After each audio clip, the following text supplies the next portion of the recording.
Got dropped into a ghost story, still gotta work. By GM. Chapter 176. The resort must open its doors. Even if someone died 3 hours ago. Even if that person was a close coworker of mine. Even if their blood and entrails flowed back into him, and he was resurrected as something no longer human. Welcome, dear guest. What kind of room would you like? We stand side by side at the front desk. Right next to me, the staff member in the yellow mascot mask is courteously attending to guests. Jang Hyo-woon. No, rather. I don't know. Cold sweat trickled down inside the costume.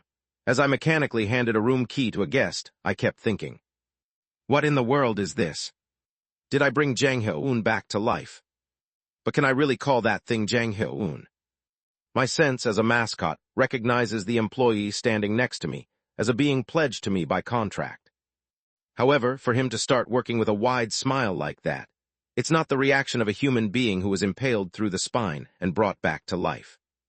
It's a ghost story. But since the resort must operate, and since Jang Hyo-woon also has to work diligently to fulfill the conditions as an employee and get his ride ticket stamped, I stand here. But now I even doubt whether escape is possible at all. If you've already become part of a ghost story, can you really escape back to reality under human rules? And is it even okay to escape? Wow, thank you so much. He's no longer overly tense. He really acts like a hotelier, even toward the strangest-looking guests. No matter how bizarre the requests, he doesn't sweat or get flustered. Who is that? Even at lunchtime, instead of joining the other employees and heading to the staff cafeteria I had set up, he continued to work among the standard mascots. He wouldn't even look at Ladybug, the one who killed him, who was now muttering to himself, cleaning in a deranged state in the corner. No resentment, no forgiveness, no interest. Nothing. He's not human. All of that incongruity made my stomach churn and sent chills down my spine. Thankfully, the mascot suit hid everything. Next. I sent off a guest and glanced around as I saw the next guest approaching, mouth half open. But, excuse me. A modern person in a hoodie and jeans, looking flushed and glancing around nervously. That's a human. Was she caught up in the theme park board game? If so, then all I could hope for was that she'd just fill up her ride ticket and get out quickly. But, this is the resort from that magazine, right? Amazing. Magazine. Wait a minute. I checked both her wrists. No ride ticket banned. YOUCMETO. THETHEMEPORK. There's a theme park here too. I just saw the review ad, but how did I get here? I remember wanting to visit, but why am I here? The person's face went blank, and I felt a chill down my spine. A human has shown up, dragged here by a method other than the board game. Just for this resort. But I don't know how I got here. How do I leave? This way, dear guest. Jang Hyo-woon cheerfully pointed toward the lobby door. But the exit to this resort, wait a second. You can't just let them walk out that way. A legitimate theme park guest will safely return to where they entered from. But a mere visitor, wouldn't she have a high chance of just ending up outside the theme park? And who knows what's outside the theme park? Just think of Death Lane or the Mansion of the Blind. She'll go missing. I hurriedly stopped the person. WIT. Oh, yes. THIS. I handed over one of the room keys, hanging behind the desk at random. TAKEIT. No, I'm fine. I lowered my head, and I gave the last chance to become my guest to this bystander who had entered the resort, not even as a guest. The mascot's pupils stared at the bystander. TAKEIT. Why, yes. The person, trembling, held out her hand and accepted the room key. It was basically a forced sale. But there was no other way. Just let her stay for now. At that moment, how would you like to pay? P-Pay card. Jang Hyo-woon in the yellow mascot mask smiled as he handed the card back. That's not a payment method accepted at Cheerful Theme Park, dear guest. Please pay in cheerful coins. Where can I get those? No. It's simple. At the theme park black where you can black your black square and black. Others will like that. Yes, it's very simple. I'll go exchange it now. It's so reasonable. Imagine, even humans can be set as currency. He's saying things that should never be heard. He's talking about things that should never be known. There's a reason I deliberately assigned a human staff member, not a mascot, as the assistant front desk attendant. And there's a reason I make sure not to think about it, but of course as the mascot I already know. No, I won't think about it. No. Quiet. The staff member closed his mouth. The drooling human guest looked up at me. Gift. But payment. Forgtit. Yes. The guest staggered away and went up to her room. A sigh of relief slipped out between my twisted lips. There was one thing I was sure of. The employee standing next to me had just done something that the real Jang Ho-eun would never have done. Mr. Mascot, shall I bring in the next guest? I couldn't hold it in. Y-O-U. W-H-O-R-E-Y-O-U. Pardon? I'm a staff member you hired working at this resort. W-H-O-R-E-Y-O-U. The staff member glanced at the mascot's eyes, but soon answered brightly, just like any employee at cheerful theme park. I'm the HR manager of this resort. Y-O-U-R-N-M-E. My name is Bison, sir. What? The nickname signed on the contract. W-H-O-A-M-I. You're Mr. Mascot. M-Y-N-A-M-E. Mr. Golden. The employer's name on the contract. With a devastated heart, I stared at the employee wearing Jang Ho-eun's face, whose identity I could not gauge. And finally I asked, D-O-Y-O-U-K-N-O-W. R-O-E-D-E-E-R. Ro dear. The staff member in the yellow mascot mask paused for a moment. Batchmate. A colleague from the previous company I worked at before getting this job at the resort. I was very grateful to them. I remember you, Mr. Mascot, were also a member of the security team there. Could it be? Y-O-U-R-R-E-S-O-N. F-O-R-W-O-R-K-I-N-G-T-H-E-R-E. The reason he worked at Daydream Inc. Wish ticket. The most desperate goal in his life. If I reminded him of the essence of who Jang Ho-eun was, maybe. I wanted to save my precious family. I was an orphan and grew up in a facility, but 3 years ago there was a huge fire, and all the family I lived with died in it. I just barely survived by chance. I tried to die too, but they told me I shouldn't, so I tried to save other people, if I did that. E-N-O-U-G-H. Yes, understood, Mr. Mascot. I couldn't listen anymore. I was losing my mind. But it turns out all of that was meaningless obsession. I feel so fulfilled and happy working at this resort. W-H-Y. Yes. W-H-Y-R-E-Y-O-U-H-A-P-P-Y. Because it's a wonderful resort run by the amazing Mr. Mascot. W-H-A-T-D-O-E-S-T-H-A-T-H-A-V-E-T-O-D-O-W-I-T-H-Y-O-U. I am sorry, that was presumptuous. I'll work even harder for you and the resort. Damn it. S-O-R-R-Y. No, Mr. Mascot, you can do anything. This resort runs entirely on your decisions and will. I'm honored to work at a place like this. N-E-V-E-R-M-I-N-D. After that, I returned to accepting guests at the front desk. The staff member with Jang Ho-eun's face seemed a little nervous for a moment, but when another guest approached, he went right back to acting like a cheerful theme park resort employee, which only made my mind go cold. I really shouldn't have heard all that. That sense of rejection when you hear someone's deeply personal, desperate story in a far too light, careless, and offhand manner. It made me nauseous. I was honestly relieved that I'd cut it off before hearing even more details. Is there really truly no way? I even took out the operational guideline document I'd used like a manual and picked up my pen. I repaired one staff member. It took some effort, but it seems like he became an even better employee through the repair process. Very satisfied. It gave me goosebumps. I forcibly twisted the pen. But being an excellent employee isn't necessarily the same as being a good employee, so I'm trying to find a way to return things to normal. But the pen won't stop. However, there is no such way. All I can do is think about how to run the resort better. I decided not to waste energy on meaningless worries. I will exist solely as the mascot of this resort. I picked up my pen and finally managed to erase all the notes. My breath grew rapid inside the costume, but the mascot did not falter. I can't let this shake me.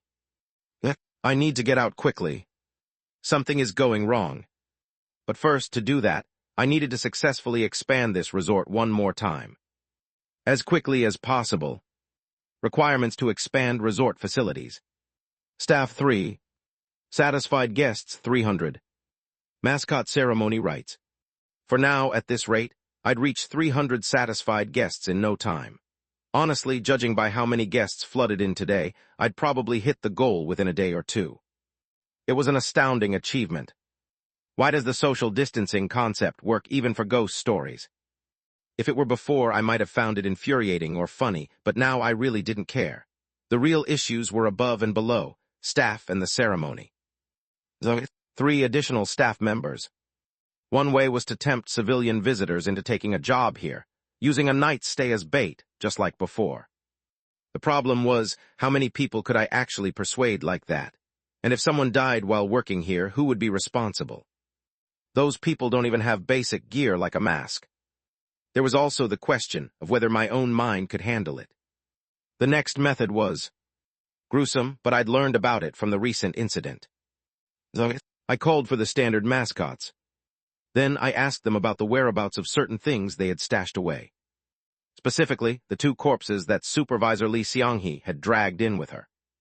Right. I was going to check if I could revive those corpses and use them as staff.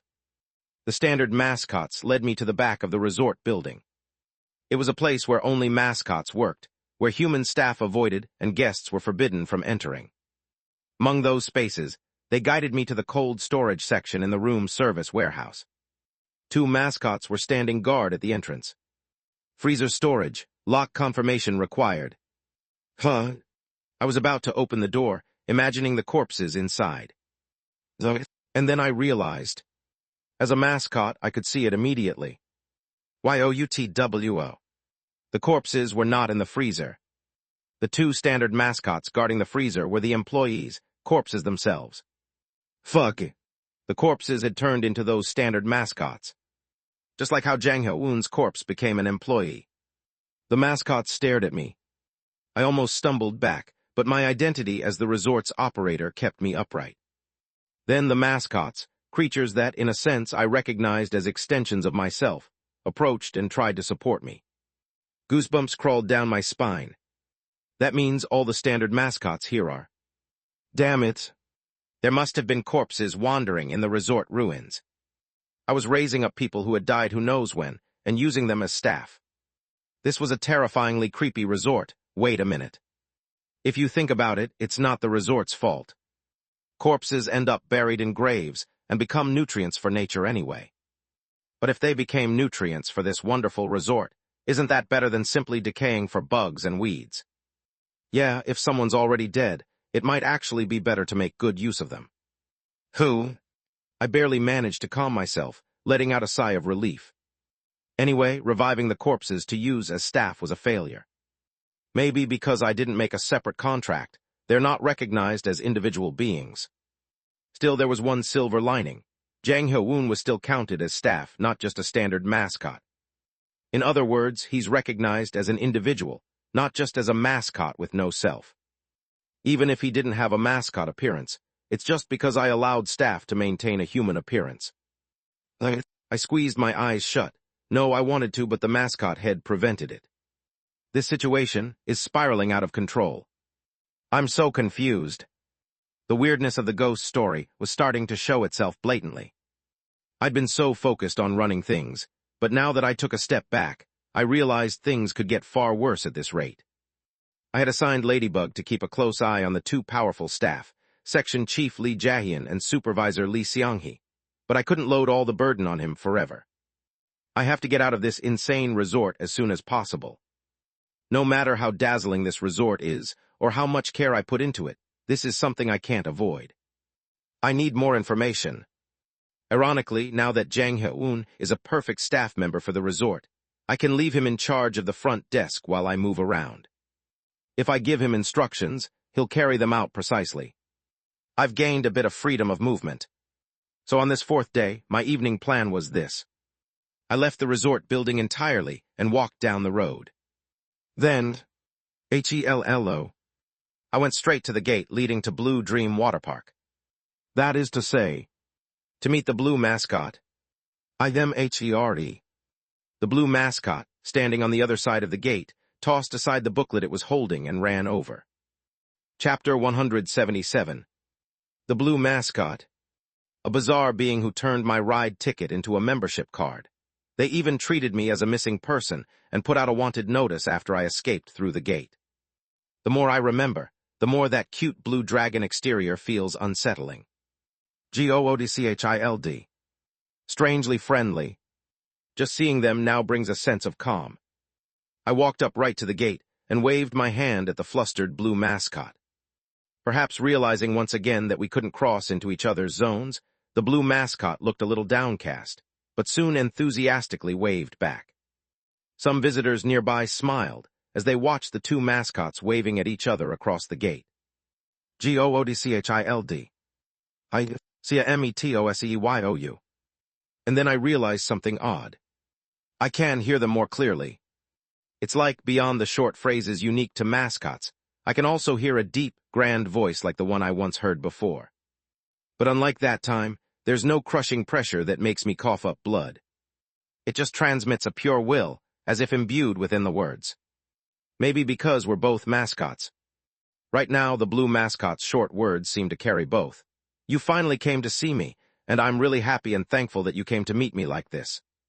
So mascots can communicate this richly with each other, huh? If that's the case, the visitors around us probably don't understand these meanings. It means we can communicate more directly. WNTTOPLOY. WHY. INVITEME. I'm basically asking, why did you invite me here, saying we'd have fun at the theme park, only for me to end up having to work even in this place?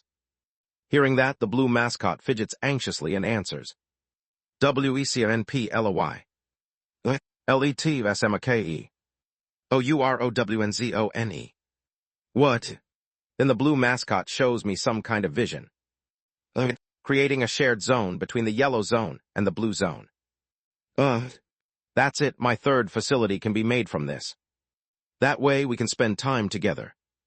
Then I'll be able to cross into the blue zone, and the blue dragon can come to the yellow zone too. Guests will have twice as many rules to follow, but it'll be twice as fun. And since our rules won't be in conflict, it's definitely possible. We can cheerfully enjoy each other's theme parks together, spending eternity in this marvelous cheerful theme park. Happy and cheerful and happy and cheerful and happy and cheerful and happy and cheerful and happy and cheerful and happy and cheerful and happy and cheerful and happy and cheerful and happy and cheerful. I bit my tongue. Barely, I managed to pull myself out of that vision. I almost just went along with it. It feels like the blue mascot's will is contaminating me. Not good. Even without malice, it's dangerous. Trying to do more right now would be suicide. I waved my hand, speaking to calm the blue mascot. WHATIF. IJUST. QUIT. Like, what if I just quit being a mascot and cross over into the blue zone as a guest instead? But the blue mascot sadly hangs their head. NO. THEREHSTOBD. MISCOT. There must always be a mascot in an active theme park zone. So I can't just quit being a mascot on a whim. I knew it. I figured it'd be something like this. Still, if I forced my way out, the consequence would be GOODCHILD. DISAPPEOR. This yellow mascot would remain as is. But the me that's not a mascot would separate from the mascot and disappear. If I'd already become deeply fused with the mascot's identity, all of my self and power would be sucked into the mascot, leaving not even discarded scraps behind. No, it's only the fourth day. I haven't been assimilated with the mascot to that extent yet. I haven't lost myself to the point that quitting as mascot would make my very existence disappear. I know who I am, I'm fine. The me who isn't the mascot can leave. Who? With trembling hands, I barely managed to grab onto the gate and lean against it. A swirling mix of wanting to tear off this mascot costume right now because of the creepiness, a resistance to the question of whether I actually could take it off, and the comfort and security provided by its softness and coziness. PROTECT. GOODCHILD. The blue mascot speaks, fidgeting anxiously. It wasn't the Blue Dragon's intention for me to become the resort's mascot, but even about that, it's as if they're saying they could offer full help and advice. They seem to be giving their wholehearted support. And then, from somewhere, other blue mascots start running to the gate all at once. They each have an envelope in their hands. They gently toss the envelopes over the gate, and I catch one successfully. Visitors nearby clap, as if they're watching something entertaining. Inside the envelope, which I opened a little. Cheerful coins. Inside were 100 blue and red coins. It seemed like the blue mascot was settling accounts for the accommodation event they held on their own. But wait. TOOMUCA. ITSOKY. The blue mascot looks a bit triumphant. IHELP. GOODCHILD. Good grief. But it seems that a mascot who has run their own area successfully for a long time becomes rich. It doesn't look like they're overexerting themselves, so I'll just accept these for now. I can invest these in the resort. No, I might need them for something else. Get it together. I tucked the envelope into the pocket at my mascot belly and pulled myself together. I need to hurry. As soon as I open the third facility, I need to get my ticket stamped, quit being a mascot, and escape. I can't take it anymore. Hurry up and recruit additional staff, then hold the mascot ceremony. The plan hasn't changed, just do it as is. And my instincts as a mascot were telling me I should return to the resort soon. If I leave my post too long during operating hours, that's neglect. I should quickly ask the Blue Dragon what I need and go. CDREMONY. HOW. HAVEFUN. The blue mascot raised their hand. Their ceremony was fireworks. Beautiful lights exploding over the water park, reflected on the water's surface, evoking memories of his beloved deep-sea black, though now faded. Wait, what? Anyway, it's some sort of signature theme park event. Apparently, you can choose the ceremony to fit your mascot's taste. For example, Magic Bunnies seems to be a parade. It'll probably be similar for me. THNKYOU. The blue mascot looked even more pleased. Then they hurriedly grabbed something else brought over by another version of themselves and handed it to me. GOODCHILD. GIFT. Snacks. A bunch of treats sold at the water park, from hot dogs to chocolate, and just like before, churros too. Wait a minute. Blue soda churros. A product that, when eaten, causes you to vomit out seawater as a form of contamination. The item's description isn't very precise, but since it originated from a ghost story, I haven't used it except in desperate, urgent situations where there was no other way. But now the creator is right in front of me. I picked up the churro and waved it. TELLME. MOREPLESE. The blue mascot looked at me blankly, as if confused by the question. Wait a minute. They're saying there isn't any special intended effect. I looked at the churro. If it's just a natural description. Usually when you eat ghost story food in a ghost story, what happens? In countless legends, what happens if you eat food from a strange and mysterious place? You become a part of that world. Right. If a human eats food from the theme park, they gradually change into a being suitable for this theme park. So that's why all those other contaminations were vomited out. Things that don't belong in the theme park. The realization sent a jolt through my head, but instead of excitement, a cold shock took over. Then, it's completely useless for Jang Hyo-un. The Jang Hyo-un, who was revived as a staff member, is already a being perfectly suited for the theme park. Because he's a ghost story now. There won't be an effect at all. GOODCHILD. SAD. I don't know. I need to do what needs to be done. I moved on to the next topic. NAAD. I used my forepaws to gesture the shape of a soft, plush doll as I desperately appealed. The Good Friend doll. It originally came from the cheerful theme park souvenir shop, and it was one of my main reasons for coming here. But the blue mascot shakes their head. NOT. HERE. Right, it wouldn't really fit the theme to sell a plushie in a water park. They'd sell cute tubes instead. Damn it. An AAD. Then, is there any way to get it from the Magic Bunny Zone? CNT. DNGEROUS. To summarize what the blue mascot said, Magic Bunny is a lunatic. Do you really think something from that souvenir shop will actually help you? Hearing it like that is a bit. Either way, the blue mascot wasn't wrong. But still, the good friend's power was proven in the dark exploration records. It shouldn't be any different no matter the zone of the theme park. An AAD. You said you'd help with anything. Finally, the blue mascot drooped their horns and ears, but nodded. DNGEROUS. But it seemed like they would try. Still, they kept reminding me to absolutely avoid Magic Bunny and never go near that zone. Of course, I'll keep that in mind, too. It's a relief that the blue zone is in between, at least.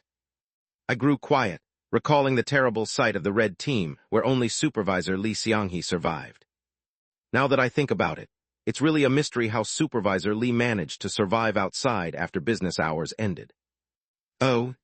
GOODCHILD. I turned my head. Just now, something happened at the resort. The yellow mascot could sense it. Something had happened in my area. I need to know. Time to return. GOTTAGO. The blue mascot looks at me calmly. LREADY. THERE. Come to think of it. It's impossible to tell amongst the blue mascots which one was a special individual and which ones were just standard mascots. Every mascot costume is the blue dragon, and the blue mascot can freely move all of their bodies as they please. All the blue mascots are them. The blue zone is theirs. And, the yellow zone is mine. GOODCHILD. ALSO. INRESORT. I understood that lesson as if under a spell. And thus, the me who was in the resort. I focused my consciousness on one of the standard mascots, and then I became myself. When I blinked, I was a mascot standing guard inside the resort. Oh my God. But before I could even be surprised or disoriented, I was confronted by a shocking scene. Section Chief Lee Jae-hyun was restraining Supervisor Lee Seong-hee in the lobby. And that wasn't all. Next to the tied-up Supervisor Lee was someone's limbs strewn about like garbage. Blood soaking the lobby. Employee Ladybug dead. A knife was stuck in his neck, blood gushing out in spurts. He must have died trying to stop the bleeding, hands also covered in blood. And blood had also splattered onto Supervisor Lee Seong-hee's uniform. Every sign pointed to one conclusion. Supervisor Lee Seong-hee killed Employee Ladybug. Uog Section Chief, it's fine. I did everything I needed to do. But Section Chief Lee Jae-hyun did not release the restraints. However, when our eyes met, surprisingly, he seemed to realize that the standard mascot was me. He picked up the bound Supervisor Lee Seong-hee and brought her over to me. WHY. Oh, Mr. Mascot, you're here. Supervisor Lee Seong-hee spoke in her usual calm voice. Can you take the cost of reactivating that one over there out of my salary? I'm fine even if I don't get anything from the souvenir shop. WHY. KILL. Supervisor Lee Seong-hee looked at Jang Hyo-eun. At the employee who no longer wore the bison mask, just a resort staff member. Because he killed that good person over there for no reason. And if given the chance, he'd kill someone else too, so you can't just let him be. Honestly, dying actually lets them be reused in a way that benefits the resort. My head spun. But do you know what the real problem is? Somewhere there's a part of me that feels relieved. What's more, the guests aren't shaken up at all. Some of them even clapped as if they'd just seen an entertaining show, or tried to tip Supervisor Lee Seong-hee. Which means, it's an even bigger problem. MYJOB. It should have been me, the mascot, to punish Ladybug. Whether I made him serve the horrific toxic bath users in the spa, forced him to run around on foot for room service, or made him do whatever the guests wanted. That was my decision to make. But Mr. Mascot, you're just too good. Stuff like this is best handled by someone who doesn't get stressed out like me. Who? An OSUCA. person. fromnowon. report. bsolutely. Yes, yes. In the end, I had a standard mascot assigned Supervisor Lee Seong-hee to spa cleaning duty as a demotion. Honestly, rather than a real demotion, it felt more like a show of punishment for overstepping authority. I don't know whether I should be grateful, scared, or horrified, My head hurts. I gritted my teeth and even revived Ladybug. Whether this could really be called reviving, I'm not sure. I'll work hard, Mr. Mascot. With that, the number of casualties reached 2. 2 human beings were replaced as perfect staff members. Section Chief Lee Jae-hyun somehow seemed to be quietly watching me, but I avoided his gaze and went to the front desk. I was exhausted. But there, too, was the staff member in Jang Hyo-eun's form. God damn it, seriously. Just work. Work faster, escape faster. NEXT. Then, as I was welcoming the next guest. Team leader, look, daydream bastards. Yeah, I've got eyes, too. I've seen those maniacs more than once during disasters stop making a fuss. That familiar term of address. Their voices were soft, almost whispers, but since a standard mascot was nearby, I could hear it. Still, you have to note that there are people here working just fine. Got it, Gamyong. TN Gamyong equals garnish. I looked up. 2 people in disaster management, bureau jackets were approaching the front desk. Holy shit.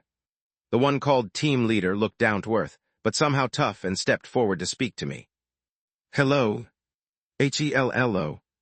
We're here to ask a few questions. And the team leader explained as she looked at me.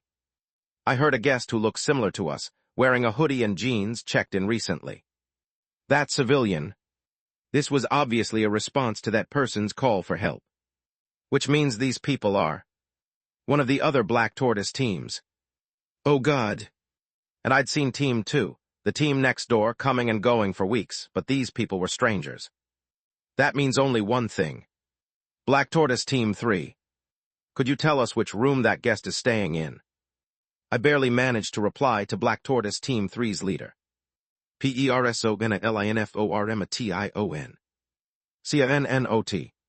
You're really strict about professional ethics, huh? Seriously? The members of Black Tortoise Team 3, who had been staring at me blankly, soon shifted their gaze to the staff beside me. Pardon me, isn't there some other way? I apologize, dear guests. As Mr. Mascot said, here at Flower Golden Resort, we absolutely cannot disclose the personal information of our guests. Is there anything else we can help you with? Then. Wait. At that moment, the team leader's face hardened as she studied the staff member. She stepped closer, checked over the build of the front desk employee, and then looked into the eyes behind the yellow mascot mask. Site cleanup rookie. She recognized Jang Hyo-eun. Why's he here? Wait, this isn't a registered site. That's why only 2 people were assigned, right? Yes, that's right. And as far as I know, that rookie was on vacation.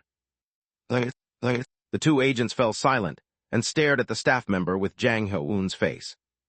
And then, how can I help you, dear guests? A small curse nearly escaped the Black Tortoise Team 3 leader's lips, but she swallowed it. Still, the 2 of them quickly regained their composure, showing the calm typical of people used to situations like this. They looked at me with cooler eyes than before, but did not forget their reason for coming. You said you can't tell us what room the guest is in, then please call the guest for us. Tell her we're here. Okay, why? I gladly accepted that request. The civilian, startled several times, at first wouldn't answer the phone, and then, even after finally picking up, dropped the call in terror a few times or cried. But in the end, believing she'd been rescued, she finally came down. The problem was ROOM. PROPERTYDIA emojiti. In the process, the guest broke a few things in the room. Sorry, I was just so startled. I'm really sorry. ITSOKY. POYMENTPLERSC. I politely held out both hands to the civilian. But of course, the civilian couldn't pay. Realizing this, the team leader pushed her aside and stepped up to face me. Even without money, is there some other way to pay you back? Who? WORK. I gestured toward the group. Then I made a bold suggestion. THREAPDOPLE. TWODOYS. Or IFNOT. YOULONE. SIXDOYS. The civilian I pointed to froze. T saw that. The agents immediately moved to shield the civilian. And the team leader calmly confirmed. If we say we'll work, do we end up like that? She gestured to Jang Ho-un. What? Or can we work like the other employees? If I were just a mascot, I might not have understood what that meant. But I do understand.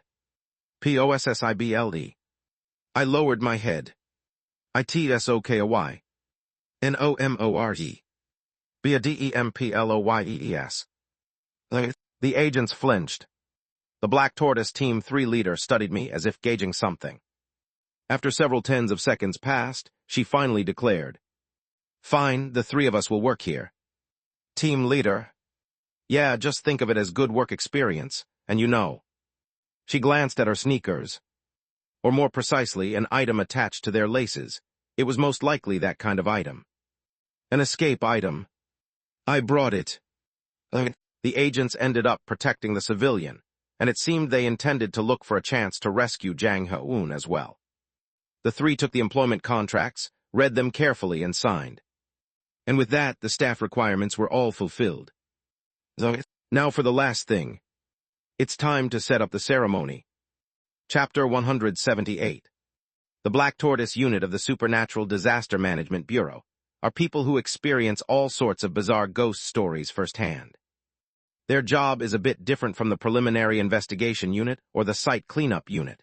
In the process of rescuing survivors, they often end up soaking in the ghost story itself, experiencing its full flavor. But today was a rare case. Team Leader. SHH. Team Leader of Black Tortoise Team 3, codename Hejium-1, pressed down her team member's head. Flower Golden Resort. It had already been 5 hours since they arrived at this strange place. And the agents had noticed quite a few bizarre signs of incongruity. All the staff members at this resort are human. And except for the rookie from the Disaster Management Bureau they found at the front desk, most of them seemed to be maintaining their sanity. No, at least that's how it looked on the surface. Is that even possible in a supernatural disaster? But there's another weird one. The team member whispered. The staff who takes the room service calls. The two of them turned their gaze toward the side of the front desk. Hello, I'm the room service staff, Ladybug. The staff member who introduced himself as Ladybug in a cheerful tone over the phone was wearing a mascot mask, imitating the resort's mascot. He's anything but a real ladybug. Just like the rookie from the Site Cleanup Unit. What on earth happened in this place? Only those two seemed to have lost their human identities, wearing mascot masks. When they asked if it was because they hadn't done their jobs properly and got corrected, everyone shook their heads. That's not it. If you have to call it something, goodwill. Goodwill? A strange choice of words brought a wave of unease. But no one could give a proper answer as to what exactly had happened. Mr. Mascot said no. Check the employee work rules. Yeah, those damned work rules. READ. The team leader, opening the resort employee handbook that the mascot kindly provided, had squeezed her eyes shut the first time she saw it. The rules went up to 37. The densely written pages all hinted at gruesome outcomes that could occur while working at this resort. Textbook case, right, team leader? That's true, but still somehow. Welcome. It was all too peaceful. The staff seemed totally unfazed by the pressure and anxiety the work rules should have brought. Even after seeing the two people who'd lost all self and become just accessories of the resort, no one was scared. They calmly went about their assigned tasks. They greeted the mascot, even chatted with him. Sometimes, when talking among themselves, if anyone from the team approached, they would glance over and quietly disperse. It was a strange feeling. Dangerous, bizarre guests kept pouring into the beautiful resort, but as for her, she only had to greet them at the entrance. Absolute division of labor. Her team member had been assigned elsewhere.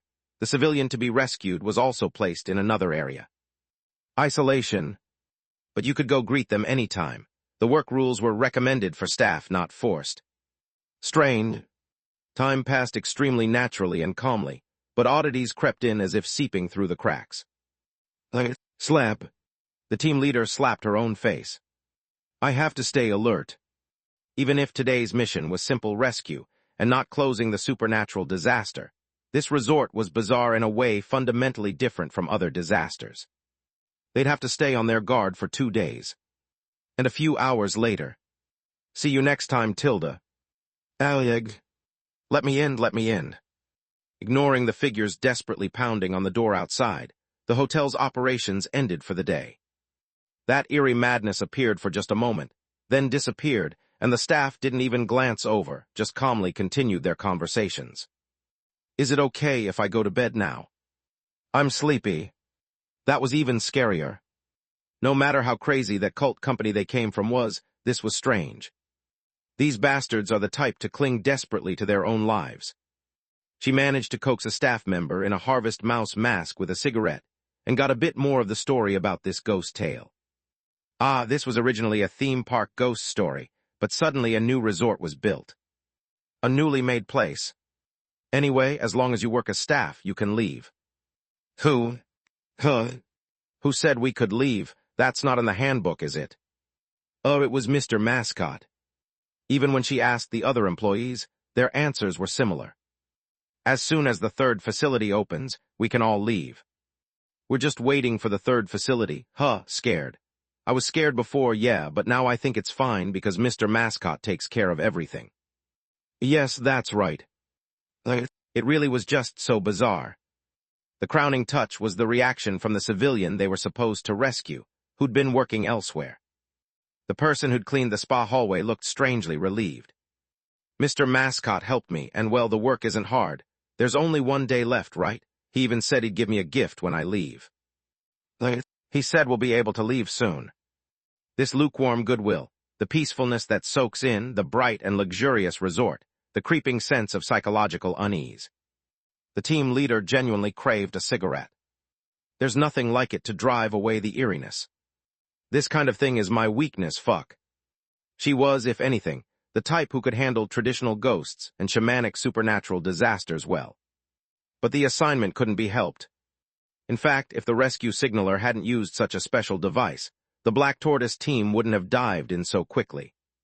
A rescue signaler that, when pressed in a supernatural disaster, even indicates the exact route by which the person entered, a device that's practically equipment grade. Such a high-level device is used by people in high government positions or VIPs, but most of the time the rescuee is someone with a special status.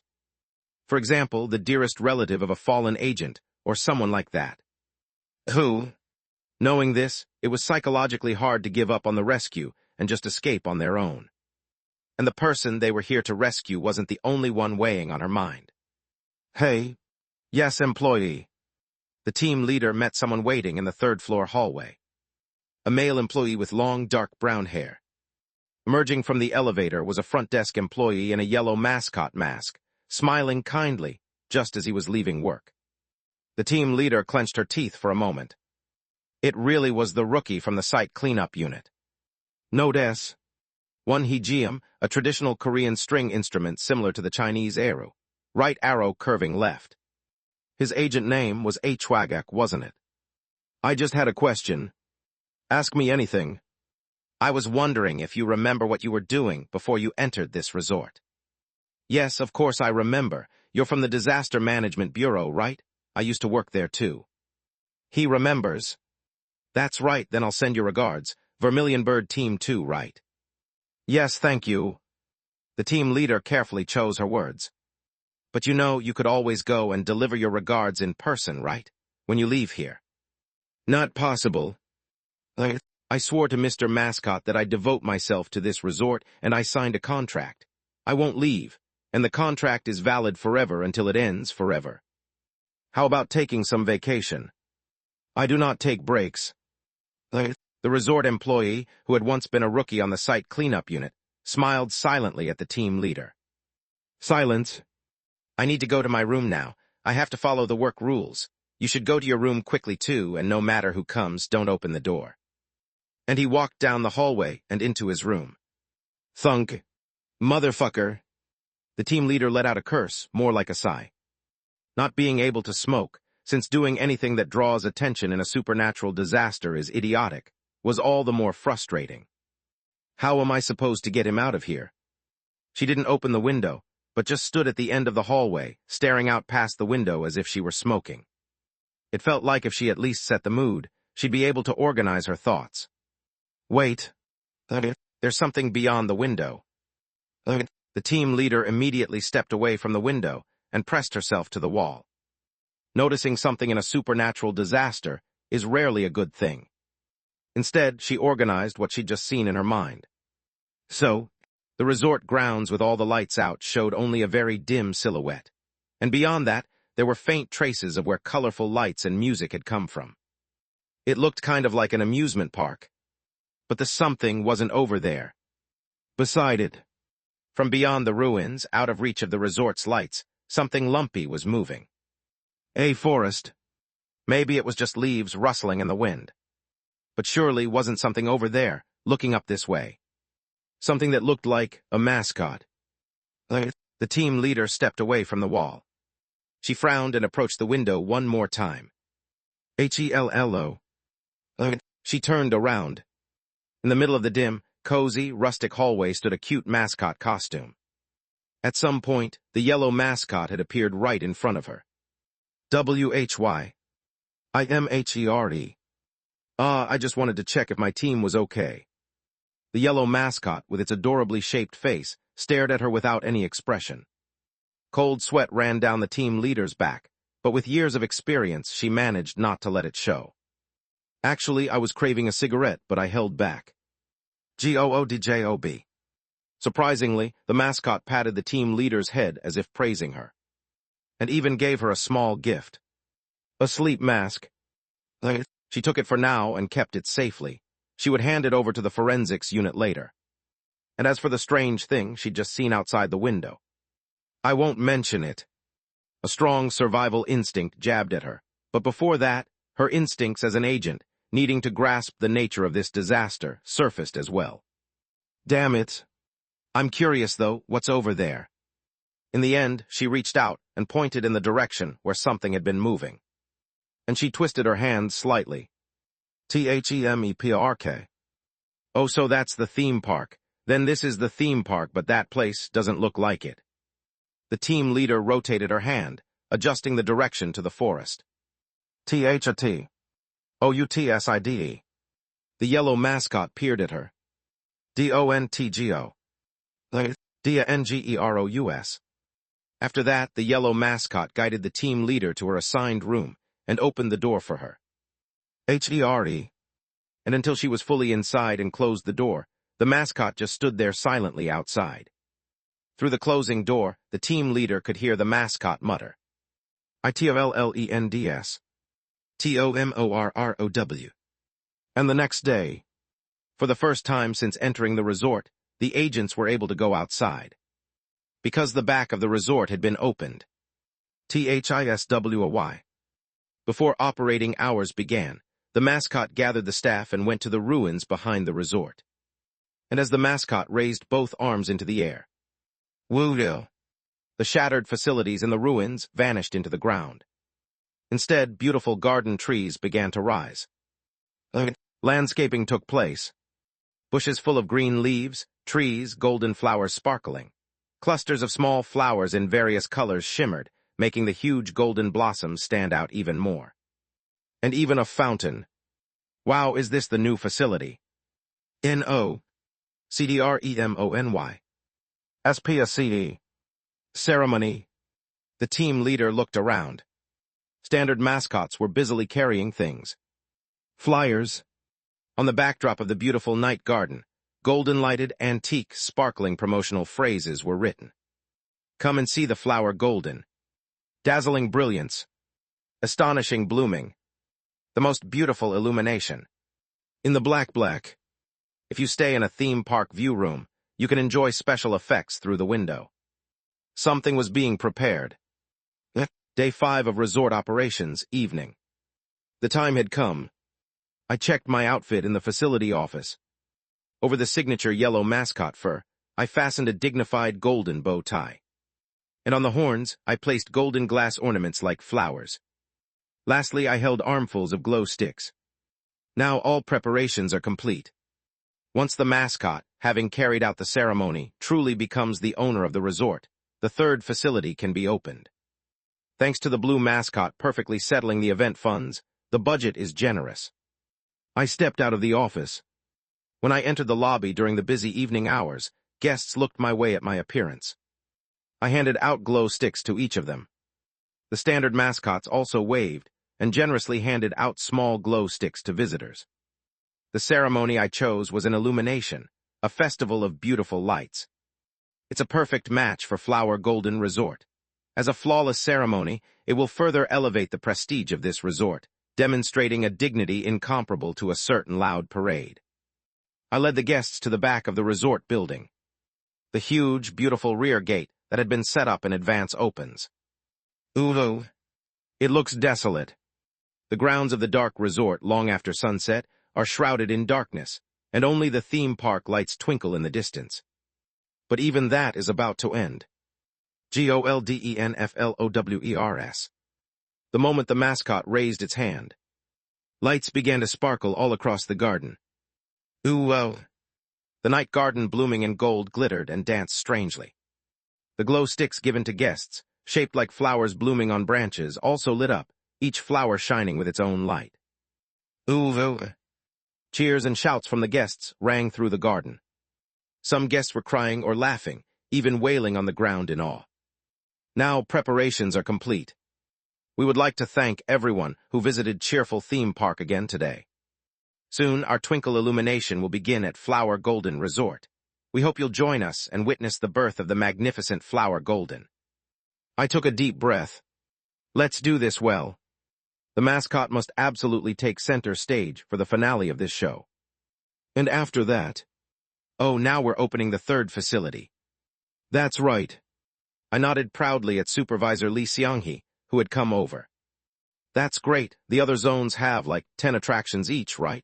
I think it'd be good to have that many more here too. No, I'm going to cut ties and leave immediately. But as the mascot, I couldn't say something like that out loud, so I just stood there quietly.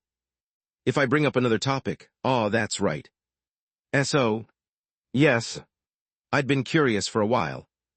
REDZONE. LEAVE. HOW. How exactly did Supervisor Lee Seong-hee escape the red zone, and how did she survive a full day there? Might as well ask now to relax a bit. Oh, I got one stamp on my ride ticket, but that rabbit kept chasing me. I couldn't ride anything else. They wouldn't let me enter the blue zone at all. As expected.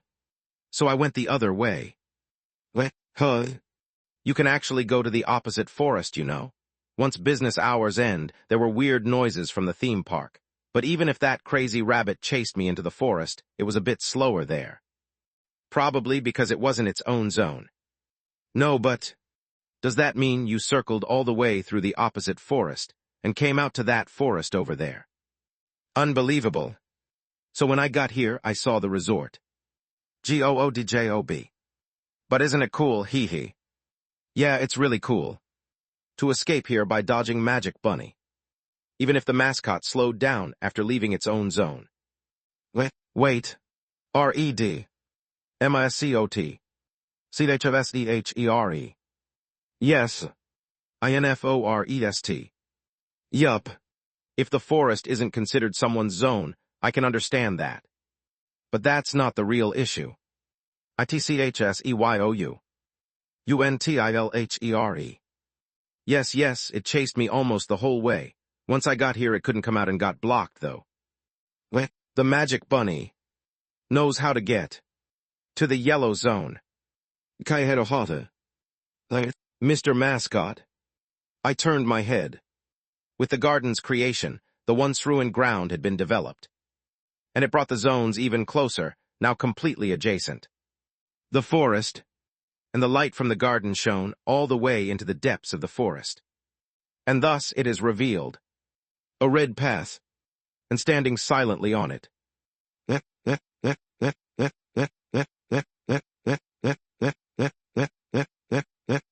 CUGATHUH.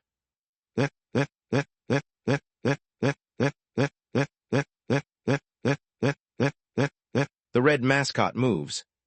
The magic bunny, who had spent the last 4 days clearing the forest to expand its own zone, now begins the final phase. Wearing overalls, the mascot raises its hand, and between the forest and garden, a device decorated with a cute rabbit drawing rises up.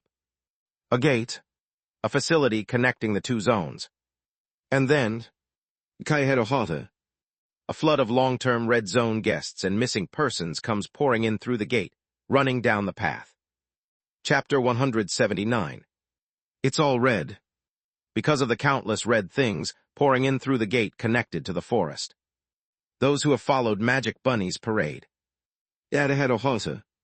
People holding snacks made from their own ribs, headbands decorated with their own plucked-out eyes, balloons made from the intestines that were once part of their family. The wretched people driven mad by the horrifying shows of the Magic Bunny Zone, and Magic Bunny's cruel, brutal demands. Now, those who have become monsters inhabiting the red zone are recklessly flooding into the yellow zone.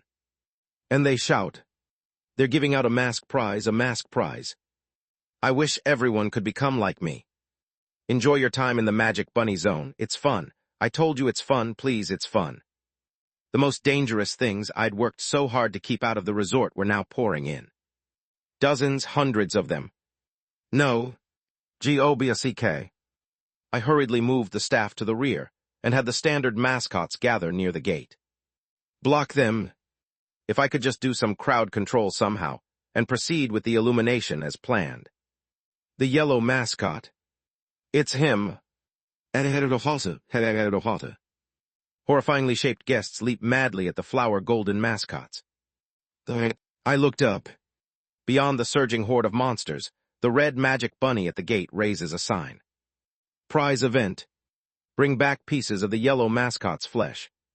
First prize, the Great Magic Bunny. Second prize, the Great Magic Bunny. Third prize, the Great Magic Bunny. Yellow. The red guests swarm the standard mascots, scratching with bare hands and digging out flesh with Magic Bunny-branded items. Eyes are torn out of the mascot suits. It hurts. Horns are ripped off, stuffing bursts, the felt-made organs inside are torn out. The yellow mascots writhe and are torn to pieces in agony. No, I'm being torn to pieces. Got it. Look at Sparkles, K-Kaka-Kaka. These rude, pathetic, penniless red zone trash addicts. How dare they in my zone? Still thinking they're in the red zone doing this disgusting act. I cannot allow it. Never, absolutely not. You all.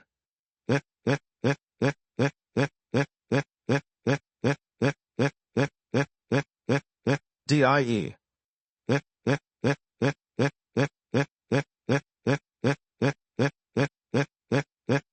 The red visitors raise both hands and strangle their own necks.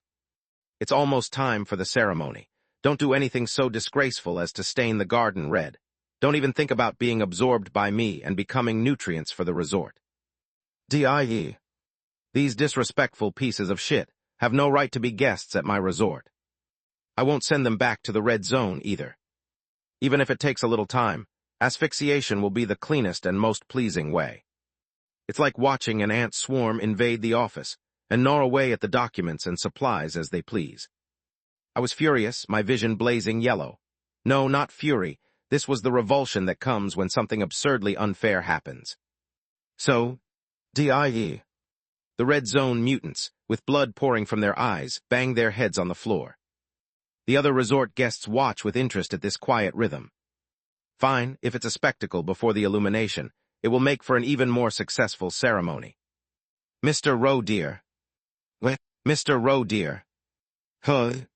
I turned my head. An employee wearing a lizard mask was looking at me. What did he just call me? In a low, impassive voice, so others wouldn't hear, he whispered. Do you remember your name? What? That is... K-I-M. Don't say it. I closed my mouth. It's not a good idea to say your real name in a ghost story. And that is, my name is. What? Kim Solium. Yes, that's it. The yellow mascot I wear is just a costume. Flower Golden is a made-up name, and I'm only disguised as a monster. The real one is inside. I am human. Stop. Hook. The red zone visitors, who had been strangling themselves, let go of their throats. Hick. Give me prize give me prize please Shredderner black please. Even as they burst into manic laughter, or wept, or crawled desperately across the floor toward the yellow mascot, I spoke gloomily. Leave. Regardless of whether the yellow mascots are being torn apart, I push them toward the gate. As I forcefully push them, these people who weren't normal to begin with are somehow driven back through the gate. As she watched the broken pieces of yellow mascot suits rolling on the ground, Supervisor Lee Seong-hee spoke quietly. Should I go after them? I shook my head. My heart thundered in my chest, and at the same time it turned cold. Just now. What was I about to do just now? I'm being assimilated.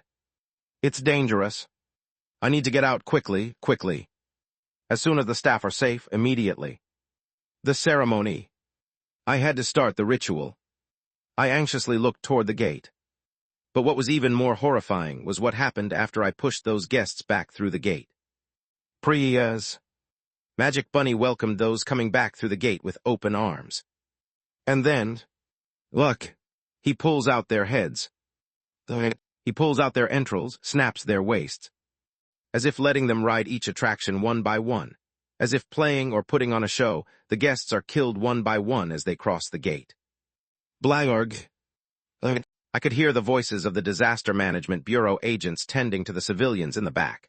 Even Daydream Inc.'s employees, who were almost immune to gruesome sights, were overwhelmed and froze at the horror. And yet they still throw themselves at the gate. Give me a prize. I brought this, please, a prize. And then the prize is given. Kruunj.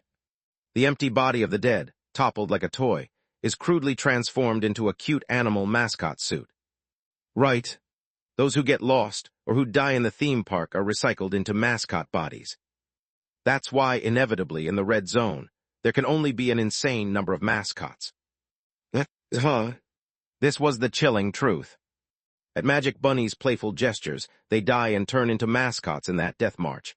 Even when I stopped pushing visitors out with the standard mascots, the red zone visitors did not stop. They continued to grip at the yellow mascot's flesh and fling themselves at the gate. The gate had become a sight no one should ever have to see. And it doesn't end there. Magic Bunny, using a long magic wand-like toy merchandise, was even stabbing visitors who hadn't yet crossed the gate. Stop it, you disgusting. Thunk. A red visitor's neck is snapped, and they roll onto the garden. In the yellow zone. They became a corpse. But the one who thoroughly corrupted that visitor was the Magic Bunny, and the one who killed and disposed of them was also the Magic Bunny. Their form twists and distorts. Our red mascot. The Magic Bunny mascot, having shed its corpse, rises up in the yellow zone. And drawing terrifyingly close, it rushes madly toward the staff and me. But mascots cannot cross into another zone.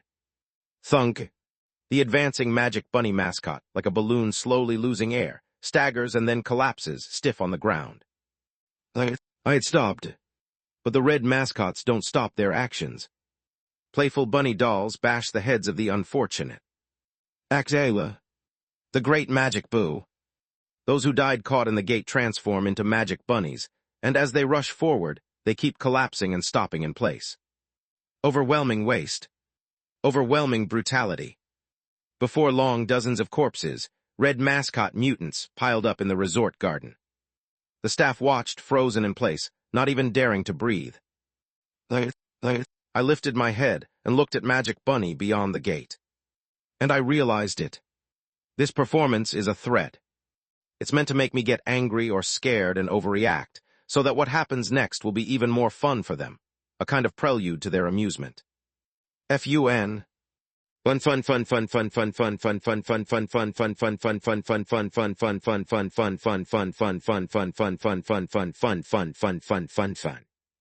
On the other side of the gate, the Magic Bunnies clap their hands. Kaya Hererohata. Some guests from my zone laugh along with them. Laugh. They're laughing after seeing this scene. Even though they might miss the dazzling illumination, Even those people laughing seemed to have no manners. Quiet. The guests hurriedly covered their mouths. The magic bunnies poked their heads through the gate, as if wanting to get a better look at the scene. You two, shut up. I grabbed one of the magic bunny mascot suits lying around on this side and hurled it hard. Thunk. The magic bunnies that got hit in the head toppled backward. Hook. At that moment, whip. The red mascots who hadn't been hit all turned their heads at once and stared right at me. As if to kill. Silently, a chilling terror swept over me. Still, I felt like I could breathe again just a bit. Whenever you try to pull something like you did earlier, I'll just have to do this. Mr. Roe, dear. Even if you don't keep calling me, I remember that was my old name. Mr. Roe, dear. I know. I turned to the one who called me. Section Chief Lee Jae-hyun. It looks like you need help. But who could possibly help me now? Wait. Maybe. We can help. That button item, the emergency escape tool, the one that reptilian alien used to control my body before. Is he talking about that?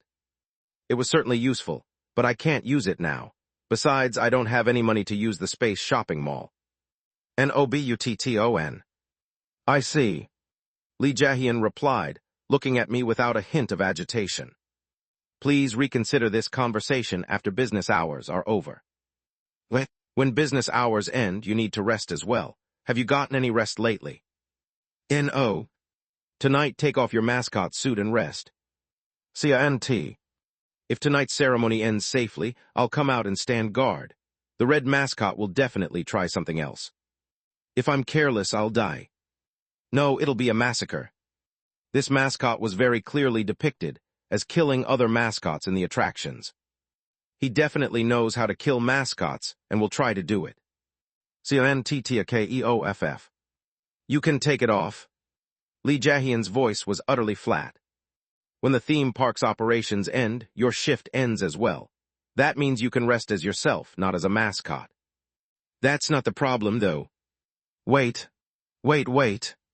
Just now, I feel like I heard something strange. So after the theme park closes for the day, I can exist in a state other than the mascot. I remembered. After the theme park's operating hours ended, the guests who couldn't get back into the resort, begging and pounding on the lobby door. Let us in. People vanishing in terror as they ran away. All those people who entered the theme park via the board game and never made it out before closing time, eventually going missing. Unless they were a special case like Supervisor Lee Seong-hee. And Supervisor Lee even said it herself. Once business hours end, there were weird noises from the theme park, but even if that crazy rabbit chased me into the forest, it was a bit slower there. If it was just normal sounds you'd expect from the theme park, like attraction repairs, she wouldn't have called them weird noises. That means they were sounds that should never be heard in the theme park. So, noises that don't belong in the theme park. And with no other employees possessing separate selves, only the Magic Bunny mascot exists in the red zone after closing hours, so it's only natural that it would be the one making those noises. I looked at the red mascot in the rabbit costume on the other side of the gate. Then maybe, after operating hours, a mascot can take off their suit and walk around. If Section Chief Lee Jae-hyun's explanation is right. The reason it was able to chase Lee Seong-hee through the woods wasn't just because that was a space outside another mascot's territory. But what if it wasn't even wearing the mascot suit? If it was counted as not a mascot, maybe it could move into other zones. But in just a single night, it wouldn't have had enough time to cross the forest and reach here, unless it deliberately expanded its territory all the way here. No, I realized how Magic Bunny was able to kill the other mascots. After the theme park closes, it comes to kill. Then today, with a gate to the red zone set up right in front of the resort. Mr. Mascot. I frantically began tidying up the garden. I have to start the ceremony right now. I need to open the third zone and escape before the theme park closes. Tody. Yes. ITSCOMINGTODY. I pointed beyond the gate. WHENITCLOSES. ITWILLCOME.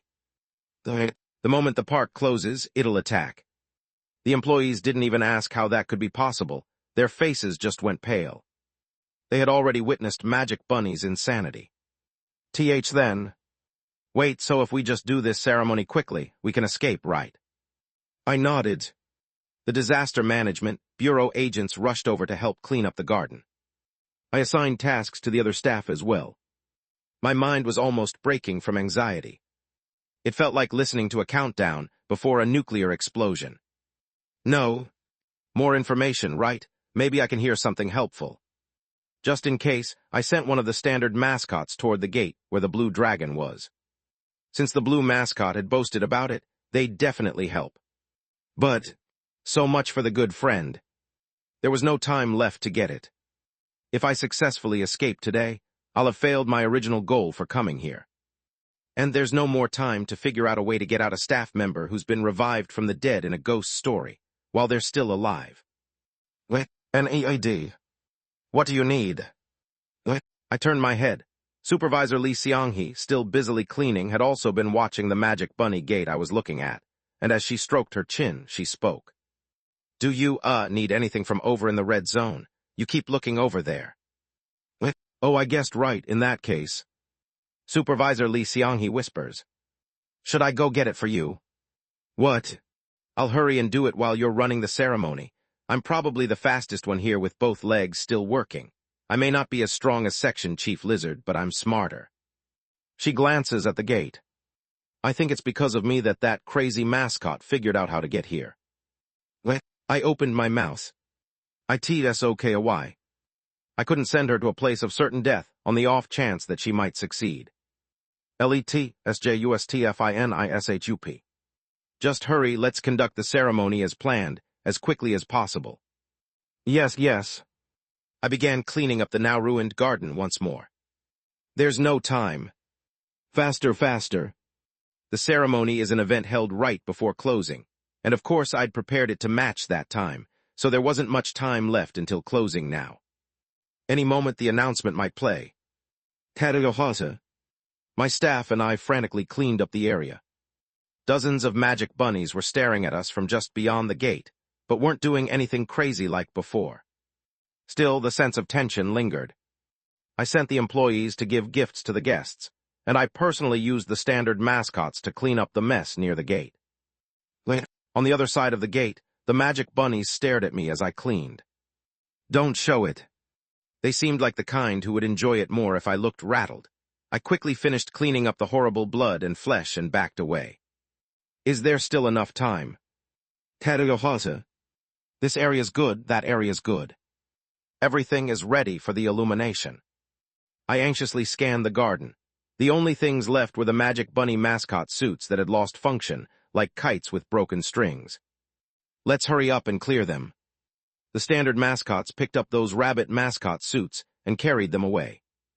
It'd be great if I could turn them into my own mascots instead. But that didn't seem possible.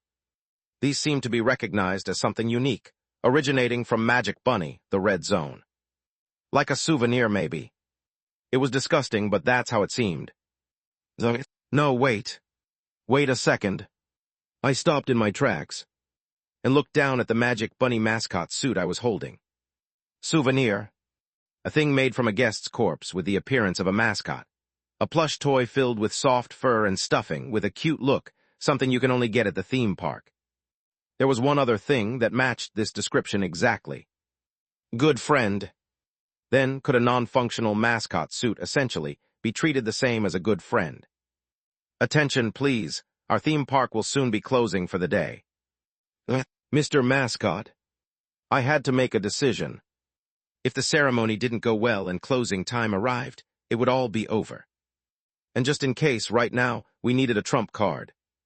If it were someone who knew a lot about the nature of ghost stories, who had various abilities, and who was on my side. We hope all guests inside the park enjoy cheerful theme park until the very end. I gritted my teeth and made up my mind. Mr. Mascot. I immediately grabbed one of the Magic Bunny mascot suits, dragged it, and dashed like mad into the resort. Then, 1 hour until closing. I began drawing the good friend summoning circle. Chapter 180. I remember it exactly. It's vivid and unforgettable. It was an event that marked a turning point in my Daydream Inc. days. The good friend summoning ritual. 1. On a smooth floor, dip your finger in water and draw a hexagram using the enclosed design. I ran to the bathroom, got some water, poured it on the office floor, and began drawing the pattern with my finger. Strangely enough, I could recall the design with perfect clarity, as if someone had etched it into my mind. In no time at all, the floor was covered with the damp outline of the hexagram. But there was one difference. Bigger. The hexagram was big enough to cover the entire office floor. I placed the non-functional Magic Bunny mascot suit in the center of the completed hexagram. And as carefully as I could, I reached for a coin. But I couldn't get the coin out. The original silver serpent coin used to summon a good friend. It was inside my mascot costume, inside the security team's uniform under that, and all the way down in the pocket of my regular clothes. But I couldn't take off the mascot suit. In that case, I opened the office drawer and took out a cheerful coin. This is a coin too. Even though it's a plastic token, it's still definite currency, and it fits the intent of coin in this ritual. It doesn't have to be a real metal coin. It just needs to be a small, round object with monetary value. I made sure the mascot's glove was completely dry, then picked up the coin and placed it on the mascot suit's belly. Done. I hurried on to the next step. So, salt. 4. Hold a tablespoon of salt in your mouth and burn the item related to a friend using fire. 5. When the good friend starts to speak, swallow the salt and return the greeting kindly. If the coin has disappeared, the ritual was successful. You have met a reliable friend. Always keep them close and cherish them. If you cannot swallow the salt, tastes strange, turns to ash, or if blood comes out, run away. There was little time left.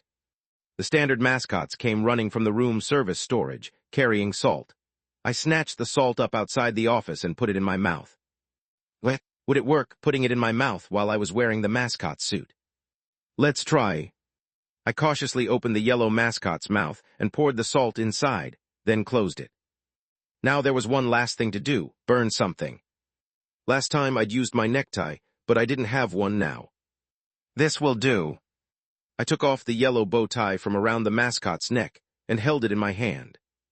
Then I brought it to the flame of a prepared candle. Whoosh! The bow tie flared up in the fire. The oddly tall flame brought back memories of the time I had summoned good friend before.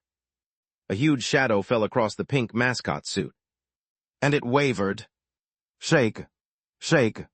I watched anxious. I know that as long as you used a suitable medium, it would come. So it should work. Shake. Shake. The shadow seemed to move as if the mascot suit itself was about to stir.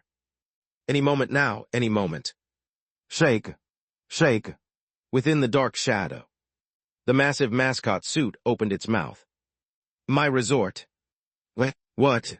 My resort has called me back. He ha ha ha, he ha ha ha, he ha ha ha, my resort, my ye resort, beautiful flower golden resort.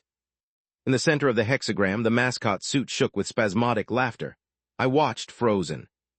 Thunk. Its upper body sat up. It twisted its head around to look at me. Give it. The cheerful coin placed on its belly sizzled as it burned, then was sucked into the mascot suit.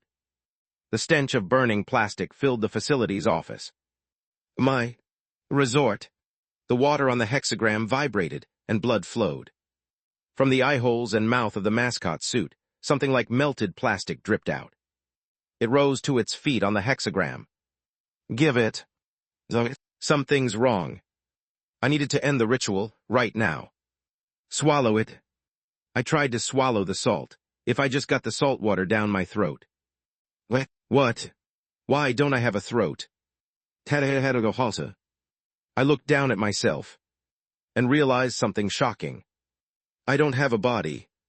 Inside this mascot suit, I was filled with stuffing, and the reason was I hadn't returned to my own body. After meeting the blue mascot, and after Supervisor Lee Seong-hee killed Ladybug, when I rushed back to the resort, instead of moving my original body, I'd started using one of the standard mascot bodies as if it were mine. And I'd kept doing that. So. I had forgotten that I even had an original body. Right now, I'm using a standard mascot's body. Then where is my original body? Don't tell me, when the magic bunny attacked earlier, was it torn apart as one of those standard mascots? No. If my real body had been torn up, there would have been blood and real entrails, not just stuffing and cloth organs. There was no yellow mascot like that. My body must be somewhere. But then where? Hello? And the thing summoned by the good friend Ritual, whose call had it responded to. I realized my reasoning was right. A mascot costume was indeed a suitable medium for the invitation ritual. But there's a flaw. Undefined purpose. Because it's not a plush sold at the souvenir shop. It has no good friend, seal, or restriction. Hello, answer me.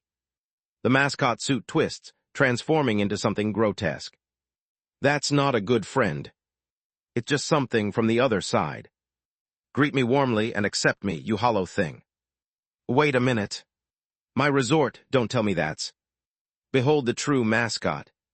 The being within the hexagram begins lurching out of the mascot suit. Petals of a bizarre, fractal structure, shining in dirty gold, burst upward and fall back down, threatening to pierce its head. Flower golden. Accept me. The silhouette from the ruined resort sign. The mascot resembling a golden flower was inside. The invitation ritual performed by a standard mascot had awakened and called the deceased original owner of this resort, who knows where they'd been since dying. Accept me. The papers on the desk tremble. A pen, all alone, dances across the document that once celebrated my appointment. The true owner of the resort has appeared. I was nothing but a pitiful interim manager, just holding his seat until now. Now, I must humbly hand over everything I've built to him and step aside. Everything was undoubtedly prepared for this moment. The document floats toward me. The pen scribbles furiously in my own handwriting. He will perform the ceremony. The great Flower Golden will personally take back the mascot position and run this resort. Up until now, I had been borrowing his power. I dared to take the seat of a temporary manager, but it's all over now. Accept him. Completely accept him, become part of him, and follow the mascot. Accept him. Accept me. I stumbled backward. The mascot suit moved to the edge of the hexagram, peering at me. Accept me. The ritual had failed, I needed to run. But where could I run to? And up until now, I'd been following the excellent advice of those documents. Now that it's been revealed that these documents were following the true mascot, will all along, surely the right thing is to submit to the true mascot. Yes, that must be. No. I looked at the other documents on the desk. Work regulations, employment contracts, guest policies, all things I'd written while fighting against the will of the mascot that wanted to run the resort in its own monstrous way. N-O. I looked at the being inside the hexagram. T-H-I-S-I-S.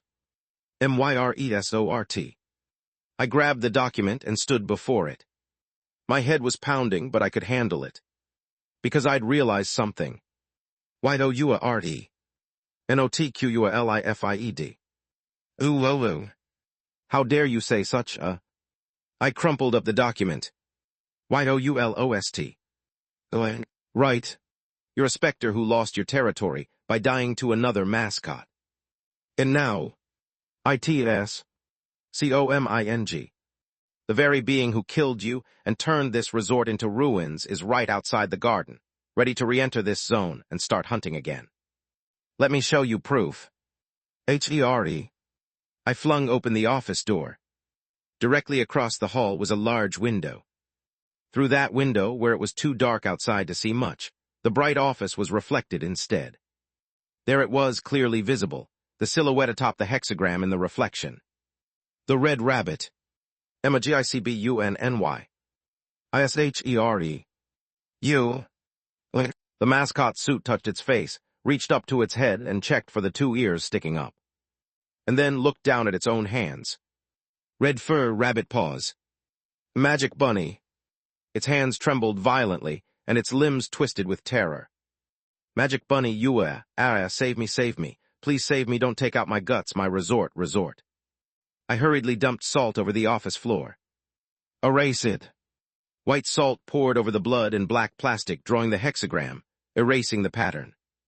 As it was erased, the mascot suit was gradually pushed toward the center, clutching its head and screaming. Run away, Magic Bunny is coming. The red mascot is coming. It's coming along the red path. Aara. Save me, it's infiltrating. The wriggling red-black square inside the suit ate me. Only the dregs remain underground. Save me. Disappear, red thing. Disappear, red thing. Disappeared thing, disappeared thing, disappeared thing, disappeared thing, please. The summoned one, who had been tearing at its head. Crunch. Finally tore its own head off.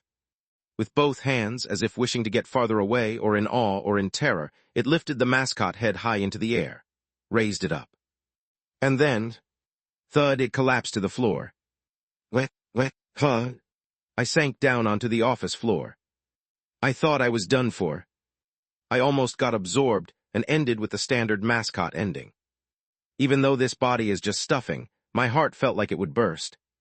Still, somehow, I managed to handle it, and it feels like I achieved something impressive, but what's important now? Time. How much is left?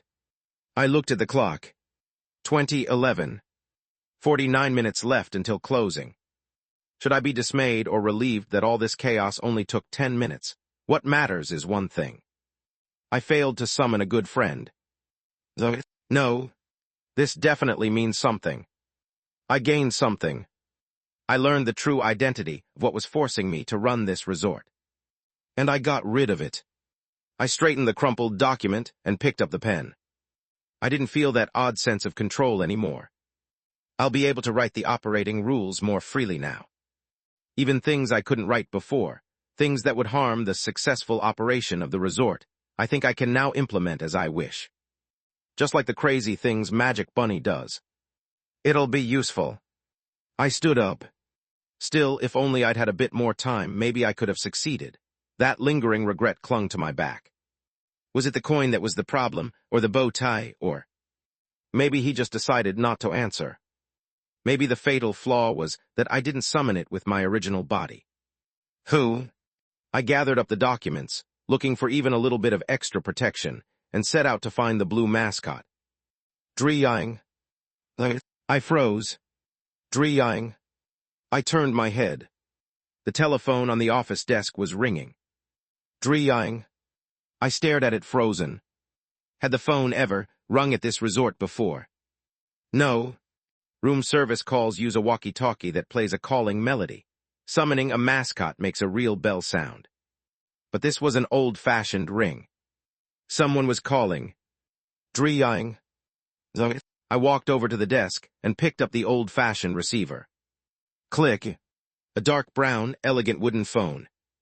A cheerful and pleasant male voice sounded out from within. Hello, what a fine night.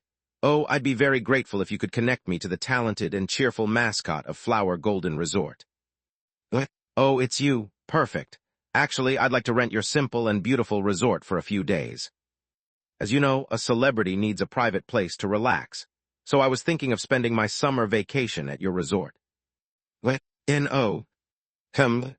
I-M-Q-U-I-T-T-I-N-G. R-I-G-H-T-N-O-W. Oh my, but why didn't you hand over the resort to that fellow just now? He seemed so desperate. I'm kidding, ha-ha-ha. It's quite unpleasant that such a crude person tried to snatch away the resort you've nurtured. The distinctive voice of the host comes from the phone. Mr. Roe, dear. It was an excellent idea to try to summon me, but you were so deeply immersed in the show that you overlooked a few things. Overlooked. Of course, that's the talent of a performer fully immersed, and it's fitting for the genre, but if it goes on too long, it gets boring. Now it's time for the perfect advisor for you to appear at the perfect moment for fun. So from now on, your friend will offer you a few kind words of advice. The voice on the phone lowers. Now hold the receiver and listen carefully to the amazing voice of this brawn. The host's friendly advice began to flow from the telephone. Chapter 181. Can you hear me? I can hear it. Brawn's voice. Classic, cheerful, and with a distinctive accent. My heartfelt advice is already prepared, but no matter how good the advice is, it's meaningless if you're not ready to listen to it. So first, I need to properly introduce you to your current situation, Mr. Roe dear. Introduce my situation to me. I held the receiver and gradually fell into a strange sense of immersion, as if the conversation was spreading beyond hearing to all 5 senses. What? Can you see it? I can see it. Oh good, then let me introduce it. Roe dear's Great Adventures Resort Arc. A classic band sound and applause as the curtain rises. That's me. As if rewinding a sitcom, my days from the very first day I entered cheerful theme park begin playing before my eyes. Me, waking up in the resort facility's office wearing a security team uniform. What a fun costume, isn't it rather nice? A beast restrained by a belt so typical of horror and allure, but it's not bad at all. Ding-dong, ding-dong, ding-dong, ding-dong. With cheerful sound effects, the things I did are edited and pass by in quick succession. That was the moment you became the owner of this resort. The mascot's deformed style looks a little childish, but it's fine. This is a theme park after all. Yellow boaties for all employees? Oh my, it would have been better to just put mascot suits on all of them. Good heavens. Laughter. Goodness, giving out gifts and free spa services too. That's a promotion so outrageous all the world's gloomy souls would come running. Well, unless the resort goes bankrupt first, of course. Scenes flash by rapidly, edited for speed. Braun's cheerful commentary turns my desperate survival story into something like a fun and successful resort management tale. The dead staff rise up and start working again. Thus, Mr. Roe dear learns another valuable mascot lesson. You can't fix a person, but you can fix an employee. I felt strained. Did I really do all that? It was an odd feeling. After all, true immersion is when you get absorbed in something that's not your own experience. In other words, it's based on distance. So the yellow mascot's actions in the flashback felt like something to be evaluated, not relived. And another, someone unsuited to the dignity of the resort, is thrown out the lobby doors once again. At some point during the past few days, I'd started endlessly adding new guest and staff rules, gradually becoming the resort's powerful and fearsome manager. A typical cheerful theme park mascot. That's. Look at your rigorous guest selection process.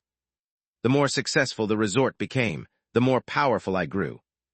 As the resort expanded, brought in more guests, earned better reviews, and made more profit, I began to judge management policy not by safety, but by the presence or absence of discomfort. Wait a second. A feeling of wrongness slowly crept in. And then, the scene finally reached the moment I changed bodies. In the flashback, I naturally transferred my consciousness into a standard mascot to deal with the chaos inside the resort, when Supervisor Lee Seong-hee killed Ladybug. Seeing it this way, it really was a perspective and ability that was no longer human. This is the scene. Here's my first piece of advice for you, Mr. Roe dear. Let's focus on this moment, but with a tape rewind sound, the scene rewinds. It'll be fun to watch it from a different angle this time. My consciousness, which had moved into a standard mascot, and what was left behind, my body. The yellow mascot standing at the gate to the blue zone stands still for a moment, then soon begins handing out balloons and greeting guests at the gate. Just like the standard mascots. Thank goodness, it was right there the whole time. Since it was next to the blue zone gate, it shouldn't have been harmed or gone missing. Although I was immediately struck by horror, the thought that my own body could be treated like a standard mascot. Anyway, an overwhelming sense of relief washed over me for a moment. Now I just have to retrieve my body and quickly perform the ceremony. THANKY. SHH, let's enjoy just a little more. But the advice wasn't over. Now then, here it comes. Oh, what a foul and rude intruder. It's dizzying. The flashback fast-forwards again, soon leading to the recent rampage of Magic Bunny's crazy gate attack. The missing people, driven insane by torture from the red mascot, wail and beg and die as lunatics. It was a hellish scene. A surprise attack, what an electrifying event that ratchets up the tension. Oh, your response is great too. One by one, countless missing people who were once ordinary become terrifying monsters, shouting for the red mascot, being killed like a joke, and rising again as red mascots. And in the scene, the yellow mascot, filled with rage, threatened by throwing the corpse of the red mascot back through the gate. From the black shadow of the mascot whose territory had been invaded, strange golden branches bulged out and then disappeared. Wait a minute. Rage. Instead of feeling devastated or terrified by what happened, what came first was the anger of having my territory invaded. I was going to punish the intruders. Strnge. That's really how it was. A chilling sensation crawled up my back. In the end, I came to a conclusion about the evaluation of my own actions. Thoroughly contaminated. As the yellow mascot, I had already become thoroughly assimilated into this resort. Under the pretense of acting for the sake of escape, I was doing everything I could to make the resort more successful and expand it. And the principles of the resort, which I had originally created for safety, had ended up dominating me, enforcing etiquette and dignity above all else. The means and the ends had been reversed. Strnge. I flailed my arms and then realized, why do I still have my right arm? This was already my 5th day here. So why was my right arm still moving without any problem? The Dokubai flame that mimicked my right arm should be recharged every 3 days, yet there's been no reaction. Even my original body, which I'd left near the blue zone gate, still had its right arm intact. I had reached a point where I could move my right arm just by having the form of a mascot suit. A cold realization ran down my spine. Just how much have I been consumed by the mascot?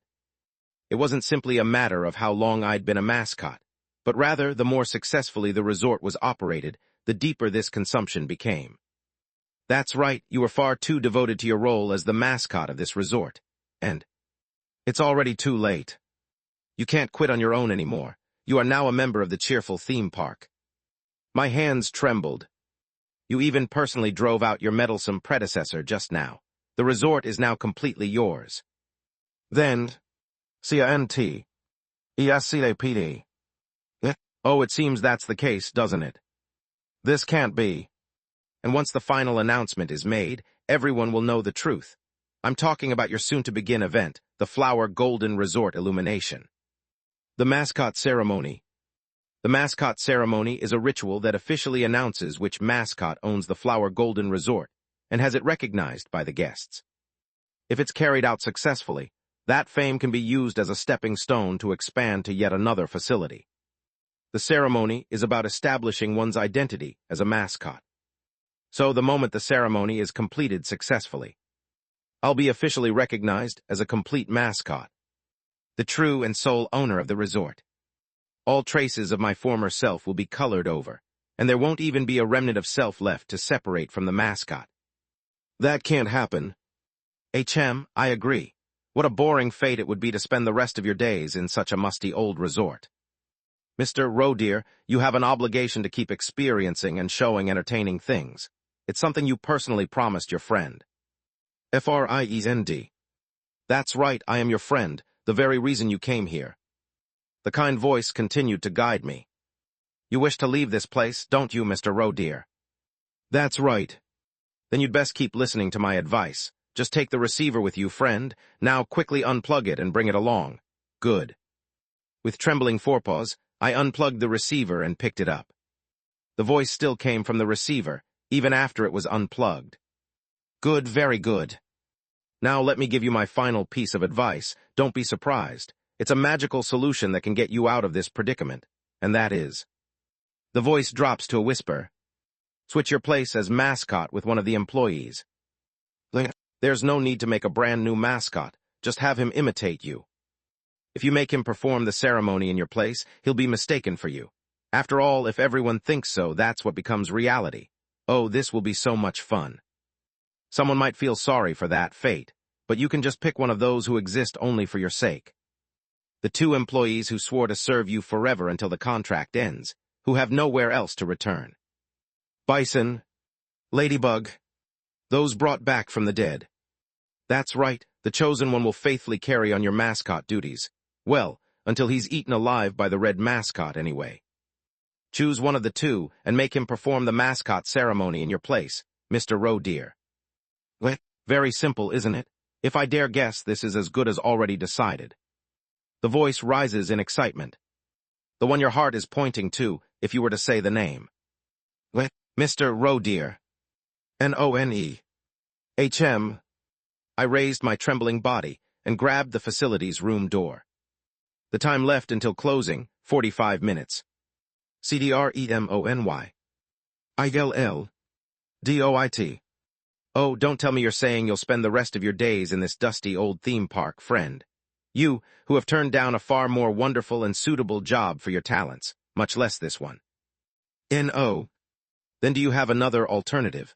How surprising.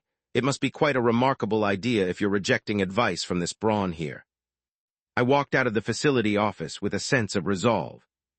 And I declared into the receiver. My plan, RESORT. BLOWITUP. For a moment there was silence on the other end, as if startled. Of course, the legendary host was quick to recover and speak smoothly. Good heavens, Mr. Roe dear, destroying this resort doesn't mean you'll be freed from your mascot duties. In fact, you'll only have to deal with tremendous expenses. Where on earth did you get that reckless and useless idea? ITSWORTHWHILE.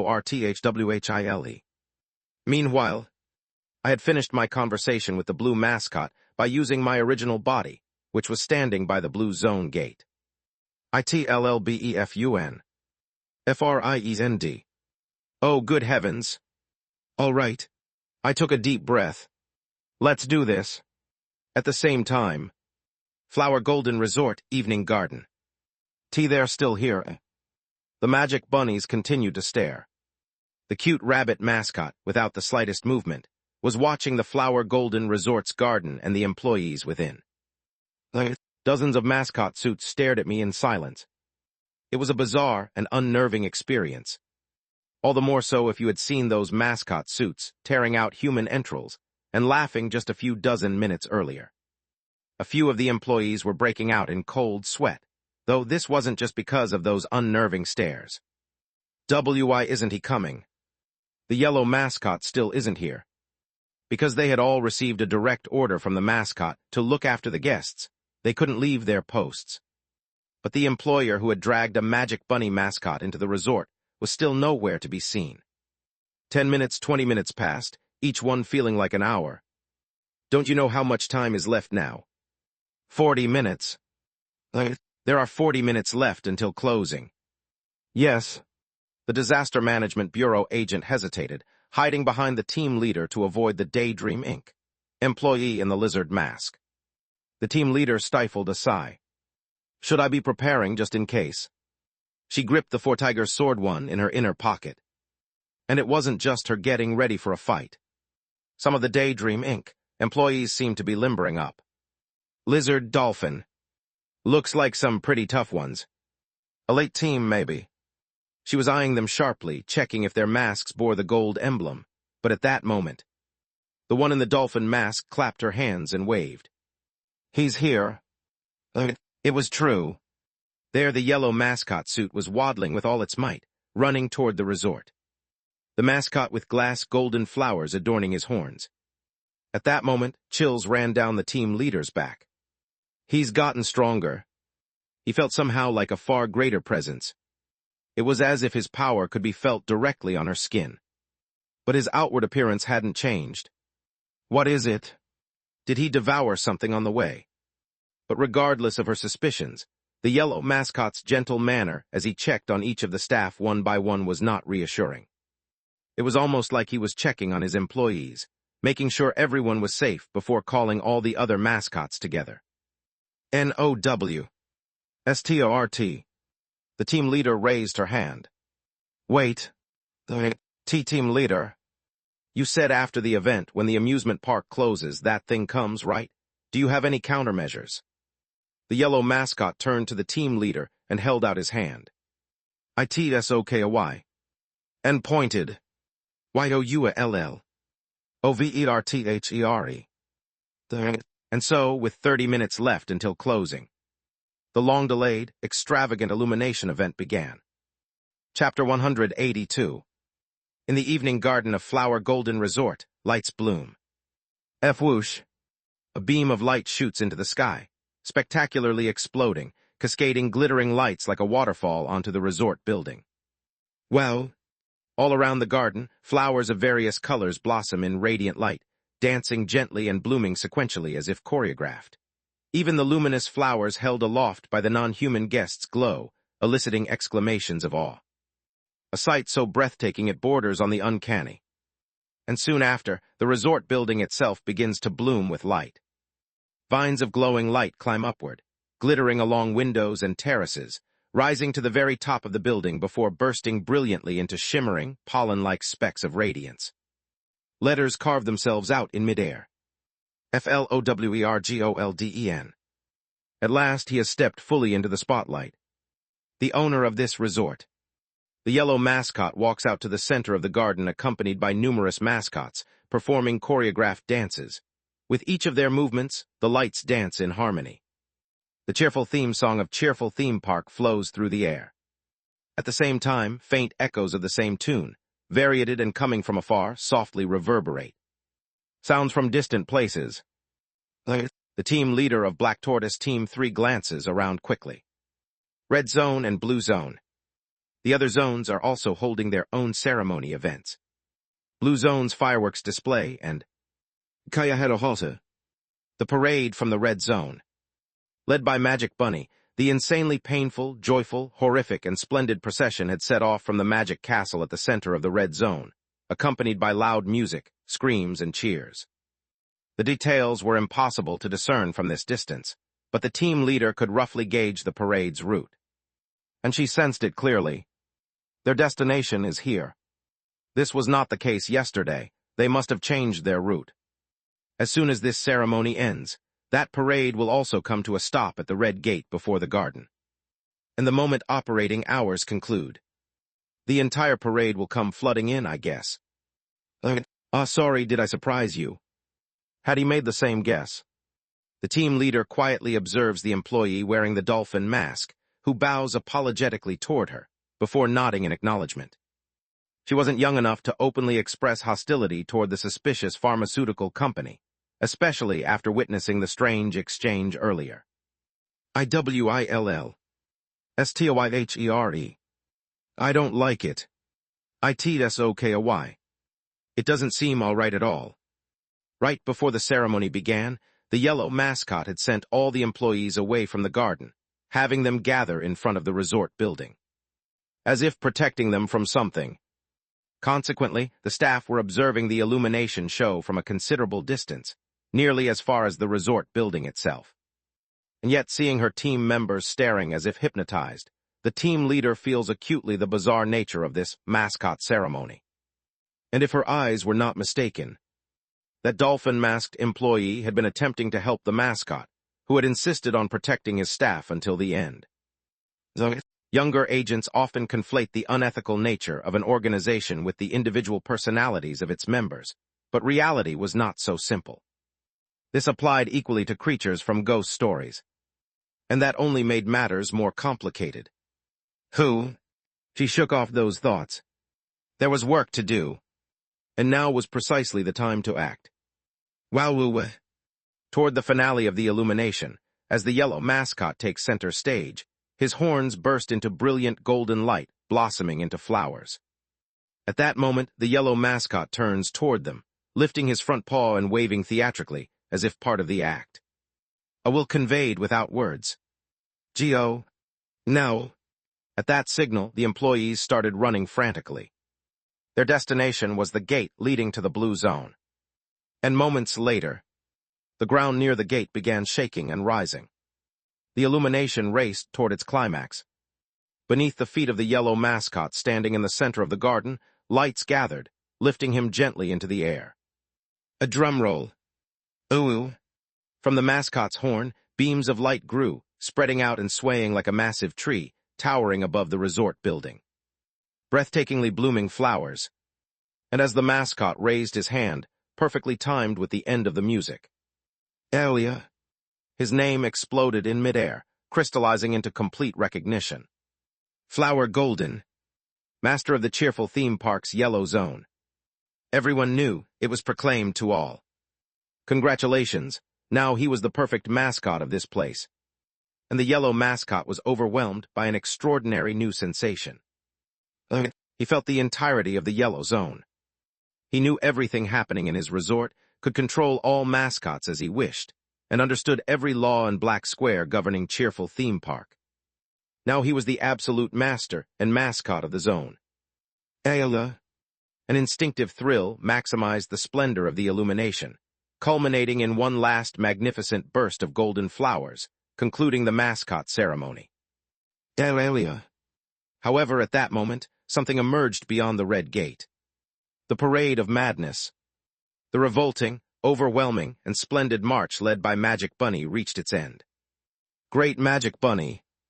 The red rabbit, the carriage, the giant balloon shaped like a smiling face, and various parade floats stopped before the gate, having concluded their last sacrificial ceremony. Lights flashed madly as if challenging the illumination, then abruptly went out. Simultaneously, the waves of brilliant illumination faded into a final silence. Ending. Flowing softly now. The ending theme. The gently rearranged version of the theme song began playing. The park was approaching closing time. Attention please, the theme park will close in 10 minutes. The garden became quiet. Guests who had enjoyed the illumination began dispersing, quickly heading toward the exit gates. The zone quickly regained its busy tranquility. It was the final stage of operations.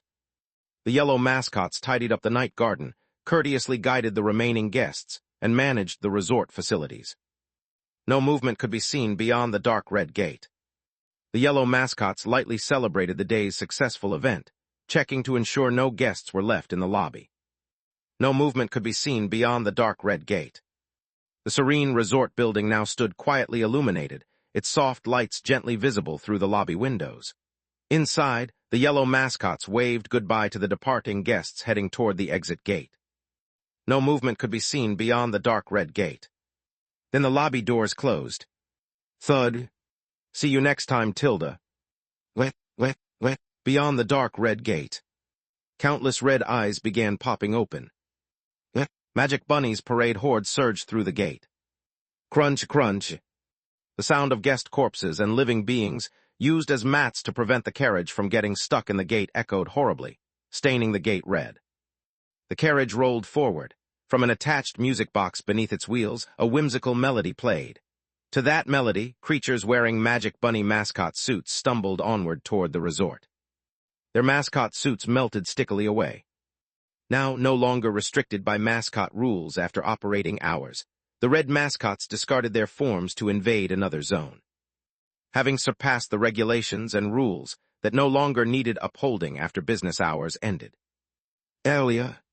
The red lumps, now walking on two legs, interconnected like blood vessels, morphing into something bizarre that the illusion of the theme park could no longer conceal. Yet even so, the parade continued onward. Along with the sound of the music box, they trampled into the yellow zone garden, encircling the resort building in their parade formation. Slowly they drew closer, tightening their bizarre circle. Closer and closer. Pressing in. Inside the lobby, the yellow mascots watched through the windows, taking defensive stances. It drew nearer. 3, 2, 1. Elia. The lobby windows shattered, and the parade poured into the resort building. Utter chaos erupted. Unfiltered killing intent and destructive urges exploded, and dozens of yellow mascots were captured and slaughtered. Some yellow mascots attempted resistance or fought back, temporarily overwhelming a few attackers, but only briefly. Soon they were casually torn apart like toys, stuffing scattering everywhere as they ceased functioning. Mascots fell from rooftops, their heads exploded, others were impaled onto freezer doors. A cruel, horrifying, breathtakingly brutal scene. Magic Bunny's occupation. Magic Bunny's immense power. Crunch, crunch, crunch. Amidst this carnage, a single yellow mascot frantically fled. The mascot with ornate horns. The very mascot who performed today's illumination. The main body. Kayahirohata. Magic Bunny's decorative fireworks burst alongside laughter, and sparks struck the fleeing mascot's leg.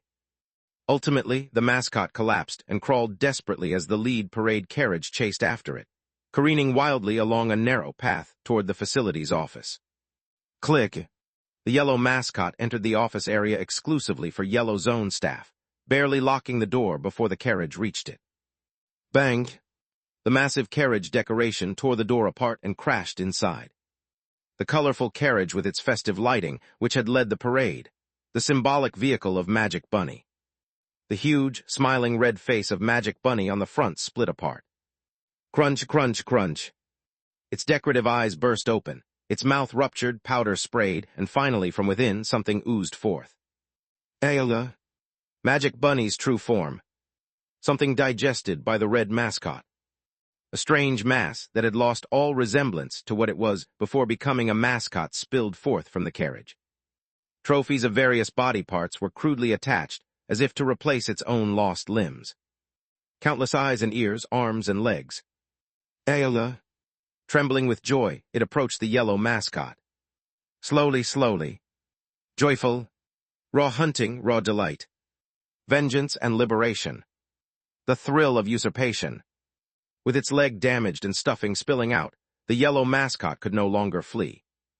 It simply gazed upward at the horrifying, overwhelming figure before opening its mouth.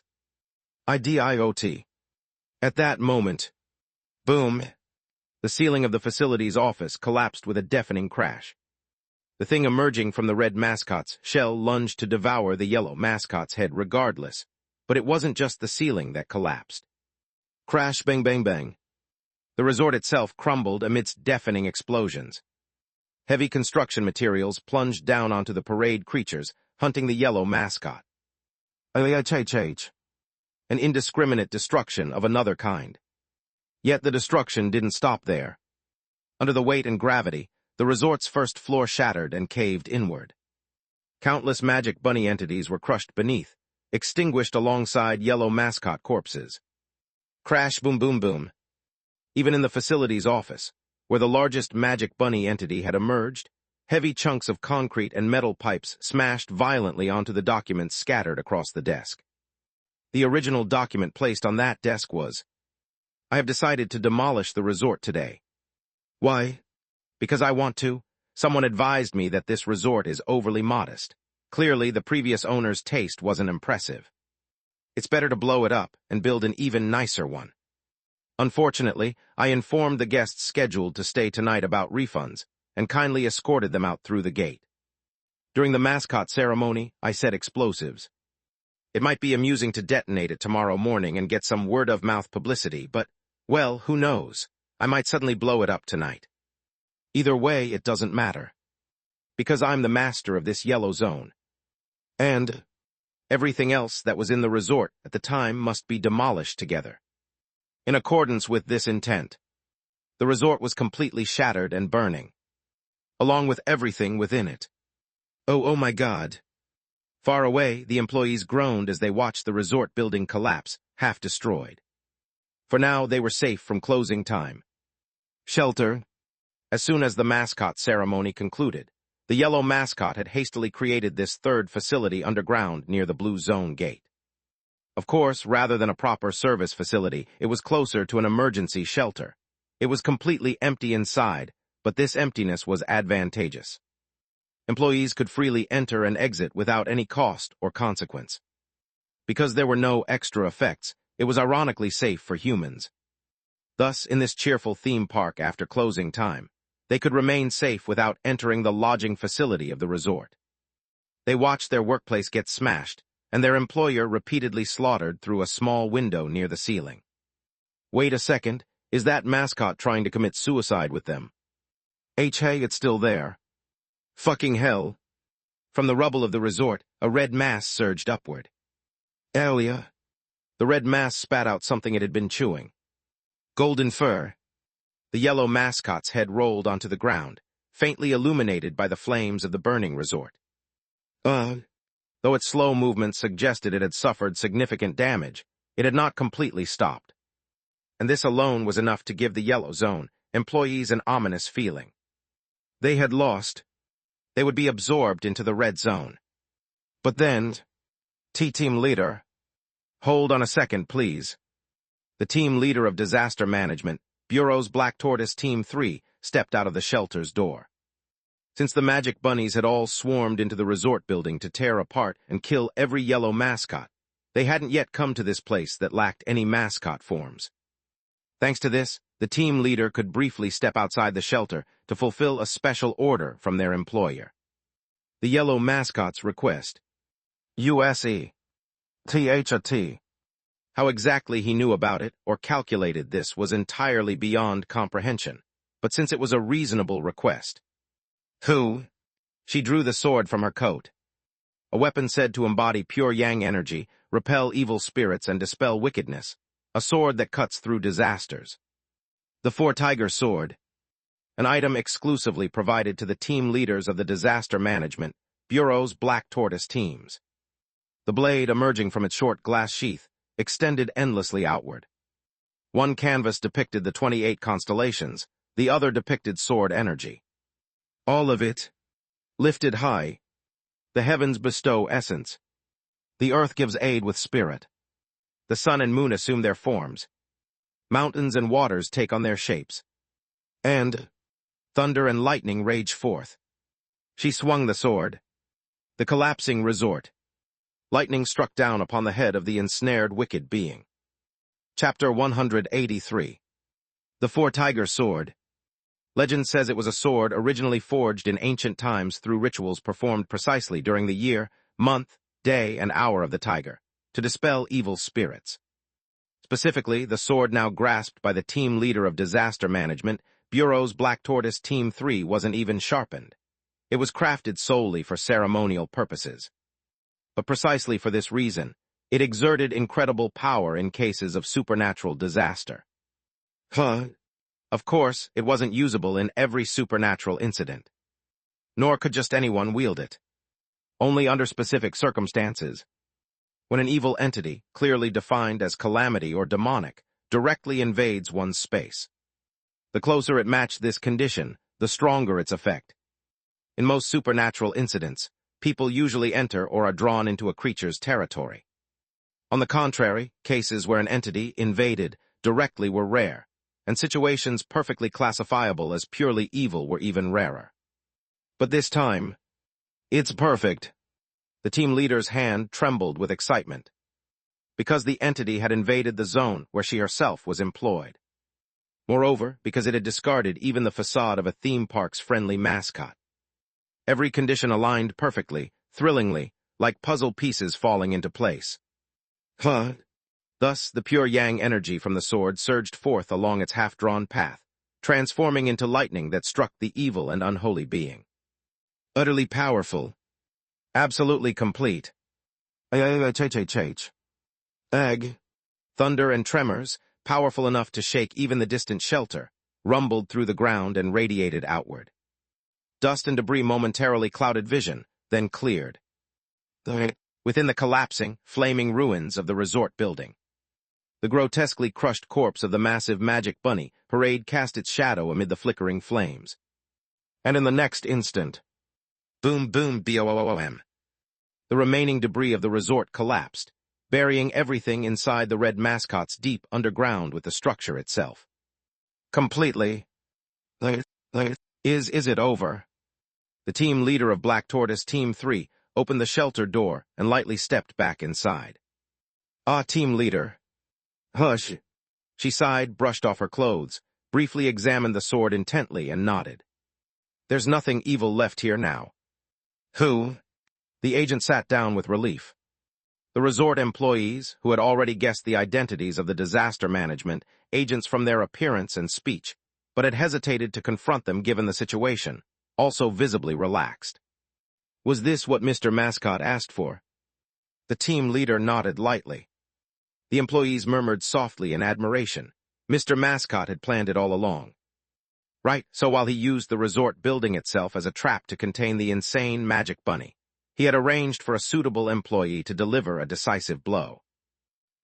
Wait a minute. Then what about Mr. Mascot? He was buried within the building when the lightning struck. Silence.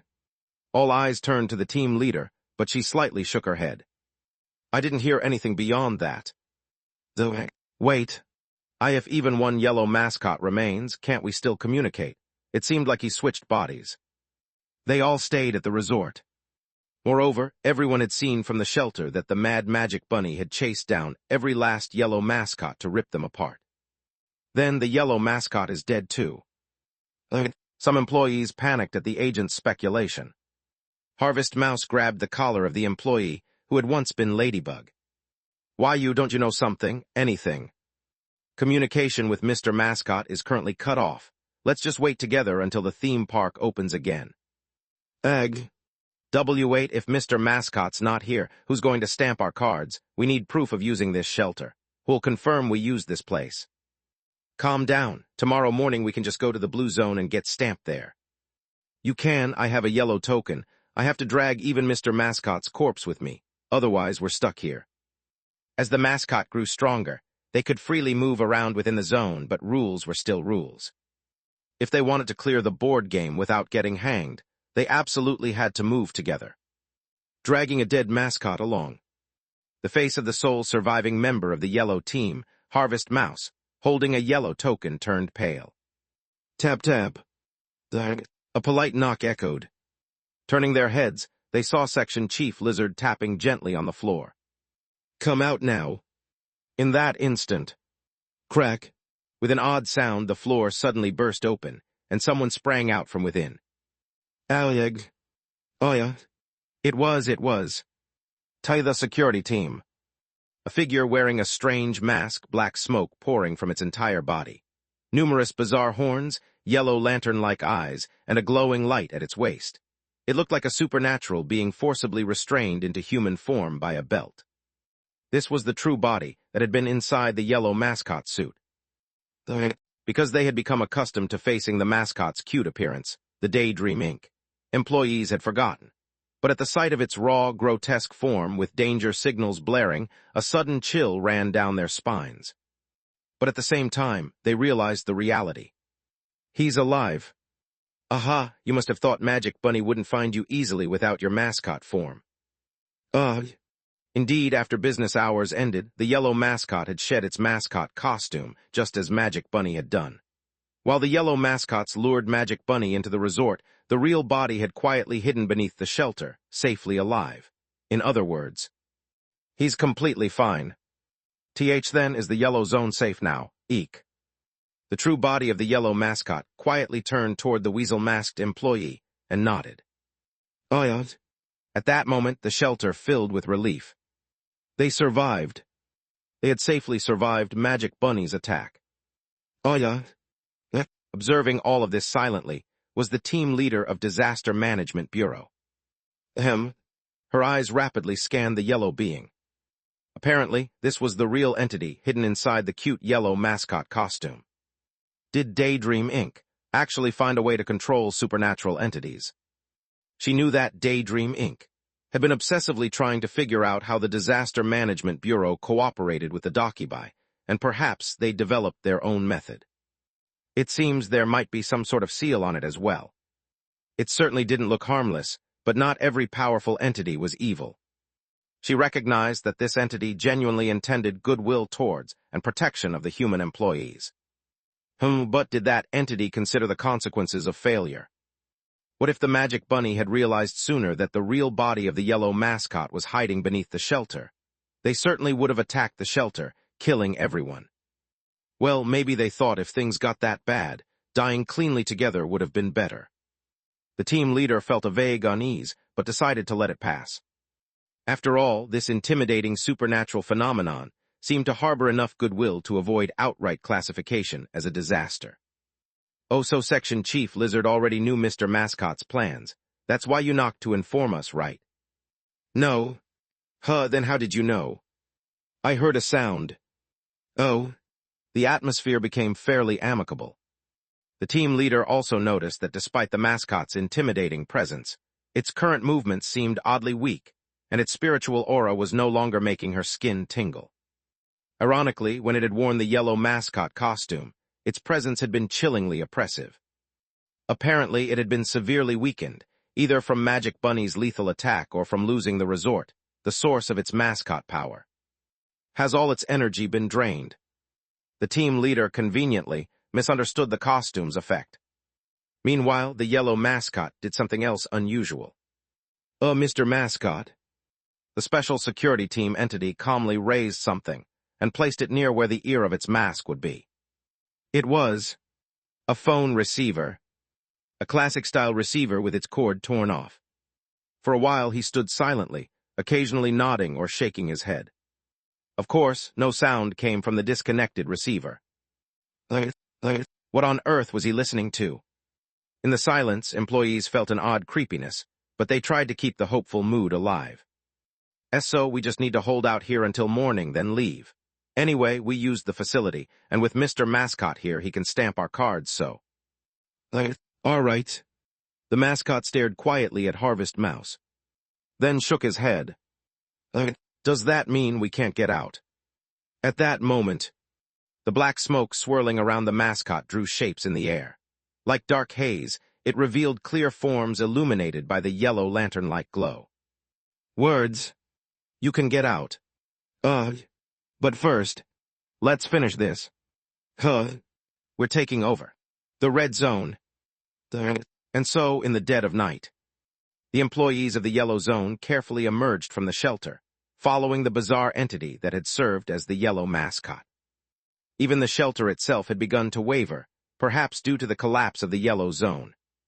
Well, since it's come to this, let's just go along. Team leader. Agent Gamyong wiped tears, complaining how he'd spent all day calling on superiors.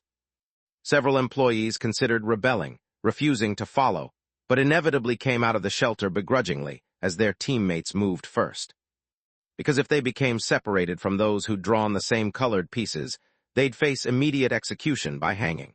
And none were confident enough to overpower Section Chief Lizard or Supervisor Dolphin, who had already moved to join. Moreover, the most capable potential rebel had already been reborn with a new identity, as an employee of Flower Golden Resort. My instructions are to follow the employees' actions and cooperate. Thus, everyone followed the special security team entity wearing the security uniform. The first destination was the gate now darkened. Are we infiltrating the red zone through the blue zone? The former yellow mascot nodded affirmatively to this question. Who? The employees hurried across the gate, even careful of their breathing, and then their eyes met those of the blue mascot. Lek. It sat motionlessly by the gate, still wearing its mascot costume. But it lacked the liveliness of business hours. Anyone could tell this was merely an empty mascot suit controlled from within, rigid and lifeless. The strange entity, formerly the yellow mascot, approached it and communicated once more with smoke. To the red zone. The one wearing the blue mascot costume quietly stood up, then began walking as if to lead. Had this already been agreed upon? Swallowing nervously, the employees silently followed the two supernatural entities. The blue mascot led them through the closed-down water park. Splash! With each step, water splashed underfoot.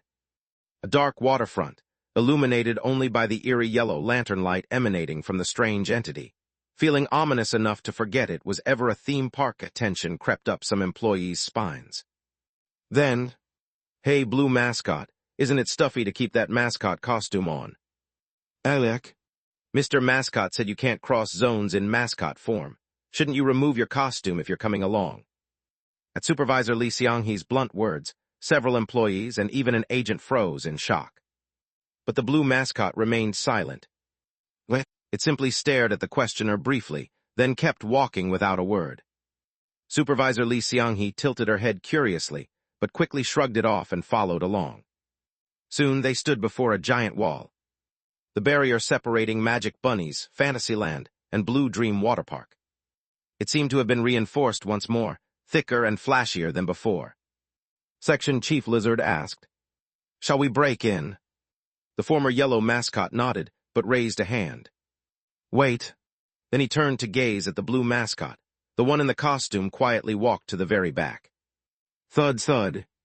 The employees heard the heavy, sluggish footsteps of the mascot suit moving behind them. And then, do not look back. The employees staggered. It felt as though a deep oceanic pressure, a force as overwhelming as a tidal wave, had seized their insides. Instinctively, they knew. It was safe only because it was behind them. They must never face it. To look back would be disastrous. Zip. Behind them, a rusty zipper slowly opened, followed by the sound of heavy fabric falling to the ground, leaving something standing there. Splash! The sound of water dripping. At the very front, the entity carrying the yellow lantern formed new words from smoke. From now on, never look back.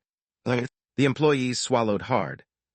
Thus, they took their first step into the darkness of Magic Bunny's Fantasyland, with something from the abyss following right behind. The ending was near. Chapter 184. I walked forward slowly. Magic Bunny's Fantasyland. Everything had stopped, and it was dark. A silent amusement park in itself was enough to conjure up truly terrifying thoughts. All the more so if I was the one walking at the very front. Who? Is this what it would feel like, hiding in a haunted house dressed up as a ghost? I wasn't sure whether to laugh or cry about the fact that I was wearing a security team uniform now.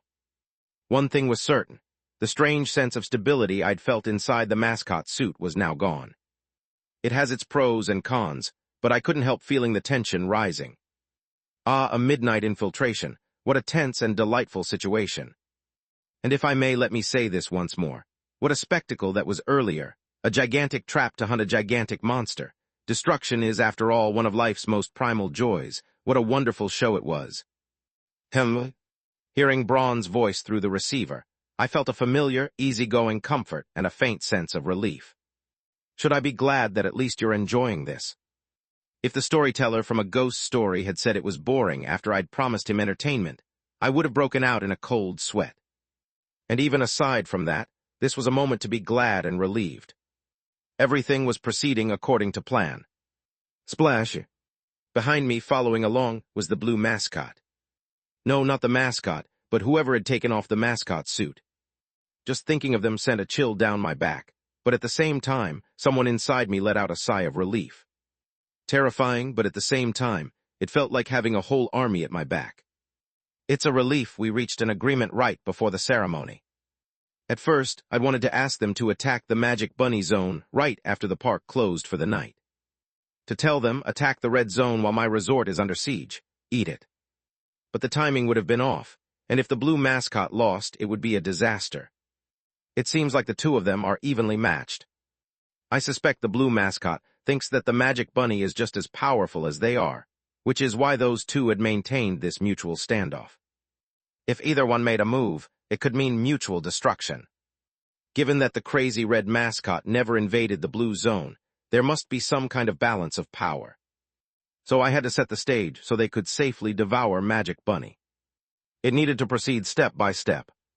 That's why I took the most cautious approach that had the most probable chance, and it led to this very moment. The employees and I hid in the shelter and bombed the resort itself.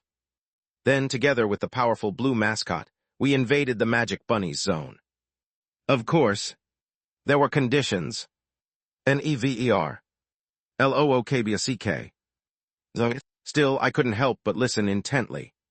Splash! The sound of water behind me, the tail dragging on the ground, something massive dragging its belly as it walked, following behind. It was audible. It sounded like the roar of a giant wave, or a snake moving, or something strange, maybe even like wings or whiskers brushing by, or like something sticky dragging itself across the floor. Following behind, the being who'd taken off the blue mascot suit, something. Splash! My nerves were instinctively on edge.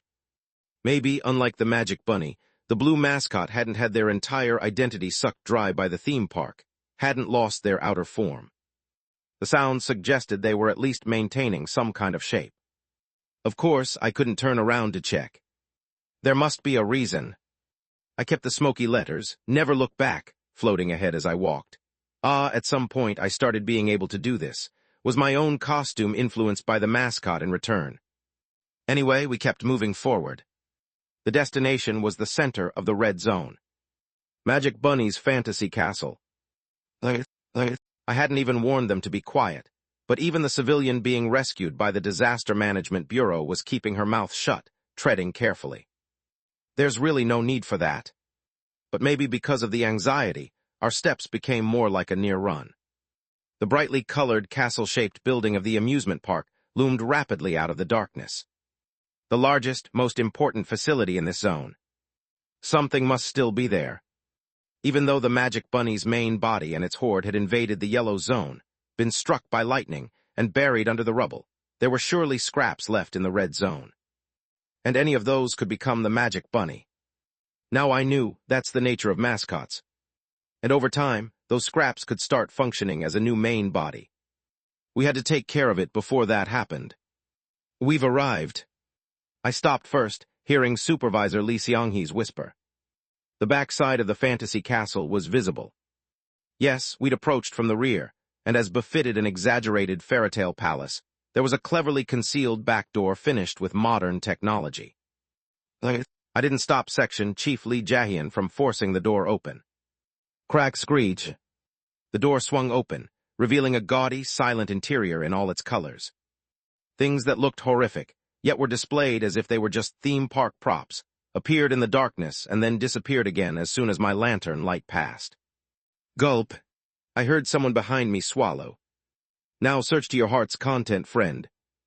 I thoroughly searched every wall, making my way to the gate where the Red Rabbit mascot would have stood to greet guests. And then what I'd been searching for appeared. Authorized personnel only. This is. Looks like a staff area, maybe. That's right. Even the resort had an office for authorized personnel only. Remembering how I'd found operational documents and stamps in there, I figured the red zone must have a similar space. If there was any place where I could be recognized for conquering the red zone. This must be it. Is this our destination? I nodded. Section Chief Lee Jae-hyun, without hesitation, forced open the locked door again. Down below, a modern-style staircase leading underground appeared. The stark design looked corroded here and there, as if rusted by blood. With smoke, I presented everyone with options. Choose freely. Play button wait here. Play button go down. And I quietly stood at the stairway leading into the Magic Bunny only area. Please let at least a few strong ones follow me. The thought of walking down in silence, unable even to look back, with whatever had taken off the blue mascot suit, made me break out in a cold sweat. But surprisingly, everyone came along. What if I stay behind and accidentally look back while I'm waiting?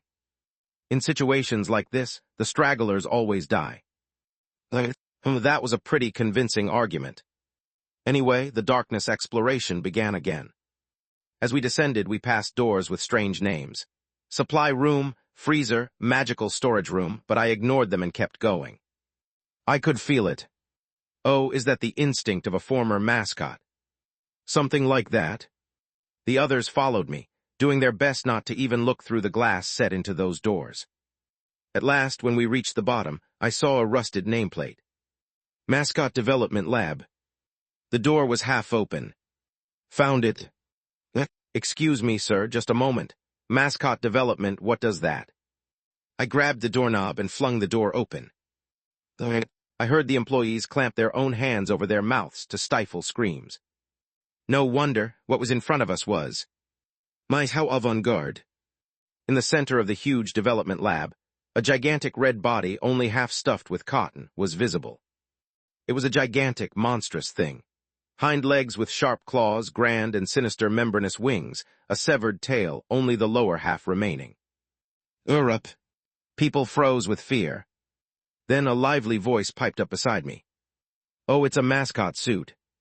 But it looks unfinished, doesn't it? There's only half of it. That's right. On closer inspection, the half-finished lower body on display was empty inside, with bundles of cut hair stuffed in to substitute for cotton here and there. Traces of trying to create a mascot suit in-house. With my lamplit vision, I inspected the lower half of the strange beast more closely. It was covered in dense scales. Those were human fingernails. And that wasn't all. All over the spacious development lab were parts that had never been assembled, just left scattered about. A yellow vertically slit eyeball, small fin-like membranes, huge bird-like foreclaws, a tongue, bits of flesh from a snout. Remnants of mascot development. Many of the materials hinted at their disturbing origins, making me nauseous. Apparently, they had never managed to officially introduce or use this as a mascot for the theme park. This was, after all, the zone of the Red Rabbit, Magic Bunny. That majestic and overwhelming form simply didn't fit this cute, colorful amusement park. Cheerful theme park would never have allowed it. Instead of the rabbit, did it want to use that as the new mascot? Who knows? I could hear the agents whispering. Developing a new image, a cliché but classic idea. What's your take, Mr. Roe dear? I think it might be the opposite. I mean, maybe it was trying to restore its original form with that suit. The magic bunny had completely lost its original form inside the mascot suit. So I think it tried to remake the suit in the image of its true self. Whether by instinct or calculation. But in the end, it failed. And judging by those fragmented pieces, the original identity of Magic Bunny was. At that very moment, something moved. I quickly grabbed the civilian by the back of the neck and tossed her toward the agents. SSSS slurp. The scaly tail the civilian had been staring at intently started to move, dripping some viscous fluid. Hook. A remnant of Magic Bunny. It had been clinging to the inside wall of the tail-shaped mascot suit, writhing. No limbs. No collection of organs or limbs harvested from missing persons and guests. Just the residue from inside the mascot suit, having lost its original shape. But its cunning and aggression seemed unchanged. And then, creak, creak, creak, creak. Sounds began echoing from all around. All the mascot suit parts in the development lab began to vibrate. And the huge mass in the center started to twist its joints, following the tail. Beneath the red costume, even redder things were writhing and swelling. Some screamed, others hesitated on the stairs, unsure whether to run because they couldn't look back, and agents took defensive positions with the civilian between them. Should we destroy it? I feel like we could actually fight this one. And no, that's not it. I quickly shook my head and manipulated the black smoke again. I sent it toward the huge figure that had quietly waited in one corner of the lab, the one that had followed us from the very back. The true body of the blue mascot. The one who had shed the blue mascot suit was engulfed in my black smoke, momentarily hidden from everyone's view. Now, I gestured for everyone to evacuate up the stairs. The employees rushed to the stairs in a panic, and I followed, taking up the rear and pressing my back to the lab door. Standing the same way, backs to the lab and sweating coldly, I drew back the smoke I'd sent to the blue mascot and formed new words. Never look back. And then, splash. A sound came from the development lab. The one who had been inside the blue mascot moved. To do what had been promised. A massive, powerful step moved slowly. An oceanic presence, the master of the deep. There was a grinding sound as if, with a sense of regret, it surveyed the scattered mascot suit pieces and their contents. At last, this moment has arrived. O wicked seed of a foreign land. It devours.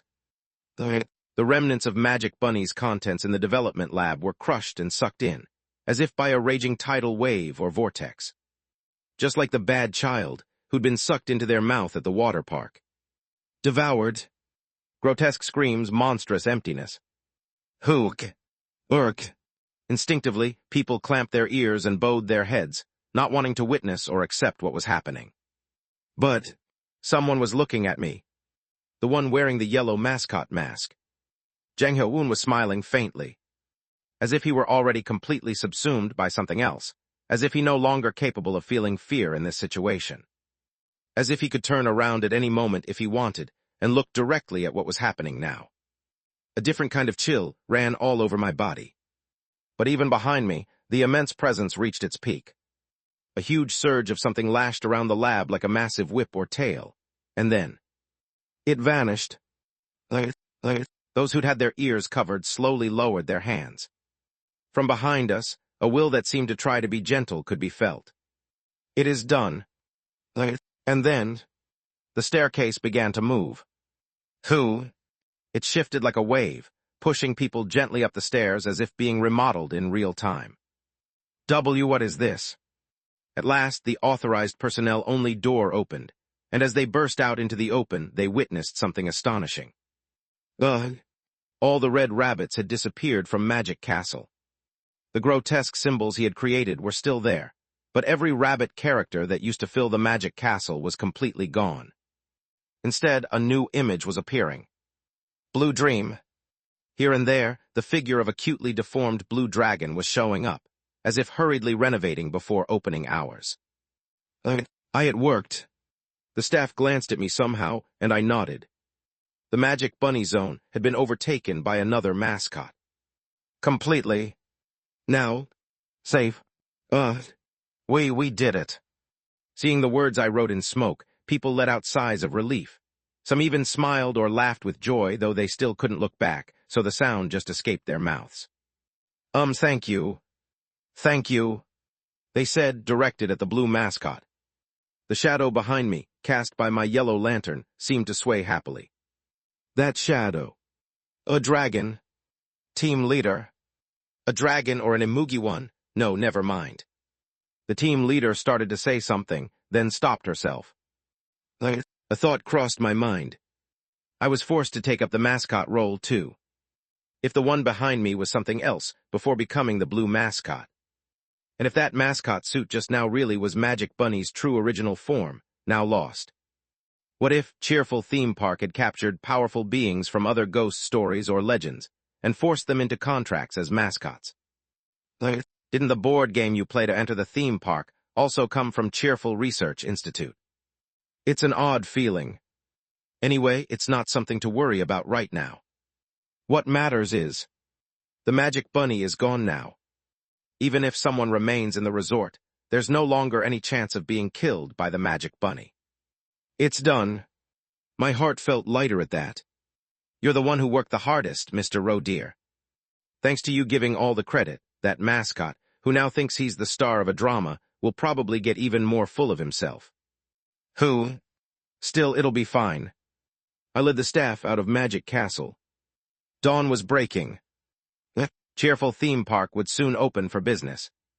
We returned to the connecting gate to the yellow zone, but the gate we'd used was no longer the entrance to Blue Dream Waterland. It was the gate Magic Bunny had installed.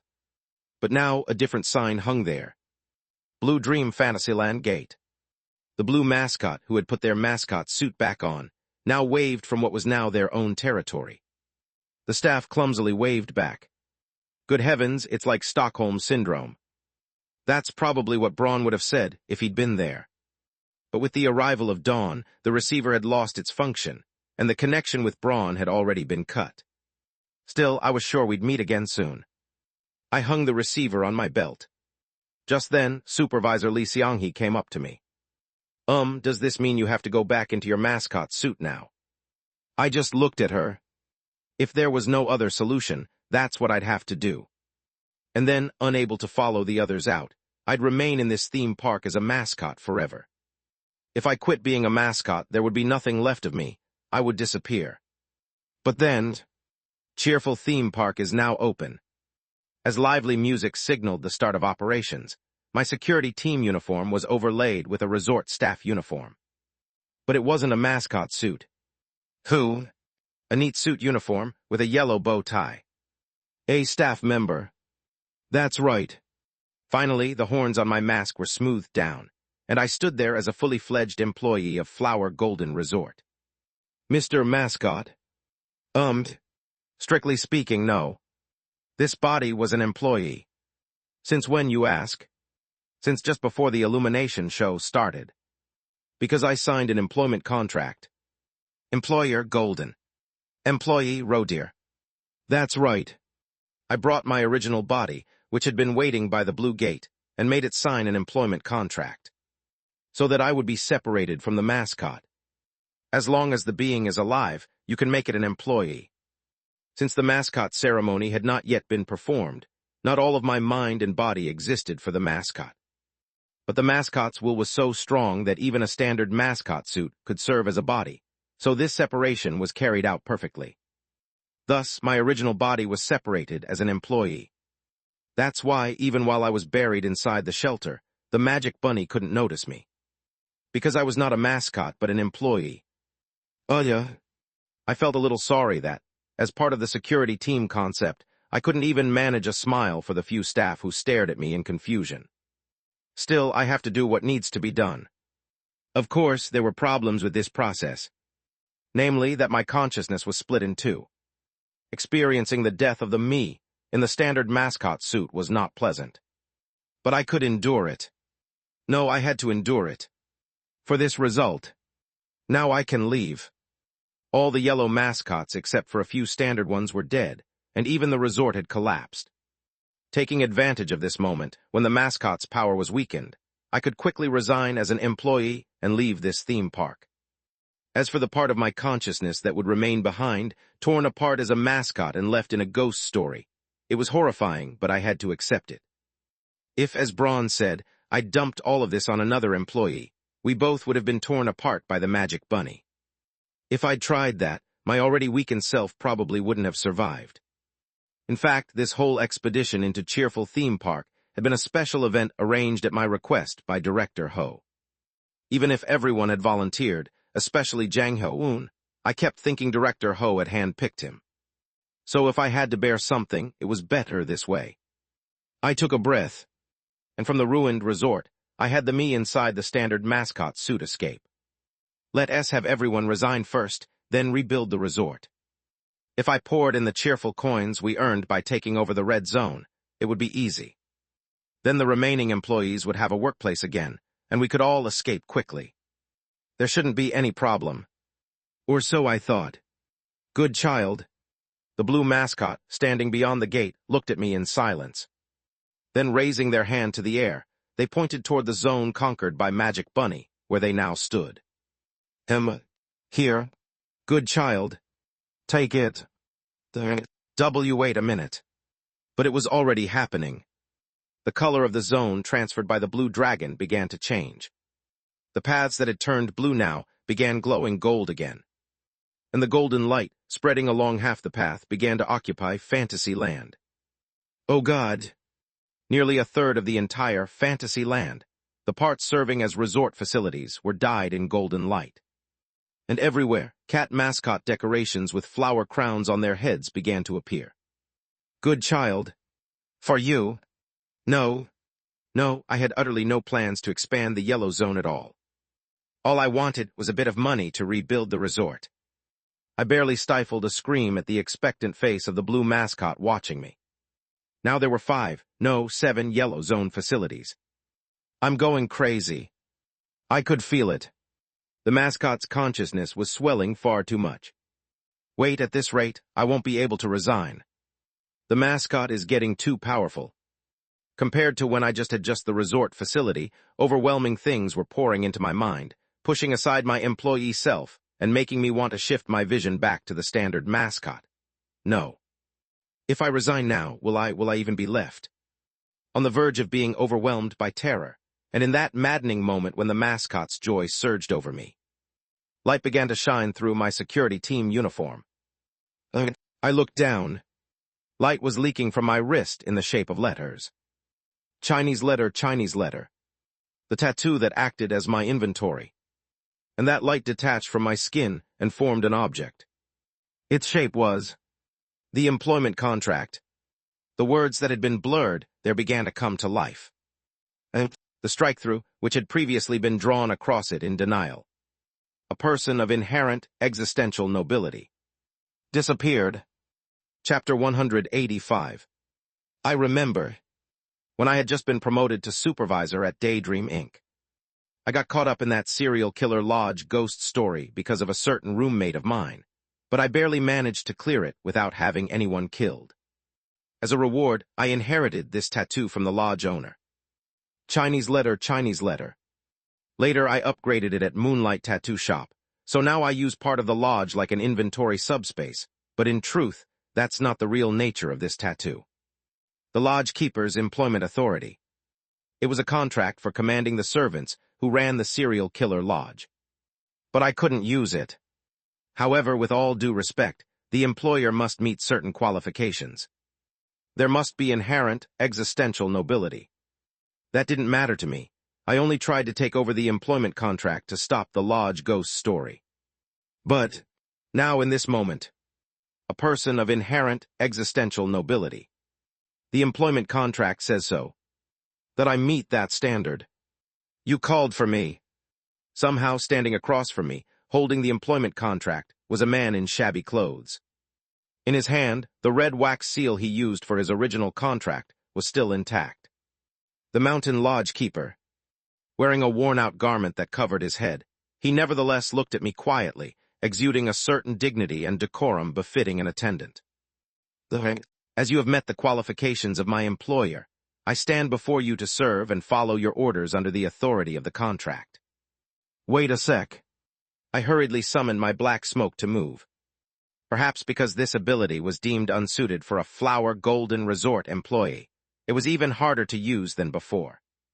And even though the black smoke turned golden midway, I still managed to write out the words successfully. I'm qualified. Where did that judgment come from? I too have some doubts, but that's not for me to decide. But the criteria for nobility are what you think they are. I understand. Like a true servant, the mountain lodge keeper immediately spoke. Exceptional birth. A promised inheritance and power, the existence of those who beg for fear and mercy from them. And then, the ruthless and powerful authority as a landlord exercised over the parasites, visitors, intruders, and challengers in one's domain. Why do these explanations sound like something out of a disaster god's job description? Wasn't nobility supposed to be about good and virtuous values? Well, come to think of it, the lodge keeper's master was a madman who lured people with inheritance just to have them kill and be killed in the lodge. Brutal. The more I listened, the more I realized these conditions were never meant for humans. But apparently, everything I've done so far, being reborn as a mascot in a ghost story, fit those requirements. Did the yellow zone of the theme park get judged as my domain? But there's one thing I don't understand. A promised inheritance and power. That's right, you've had it since the first time we met. The lodge keeper bowed his head again. But do I really have something like that? Sensing my confusion, the lodge keeper respectfully pointed to something. It's proven by a mark even more powerful than the seal of my employment contract. Reflexively, I looked down at my left arm, hidden under my security team uniform. My other tattoo. Zoshes. The mark given to me by the blue mascot. I turned toward the gate. The blue mascot, looking rather proud, said something. I'm good child S. Guardian. Good child. Must protect. Wait a minute. So this tattoo, did socius, mean something like companion member kin in Latin? I'd always thought it was just a VIP annual pass for the theme park, since it burned onto my wrist as the annual membership ticket was destroyed. But in truth, it was something even stronger. They're saying they're guarding me, claiming me as family. I met the gaze of the cutely deformed blue dragon. A mix of gratitude and chills passed through me. Surely it was an act of goodwill, and thanks to it, I had definitely benefited and escaped danger a few times. But ultimately, it was because of this mascot's goodwill that I ended up trapped in cheerful theme park. And besides, today, ever since dawn, it feels like I can hear the blue dragon's words even more clearly. Stiffly, I stared at the blue mascot, and both the mascot and the nearby staff seemed to grow restless. Just then, the lodge keeper's voice rang out. Will you assign me to manage your domain? Wait. Can you work at this resort? Of course. Would you like to instruct me to manage this territory called Flower Golden Resort? He maintained perfect politeness, but there was a hint of impatience or anticipation behind the question. Suddenly, I remembered how those who were completely bound to an employee contract in this resort had worked with real joy. Even me, when I was fully immersed in management as a mascot. Are you someone who wants to work? That's not important, only the will of my employer matters. The employer's will. I want to know more. I exist to manage my employer's domain on behalf of them. The lodge keeper explained. I have faithfully cared for the manor of a noble master, but if you entrust me with a greater post, I can serve you with even stronger servants to match. A desire to become something greater flickered briefly, then vanished. So if he's assigned to manage this resort, which is larger than the lodge, he'll be able to exercise greater abilities. Wait a minute. You said you'd act on my behalf. Then, even if I'm not here, the resort can still be run. Yes, I'm a servant hired for that very purpose. A chill ran through my body. Every operating zone of cheerful theme park must have a mascot. I couldn't just offload my officially recognized mascot duties after the ceremony, but if there was a perfect agent to take my place, could I finally leave? Shall I begin? I nodded. At that moment, I will work according to your instructions. The lodge keeper's appearance began to change. His shabby rags vanished, and a uniform and suit befitting a resort staff member appeared. White gloves, neatly combed black hair, dress shoes, a monocle, and even the mask symbolizing the yellow mascot. And then, manager, a name badge. Thank you very much. I had hired the mountain lodge keeper as manager. With his tidy new appearance, the manager straightened his back, politely held out the red wax seal in his hand. The wax turned gold. He resealed the employment contract formed of golden light in front of me, and then the entire contract turned to gold and returned as my tattoo. Chinese letter, Chinese letter. I watched as the light faded beneath my security team uniform. The term of your inherited employment contract is 1,241 days, 6 hours, 11 minutes, and 23 seconds by the solar calendar. That was more than enough. I'd be long gone with a wish ticket long before then. The important part was this. Now I could leave this place without tearing myself apart as the mascot. Because I had a manager to work in my stead. A moment of relief left my head spinning. Behind me, I heard the staff murmuring.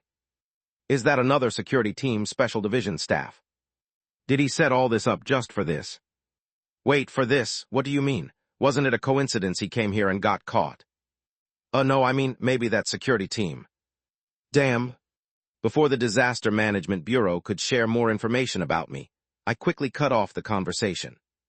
Golden smoke spelled out words. Your choice. Play button resign. Play button stay.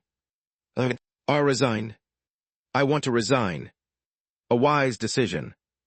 I was planning to get them out right away anyway. The mood reversed instantly. I watched as the standard mascots hurried over with resignation forms, and the staff quickly signed their exit confirmations. Let's just get everyone out. One by one, their uniforms disappeared, and they returned to their original clothes. To give them the promised items, I used a standard mascot to lead them to the gift shop. Whether to laugh or cry, with part of the red zone now merged into the yellow, the gift shop had been included too. Let's focus on guiding them to what's safest. But a few did not follow my lead. Thank you very much. For example, Supervisor Lee Seong-hee gave her thanks, but didn't immediately head to the gift shop or the gate. In fact, once her uniform vanished, she staggered and cautiously sat down on the floor. The injuries she'd sustained before becoming a resort employee had returned. Because she was no longer required to work as an employee. Oh dear. With both legs fractured, she sat comfortably near the gate to the blue zone and looked at me. Quick return recommended. For injury treatment. I'm fine, let's go together. Section Chief Lee Jae-hyun also checked the remaining staff after looking back at the manager and me, then quietly stood at the gate. No. Get out. All of you just leave. You go first and report the rescues. Yes. But why isn't the team leader leaving yet either?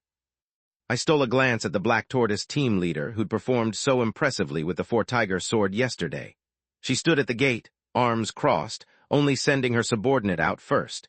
Secretly, I wiped the cold sweat from my brow. Well, at least the urgent fires had all been put out. Now there was just one agent, one elite team member, and one chief lizard left. Looks like a lineup that can keep their mouths shut. And then, 2 employees still wearing the yellow mascot mask. Those who couldn't resign. Judging from Supervisor Lee Seong-hee's condition, if those 2 canceled their employee contracts, they'd probably revert to how they were before returning as staff. Which meant as corpses. Phew. I looked back at the lodge keeper. While I was handling things, he stood perfectly still in a polite posture, waiting. And then he asked again, Are those the employees who will work at the resort? Pointing to the 2 remaining staff. Suddenly an idea flashed through my mind. If I could leave as a mascot after all. They will leave the domain. Together with me. Forgive me, but isn't it difficult for those contracted as employees of the resort to leave this place? The standard mascot brought the employment contracts I'd signed to the lodge keeper, who checked them carefully and then declared as much. But I didn't back down. The workplace doesn't matter. Those people signed their contracts with me. And I pointed at the signature line on the contract. Employer Golden. See this? They belong to me. Not the domain, but me. The lodge keeper seemed to hesitate for a moment, as if checking if this conflicted with the resort's operating policies. Soon he looked up and nodded. I acknowledge your instructions. It worked. Then you're taking the employees out. Wait. Just then the team leader who'd been watching our exchange suddenly jumped in. More precisely, she was looking at me. You're saying you can send them out, right? Then would you consider selling one of your employees? Reflexively, I formed words out of smoke. Employees are not for sale, they're upstanding workers. The team leader was briefly at a loss for words, then sighed and spoke, sounding a bit frustrated or perhaps exasperated. Yeah, that's fair. Then how about dispatching them temporarily? I'll pay you. I have quite a few interesting things to trade. You know that long-haired staff member? Send him with me. She raised a hand and pointed at someone. Jang Hyo-woon. I'll take him. I looked between the two employees and suddenly realized something. Jang Hyo-woon must never fall into Director Ho's hands. No matter what, being handed over to the Disaster Management Bureau was better. If he went to Director Ho, who knew what would happen? How entertaining would it be? You disguise one spy as a cryptid and send him in, only for another spy who's become fully contaminated as a ghost story resident to run straight to back him. Even if Director Ho wasn't malicious enough to enjoy it, there was another problem. We've lost a spy. If I showed too much leniency and suffered a loss, Director Ho's anger might fall on poor Jang Hyo-woon as well. Who knew how he'd be punished, but I had a bad feeling it wouldn't be humane. But would Jang Hyo-woon recover if he's sent to the Disaster Management Bureau? He'd gone undercover as a spy, but no one could predict what would happen next. A fierce debate played out in my mind. Then, after reaching a decision, I wrote out a word with smoke again. All right. Good, then as payment. Wait. For the safety and wage guarantee of the dispatched worker. Drafting a contract takes priority. After a long discussion with the team leader, we drew up a contract and exchanged copies. And so, Jang Hyo-woon's affiliation was transferred.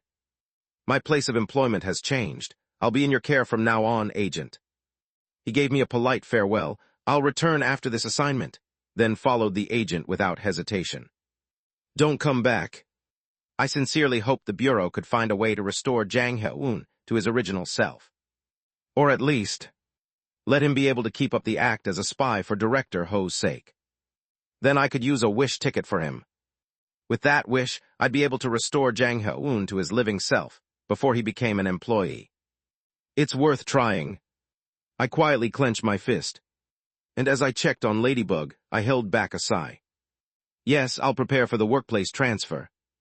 Honestly, this guy, I can't save another wish ticket for him, and the state he's in is honestly his own fault, so I just can't help him. Still, I'll at least transfer custody of him to Daydream Inc. That's the right thing to do. If I could take him out, I had to take him out no matter what. Have you finished up? After that, I wrapped up the handover and information sharing with the lodge keeper. About the resort's operation policies, profit distribution, and also, I've confirmed the unique implementation method you included in the contract. About the inventory function of the tattoo as well. Once you clear out the temporary space you were using, I'll have a new one set up at the resort. From now on, you'll be able to send instructions to your domain easily through that gap. It seemed this tattoo would now serve as a strange new communication channel. An upgrade again, huh? Finally, I asked the lodge keeper for the most basic information for communication. Name. Tell me your name. Address me however you wish. What do you want to be called? In that case, I ask that you call me Resort Manager. I nodded. The person who was no longer the lodge keeper but would now be called Manager bowed to me, and I turned to head toward the blue mascot waiting at the gate. The blue mascot, apparently eavesdropping on my conversation with the manager, desperately began to speak. Now here, our home, Who? I shook my head. The blue mascot looked shocked. Why? Bad mascot. I ate it. As if trying to convince me, the blue dragon waved both their front paws. It's gone now. It's safe. I shook my head as politely as I could. And I formed a message out of smoke. There is work I must do. My duty. The blue mascot's shoulders drooped, but in the end they seemed to accept it. Perhaps because I was still the recognized owner of this theme park zone, they seemed reassured that I would be back eventually. Wait. Instead, they hurriedly used one of their other bodies to fetch something. Then, just like how they had previously tossed churros and snacks to me, they carefully tossed something to me from the other side of the gate. Take this. Reflexively, I held out both hands and caught it. A scale. A black and blue scale reflected a strange rainbow sheen in the sunlight, then waves of blue shimmered from inside. You can call me. Wait, could this scale be a piece of its original form from inside the mascot suit? Can I really summon that? Is it okay to call them? At any rate, it was certainly something incredibly powerful, so I nodded and accepted the scale. The blue mascot quietly watched me, and I shook hands with the mascot. Then they reached over the gate and pulled me into a tight hug. Thank goodness I was treated as an employee. And thank goodness I was wearing the security team suit. Shall we head back now? I nodded gladly. With Section Chief Lee Jae-hyun's help, I supported the limping supervisor Lee Seong-hee to the gift shop. Then we all made our way to the exit gate. Please come play again. One of the fantasy land exits had already changed to display the symbols of the yellow zone. Looking up at it, Supervisor Lee Seong-hee muttered, If you come in through the board game now, won't you always end up here? Usually when things get this entangled, it feels like it becomes linked or something. It was a plausible theory. But for now, escape was the priority, and I really needed some rest. Let's go. One by one, we scanned our used tickets at the gate. Beep. And we all stepped out together. Bye-bye. From behind us, I thought I faintly heard the now familiar voice of the blue mascot. The next moment, who? We all opened our eyes, sitting on chairs inside Daydream Inc.'s research team office. We had finally escaped after 6 whole days. Chapter 186. My second expedition to Cheerful Theme Park has finally come to an end. And the assigned research team was thrown into chaos. Expedition results. Of the 12 personnel dispatched, 8 returned. Among the returnees, 2 completed the expedition within the scheduled time. Meanwhile, 6 were found in the conference room where the board game began on the 6th day of the expedition. Among them, an employee displaying symptoms of complete contamination, mask deformation, was identified and transferred to the Fox Counseling Office. Among the 4 who did not return, eyewitness accounts confirmed the deaths of 3. All had drawn the red pawn, and 1 was transported by a survivor as only a head but was lost in the yellow zone. Additional Special Note 1, upon visual inspection, the collected dream essence was found to be of higher quality than usual, classified as similar to A grade. Additional Special Note 2, several of the employees who returned on the 6th day reported having worked as theme park staff. They claimed to have received items from the gift shop as their wages. This summary looked as though it was organized and had gone through a thorough confirmation process as if it had been a wiki entry. The expedition duration was multiplied 6-fold, yet the resulting essence was a grade higher, truly an irregularity. And there was only one variable responsible for the irregularity. Me, a staff member of the security team's special division. However, seen as something like a ghost story creature or a contaminated being, I managed to scare the research team just enough to smoothly escape the interview hell and head home. Excuse me, I'm really grateful for everything. How can I contact you so I can buy you a meal? Supervisor, that's not allowed. During this, Supervisor Lee Seong-hee kindly tried to make a friendly gesture toward me, but was blocked by a researcher. Which was a relief in the end. There was no way to contact me in the first place. After all of this was just a disguise created by Director Ho. And, before going home, I had to meet that very Director Ho, a boss even more relentless and frightening than the research team. You must have had a tough time, Solium Nim. As soon as I took off my security team suit, I checked the empty right arm and the Dakibai flame that had returned to its lantern form. The Dakibai flame, as if frightened, had its lantern completely hardened. Director Ho, strangely, smiled with his eyes as he looked at it closely, but fortunately he didn't take the Dakibai flame away. On the contrary, after seeing the security team suit I'd taken off, he said this. Wow, after traveling with you through this darkness, Solium Nim, it seems the security team uniform was affected in an interesting way.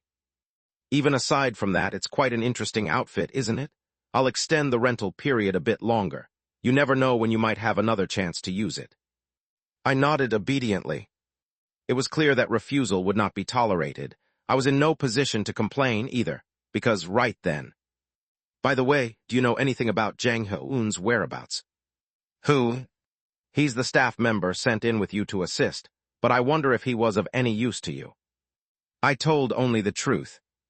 That agents from the Disaster Management Bureau suddenly entered, and Jang Ho-eun, whose identity was divulged, was eventually taken away by them under the pretense of rescue. Oh dear. Director Ho looked unfazed. He looked kind of pissed too. But Director, since Ho-eun's status as an employee of Daydream Inc. wasn't exposed, he should be able to continue his spy work. Is that so? Disguised as deduction, I gave the excuse that, because of the contamination checks during the rescue process, Jang Ho-eun's movements will be restricted for a while. Somehow, it seemed to work. For now, at least. Then was Jang Ho-eun's Dream Essence collector recovered. The research team was in an uproar, saying that a grade essence was collected during this expedition. Unfortunately, it was destroyed during the retrieval process, so that it wouldn't fall into the hands of the Disaster Management Bureau. In truth, that's not what happened. I destroyed it myself. To patch this logical hole, right before escaping the theme park, I retrieved Jang Ho-eun's Dream Essence collector and crushed it in the form of a standard mascot. If Jang Ho-eun were caught with it by the Disaster Management Bureau, it would be no different from confirming he was a spy. But if I just left the collector inside a ghost story, it would automatically be sent back to the company, and because of the recorded data, Director Ho might find out exactly what state Jang Ho-eun was in. Destruction was the only answer. That's unfortunate. Normally, the person in charge would have to pay points for destroying a collector. Ah, right. Since this was a special situation in the line of duty, I'll smooth things over on my end. Yes, thank you, sir. Haha, it's not like I'm doing you any special favor, Solium Nim, really. Thankfully, Director Ho let it go without further issue. I thought there might be an uproar because the collected essence was high grade, but unexpectedly, he didn't seem particularly attached to the high grade of the essence. Strained. Anyway, a grade was a grade, so I figured I should check my own elite team collector as well. But for now, that wasn't possible. Because after going through all of that, I collapsed onto my bed and slept straight through until the next morning. I really thought I was going to die. The only consolation was that I was so tired, I slept straight through the night without waking up. And to say it another way, it means my 6 days off vanished just like that. And this morning, as soon as I opened my eyes, I went to work at the Disaster Management Bureau. Uug. Egu, long time no see. Not a word from our cold-hearted MZ Grapes the whole time you were off. Agent Choi, who was walking into Black Tortoise Team 1's waiting room with an Americano in hand, paused when he saw me. Did you go off training on some mountain while you were off? You look totally skin and bones. Hey, Yiquina, you agree, right? Pardon? Agent Bronze, who was frowning as his superior pulled his arm and pointed at me, also froze and looked flustered as he realized what condition I was in. Did something happen? I barely managed to answer. I didn't sleep very well. It was the truth. For 5 nights and 6 days, I'd worked day and night as a mascot at a ruined resort. Agent Choi and Agent Bronze exchanged glances for a moment, then, as if coming to a silent agreement, quickly moved to sit on the nearby sofa next to me. You didn't get enough rest? I looked at them with a feeble expression, saying nothing. Ryu Yiquin asked carefully. I heard you didn't come in to recharge your Dakibai flame lantern during your time off. Are you all right? Yes, I'm fine. I guess I forgot since I didn't need it. Phew. For reference, the Dakibai flame finally regained its energy after I coaxed and comforted it. Apparently, something had gone wrong because it was overwhelmed by the mascot's energy. But when I recharged it on my way to work this morning, it seemed to regain its usual cheerfulness as it returned to the form of my arm. Though now, just mentioning the security team suit makes it tremble and give me a dramatic thumbs down. I'm sorry, you even made sure I could use my vacation time. That's something you were entitled to anyway, wasn't it? Agent Choi dropped his playful tone and continued comfortably. Grapesai, you know there's a really nice hot spring run by the Bureau out by Seorakson, right? How about we all go together next time we're off? It's pretty nice for an employee benefit. With coworkers to a hot spring. But realizing what exactly that hot spring was, I quickly nodded. I did want to see what the Disaster Management Bureau's facilities were like at least once. Yeah, good choice. Still got some spirit, huh? Agent Choi ruffled my hair and patted my back. When you work hard and then suddenly rest, it all catches up to you at once, physically and mentally. But you still made it to work right on time. Good job. I only came to avoid getting exposed as a spy. And after going through a ghost story under Daydream Inc.'s jurisdiction this time, the Disaster Management Bureau's ghost stories honestly felt like fairy tales in comparison. Of course, I couldn't actually say that, so I just nodded. Thank you. Then I leaned back on the sofa and spent the waiting time. Except for the effort it took not to be startled when Agent Choi tried to suggest playing a board game, which I absolutely refused. There was nothing of note. Fortunately, there were no calls for me either. And in the afternoon, after lunch, Agent Grapes, I met Go Yeonjun from the Preliminary Investigation Unit, who had come by with some documents. Did you hear? You know, Vermilion Bird Team 2's Agent Hwagak who worked with you, Agent Grapes. Go Yeonjun didn't yet know about the theme park incident, but it seemed she'd learned about Jang Heun's condition through other means. No, this is the first I've heard. What happened? Go Yeonjun's face gradually lost its expression, and as if holding back tears, she continued speaking. Yesterday he was found in a severely contaminated state, and I heard he's now in the isolation ward. I heard he was transferred to Seorakson. They say he must have gotten caught up in some sort of supernatural disaster while you were on break. Are you two talking about our rookie? Go Yeonjun and I both turned our heads at the same time. There stood the Vermilion Bird Team 2's leader, Jang Heun's superior at the Disaster Management Bureau. He gave us a bitter smile. Yeah, I guess for new agents, this could be a bit scary. When your coworker suddenly doesn't show up to work, it's unsettling, right? But he's all right, given the circumstances. That's just how it is with people. If you look for a way, you'll find one. What's important is that we got him out. Behind the glasses of the site cleanup, Unit's Vermilion Bird Team 2 leader, I could see that unique determination agents have. But at the same time, there was a familiar sense of fatigue and sadness. As if remembering the agents, they'd never managed to return to their original selves.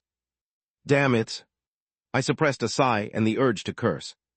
In any case, the fact that Jang Heun was in a treatment facility and not a glass prison meant his cover hadn't been blown. That was a relief. Still, it's impressive that friend of mine brought him back. Hey, Hijimai. When the Vermilion Bird Team 2 leader waved his hand, someone approaching from down the hall came closer. It was the team leader-level agent who'd entered the theme park, team leader Hejiam from Black Tortoise Team 3. Team leader? I nearly choked. The rookies. Right. These rookies entered in the same batch as our kid, and this one's the new hire for the Black Tortoise team this year. Oh, the Destroyer. That Agent Choi has been doing such a good job at hiding you away that it's only my first time saying hello to you. Nice to meet you, by the way. It's nice to meet you. I almost retorted, but just barely held it in. I forced down my embarrassment and greeted team leader Hejiam. In my head, our employee dispatch deal was running through my mind. I had to get something in exchange for sending Jang Heun, or it'd look suspicious. That's why I received 5 jade badges made by the Disaster Management Bureau from this team leader. Recalling the wiki entry, jade badges made by Baraidgi-1 Workshop are frequently used as currency in supernatural phenomena. Although they are known to be produced for ritual purposes, permission is requested for them to be issued as agent supplies. A currency of ghost stories. It probably wasn't a huge loss for the team leader, but it was definitely useful. Still, I should properly greet our destroyer rookie agent. Here, shake my hand. Yes, thank you. Even without meaning to, my shoulders tensed automatically. Team leader Heejim from Black Tortoise Team 3 gave my back a light tap, waved, and walked off. I let out a sigh of relief and turned my attention back to Go Yeonjun.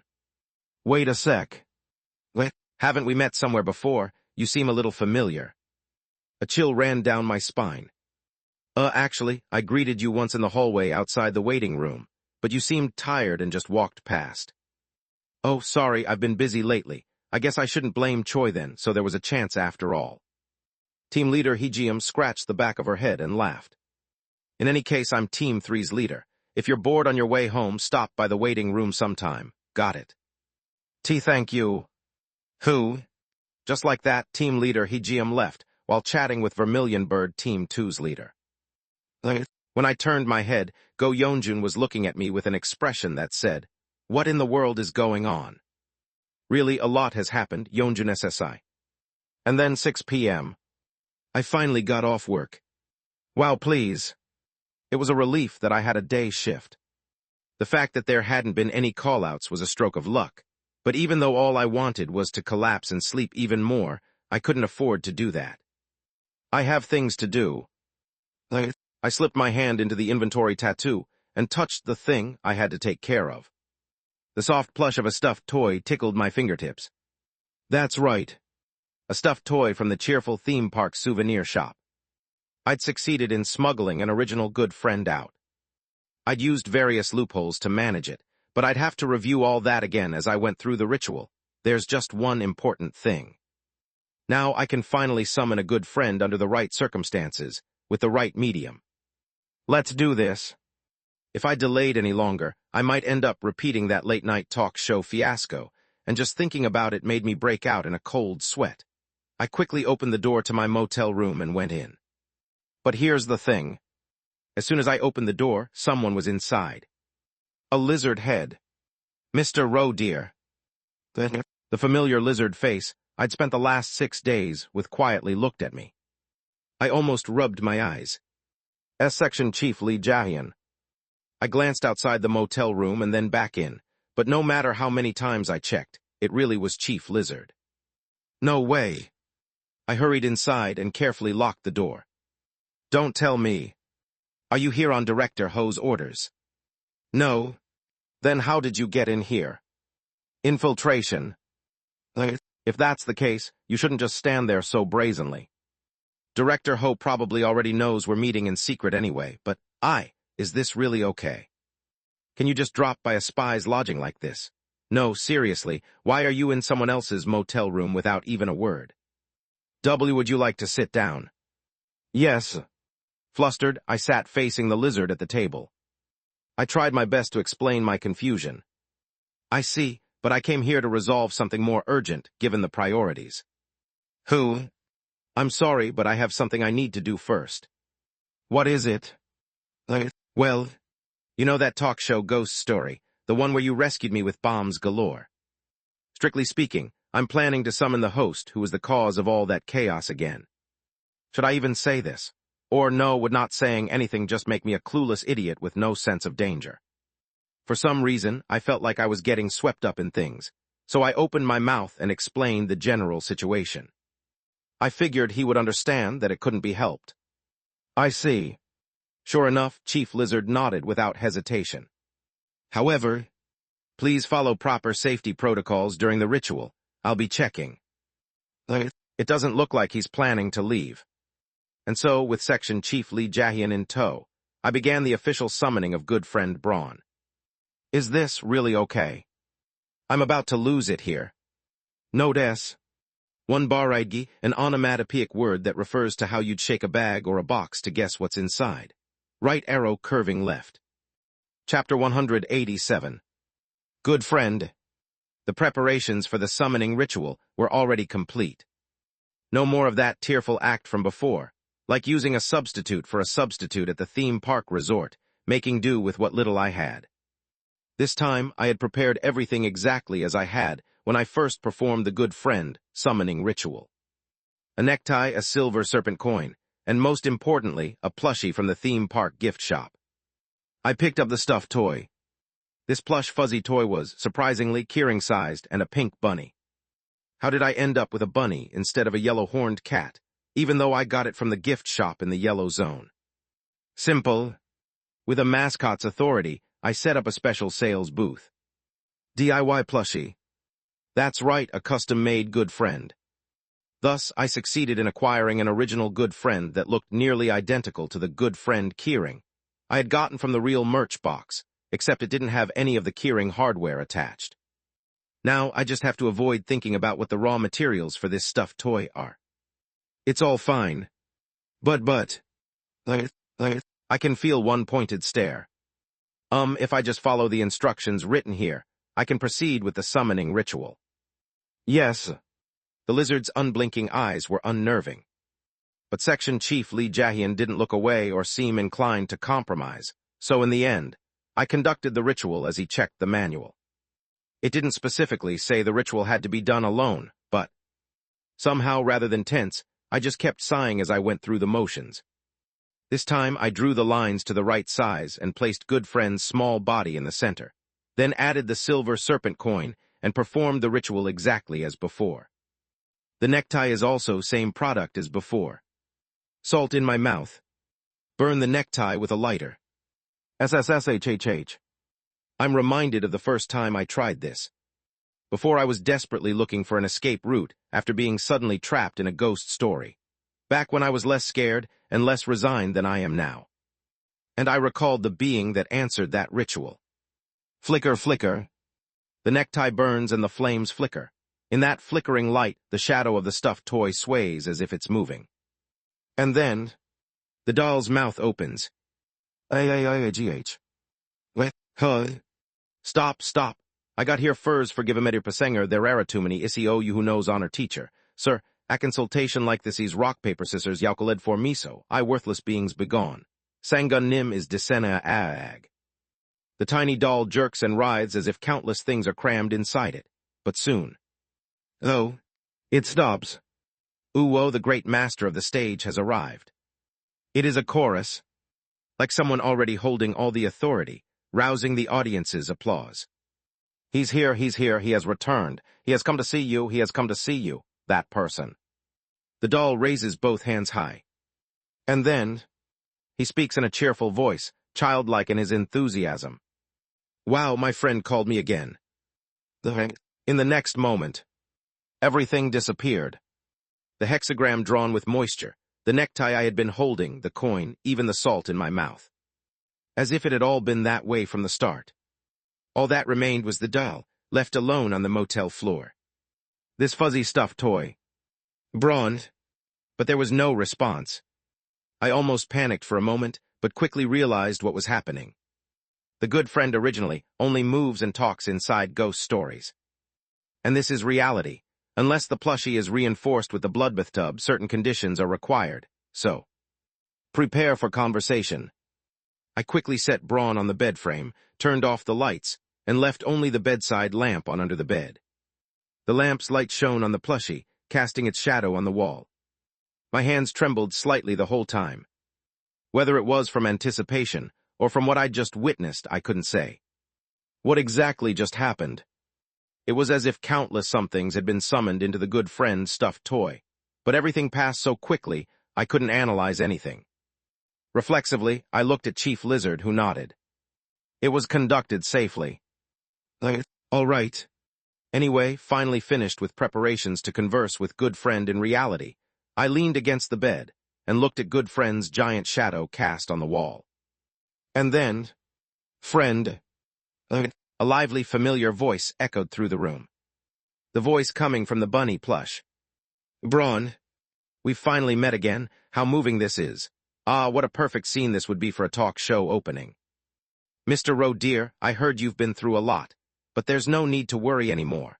Your most faithful advisor, your best guide, your one and only friend in the world has returned to your side. That tone overflowing with showmanship. Strangely, just hearing his voice brings a quiet sense of nostalgia and a lump in my throat. At times like this, a hug and cheers would be ideal. The audience should be him, Not moving, I see. Mr. Roe dear, for some reason my body feels as heavy as waterlogged cotton, but with my friend's support, I think I could manage.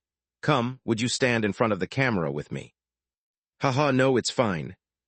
Even hearing such spine-chilling words from him was almost nostalgic now. Leaning against the bed, I looked at the plushie's shadow on the wall with relative ease. Let's talk a bit more first. How are you feeling? I couldn't be better. As long as I can talk to you, friend, even if my limbs feel heavy, it's a comfort I can bear. I'll get used to it again, little by little.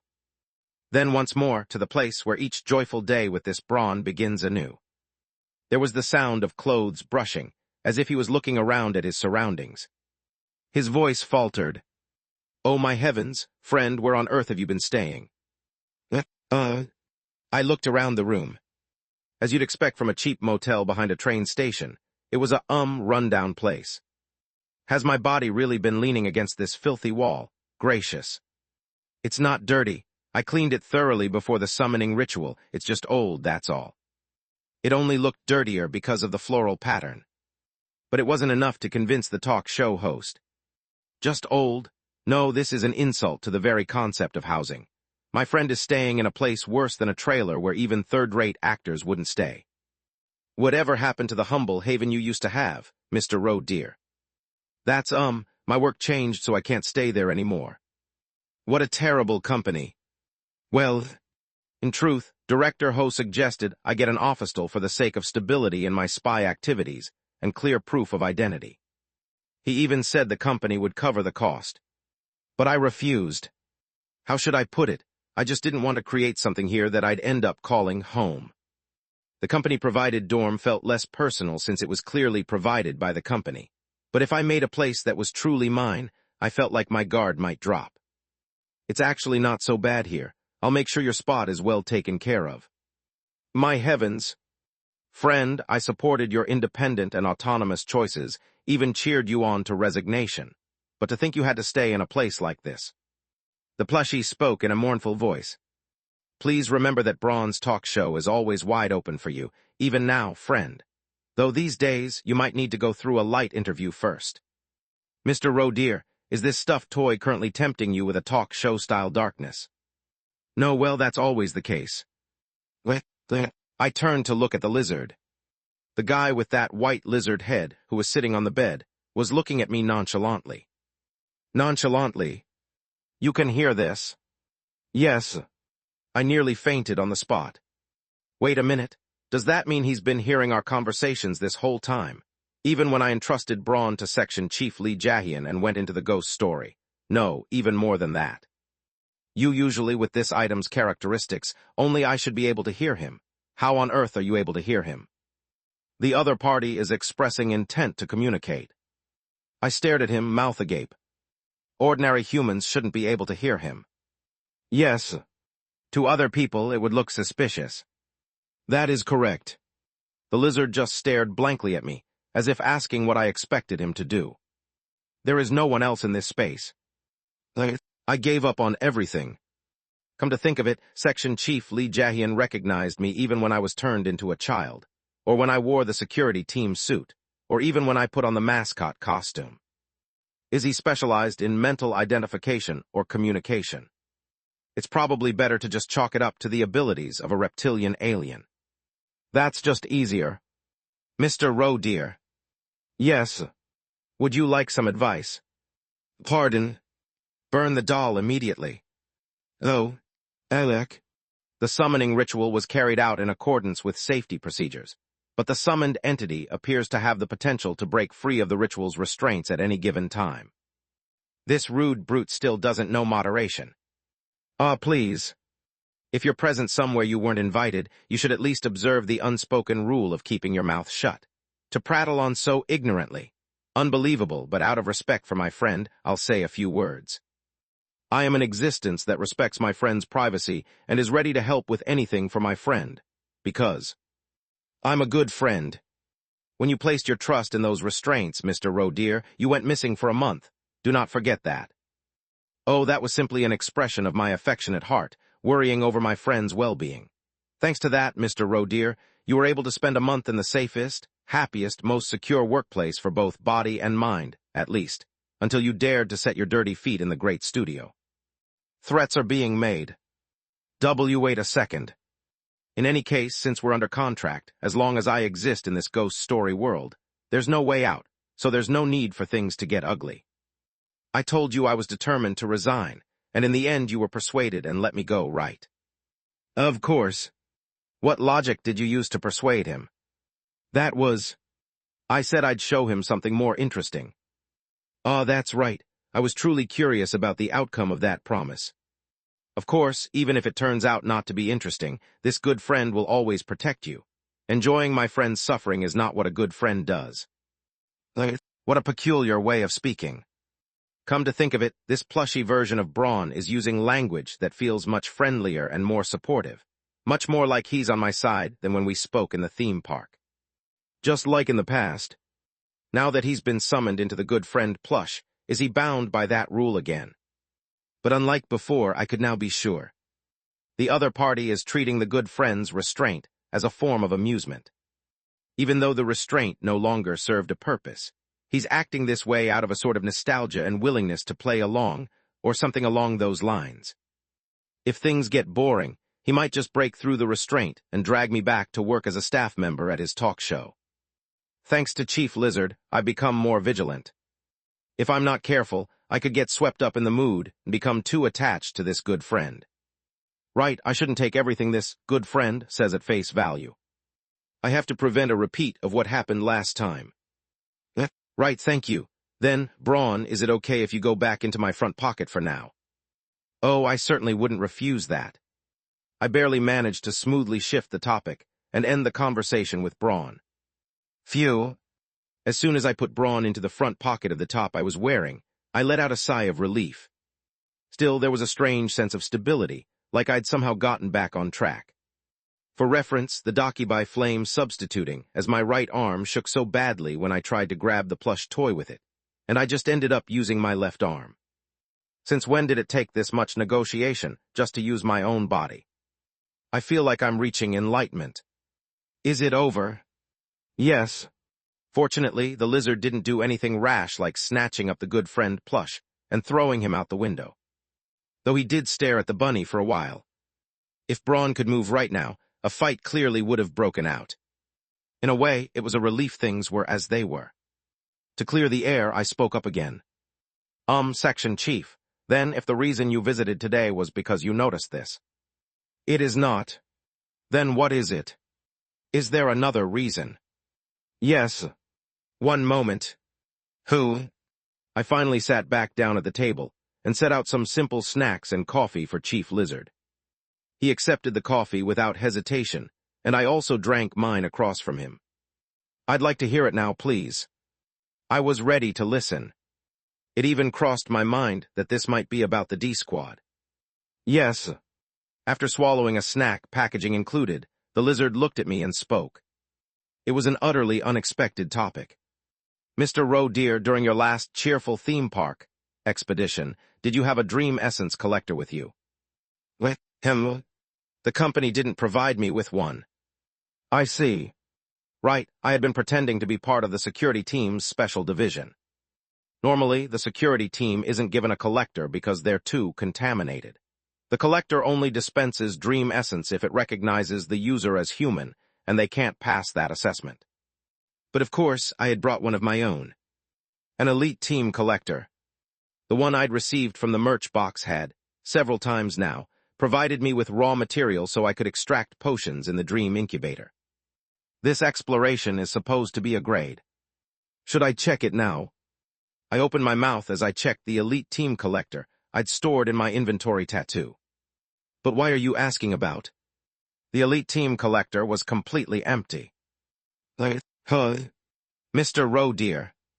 I carefully took out the collector again and checked to be sure, but still, nothing was inside. That's strange.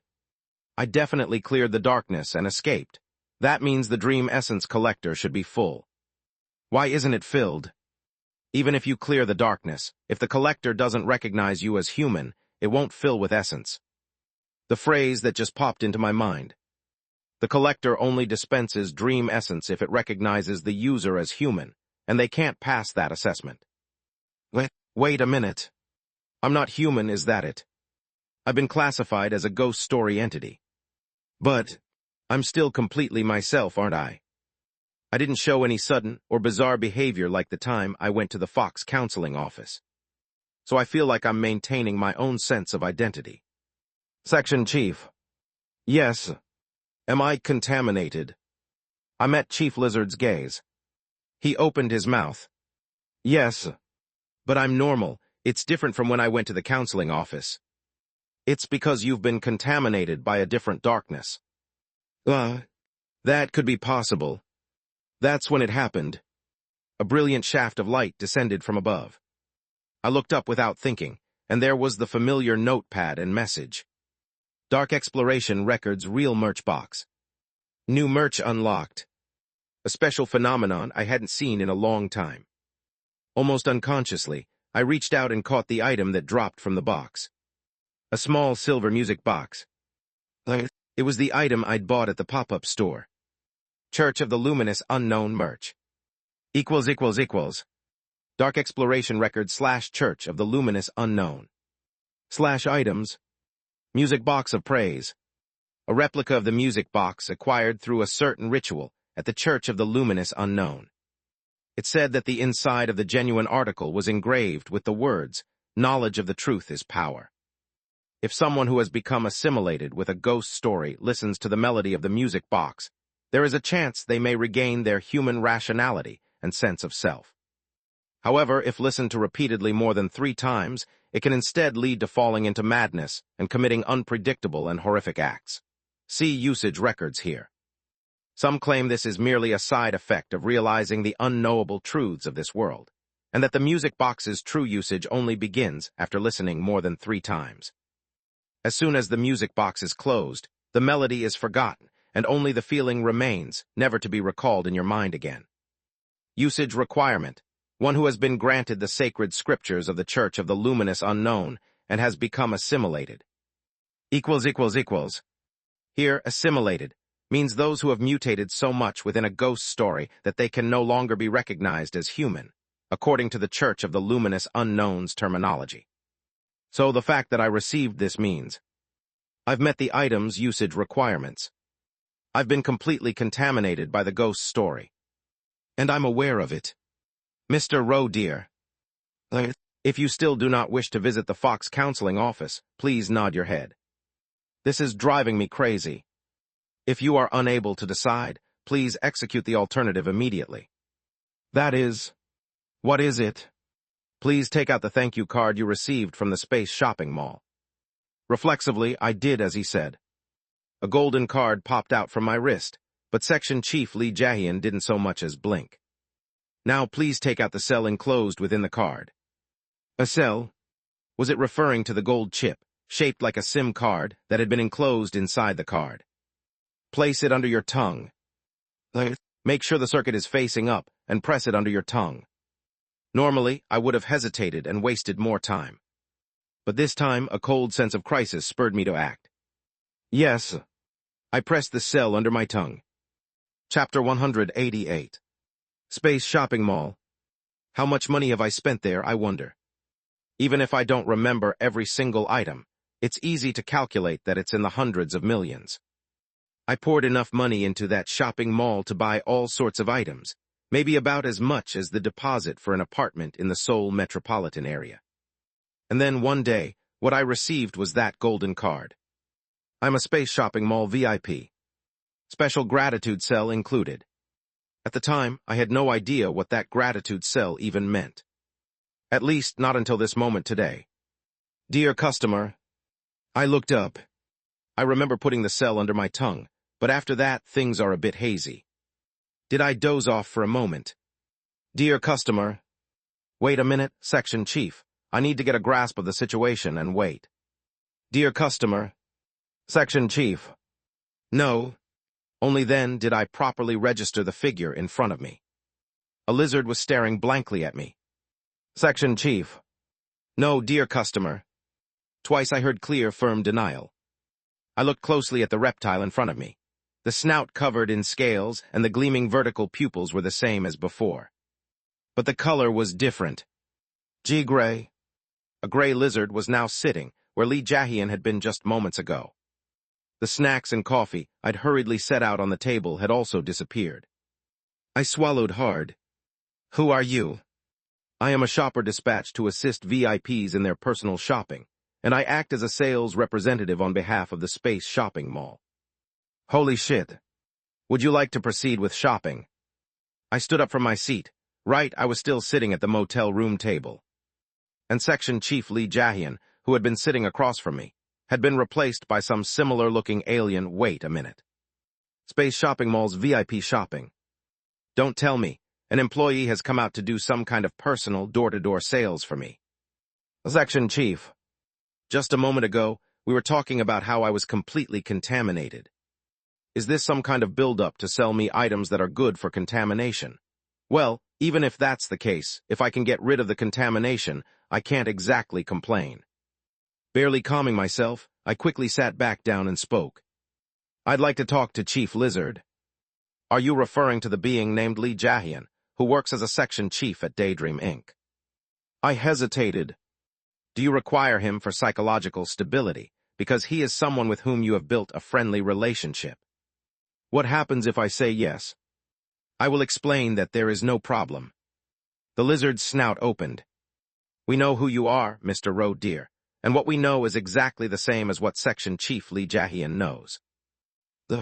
Additionally, we wish to maintain a friendly relationship with you as well, dear customer. It was strange. Come to think of it, Section Chief Lee Jae-hyun often started sentences or explained things using we as the subject. And the button I used was called, We Can Help. We? Who exactly is we? We are the coalition. Speaking to Lee Jae-hyun or to the being in front of you now is the same as speaking to the coalition. The conversation was getting more and more metaphysical. So, a bizarre collective of alien beings, sharing a single memory and emotion. I have heard about urban legends like this before. It really was like something out of a sci-fi story. I mean, of course it would be, since this was an alien shop at the end of the day. I held my head in my hands as I replied. Just let me speak to Section Chief Lee Jae-hyun. I don't want to shop right now. Mr. Roe dear. I looked up. But the white lizard was a different entity. It's not Lee Jae-hyun.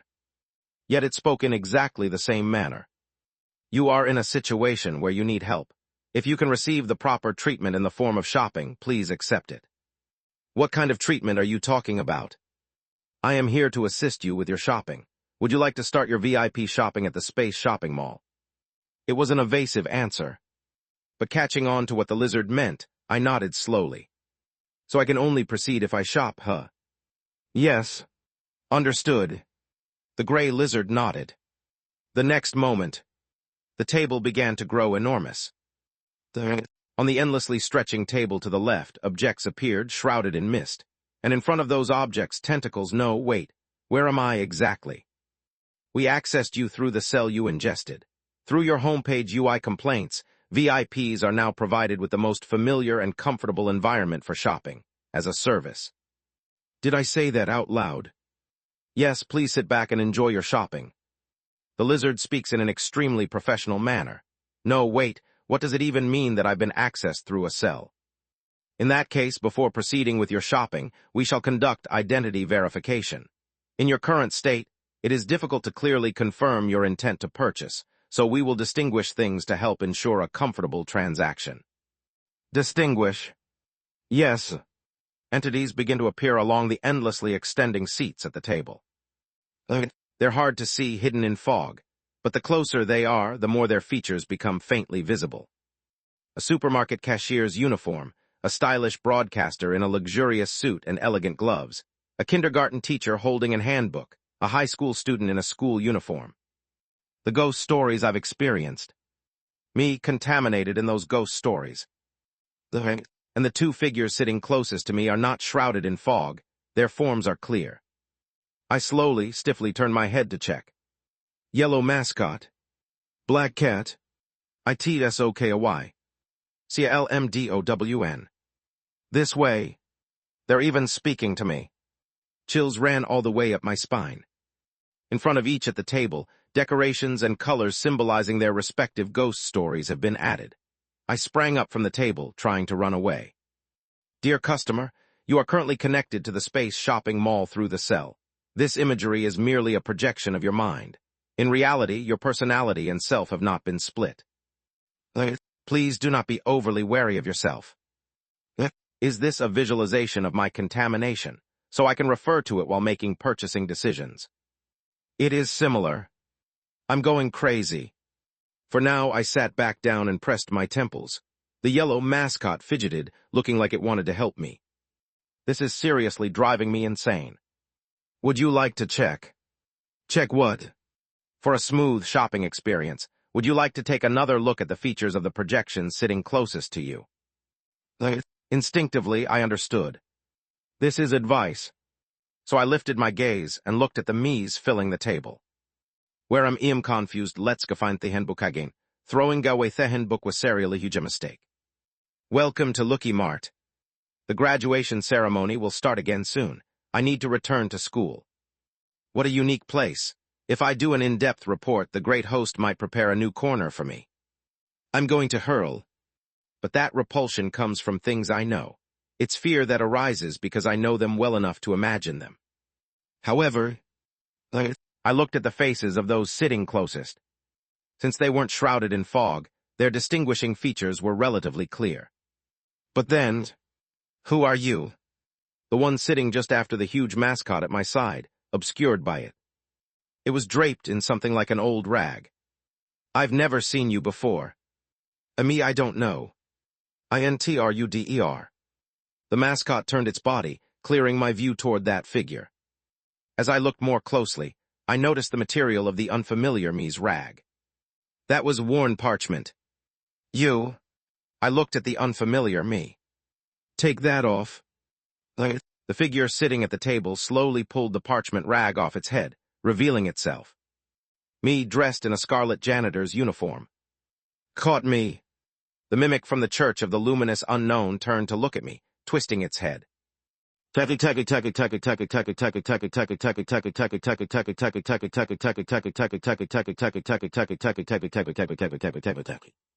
Allow me to cover up anything that interferes with your shopping. The next moment, the me in the janitor uniform vanished from the table. My heart pounded. Dear customer, did anything from your mind's image just now come to mind? Yes. I remembered. I reached into my inventory tattoo and pulled out the item I'd forgotten. No, the item that had been subsumed so I'd forget it. A worn, rolled-up piece of parchment. The mimicry sect's scripture, verse 4. Story usurper. The item that came out when the security sergeant disposed of the mimic I met while cleaning in the company basement, back when I was under disciplinary action. A fragment of the Church of the Luminous Unknown Sacred Law. I also remember wrapping it up with wrapper 12B357, Kona Enus, to block its effect. And on Tamra Express, I unwrapped it and wrapped it around my body for defense. After that, as I got caught up in Braun's late-night talk show, I never had a chance to think about this Church of the Luminous Unknown scripture. Or maybe, at some point, my narrative had been manipulated so I couldn't recall it. If I hadn't just received a music box from the Church of the Luminous Unknown in the merch box, I would have completely forgotten. It was thanks to seeing another item from the same source, just now, that I was able to recall it. And, dear customer, the parchment is swallowing something. Yes, I saw it too.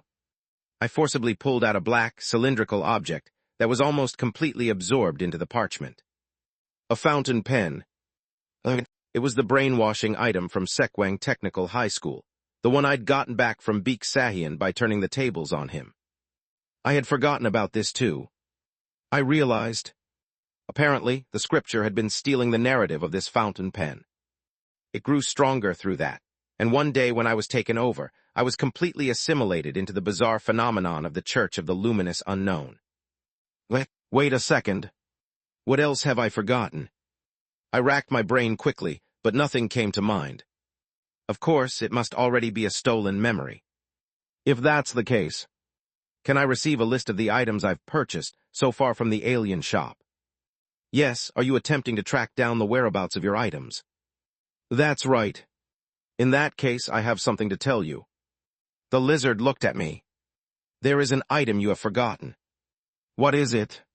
You received strength-enhancing gear from Section Chief Lee Jae-hyun and used it to craft new equipment, but the whereabouts of the crafted item are unclear. Section Chief Lee Jae-hyun attempted to inform you of this fact, but soon realized that simply notifying you would not resolve the problem. I remember. Does it enhance strength? Something similar. Use it as a parent item when crafting a new special equipment. Thank you. We definitely had that conversation. As I listened, I slowly realized what the item was. It was a bracelet. It was something I last made together with Assistant Manager Yoon Hage at the Daydream Inc. Annex. At that time, she had suddenly appeared in my room, just like Section Chief Lee Jae-hyun appearing in this motel room now. But after making that custom equipment, I have no memory of what happened to it. There were several crisis situations where I could have used it, but it never came to mind.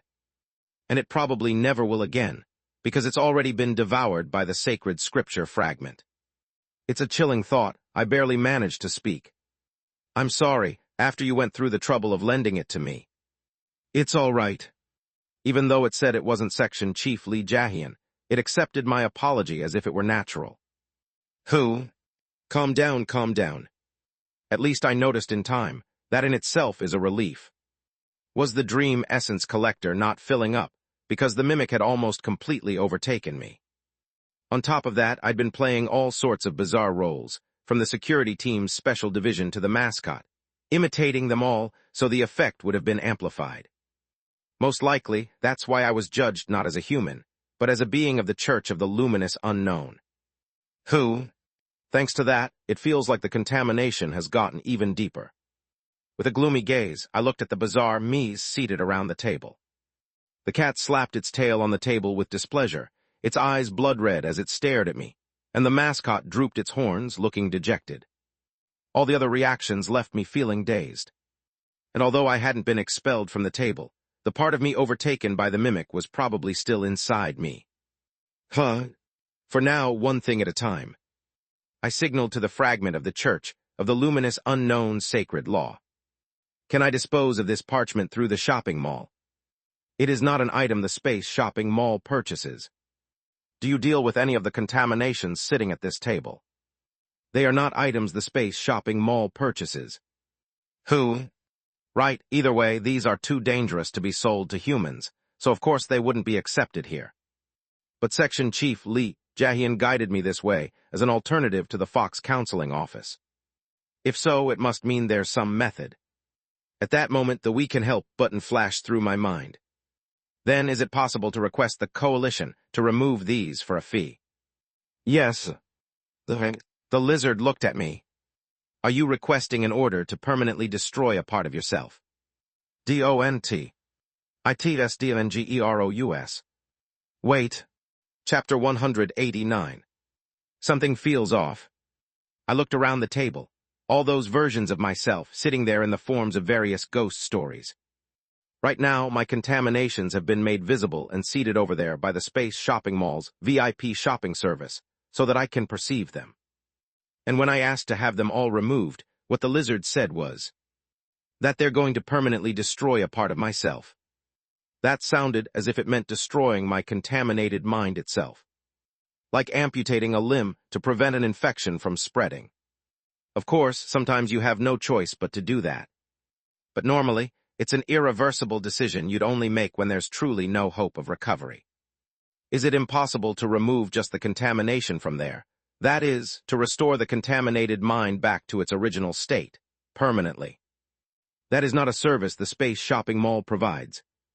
Is it possible anywhere else? That is information I cannot provide. I turned my head. The yellow mascot was shaking its head at me.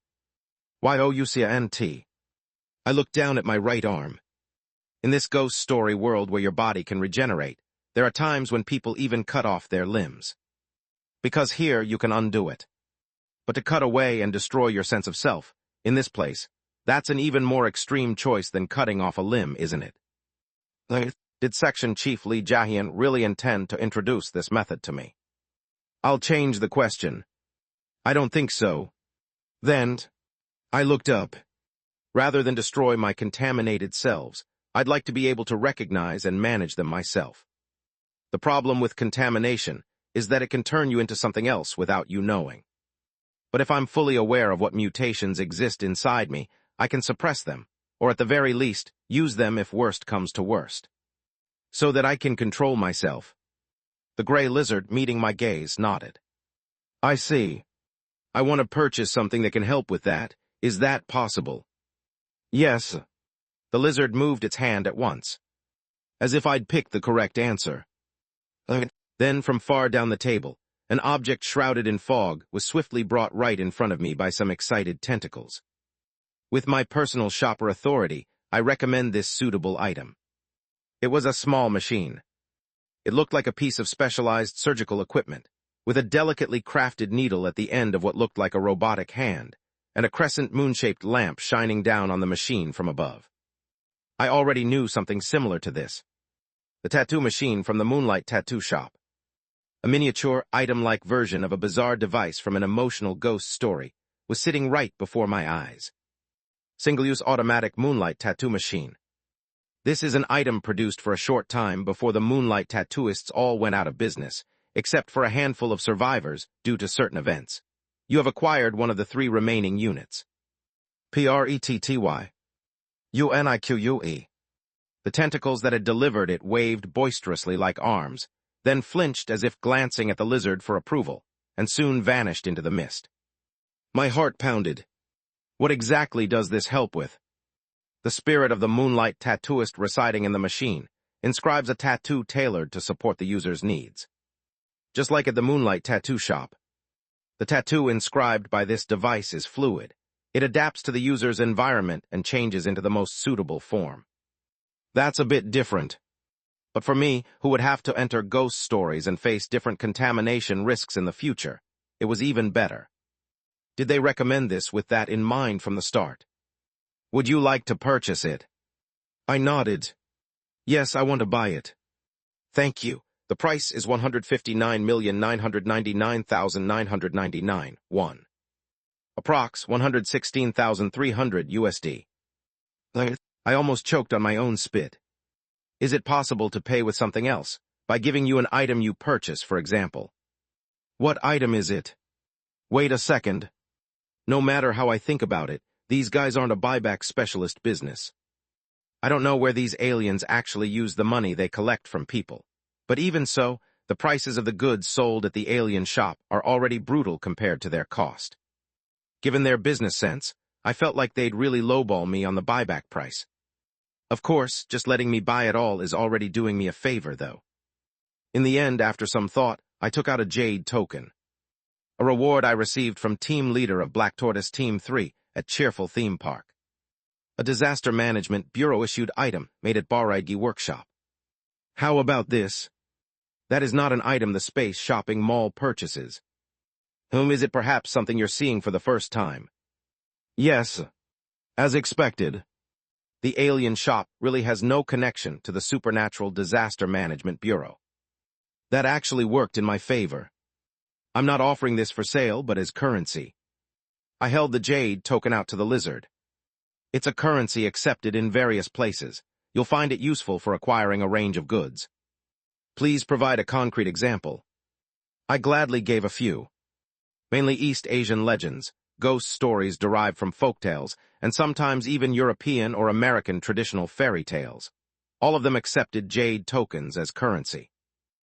Summing it up, I guess they work mainly in tales passed down in different cultures. The lizard silently looked at the jade token. And after a moment's silence, confirmed, I shall recognize it as currency and accept it as payment. Of course. Nice. However, the lizard took all 5 of the jade tokens I offered. Not so nice. Still, considering the price, it felt like a reasonable deal. At any rate, that's how the machine ended up in my hands. Single-use automatic Moonlight Tattoo Machine.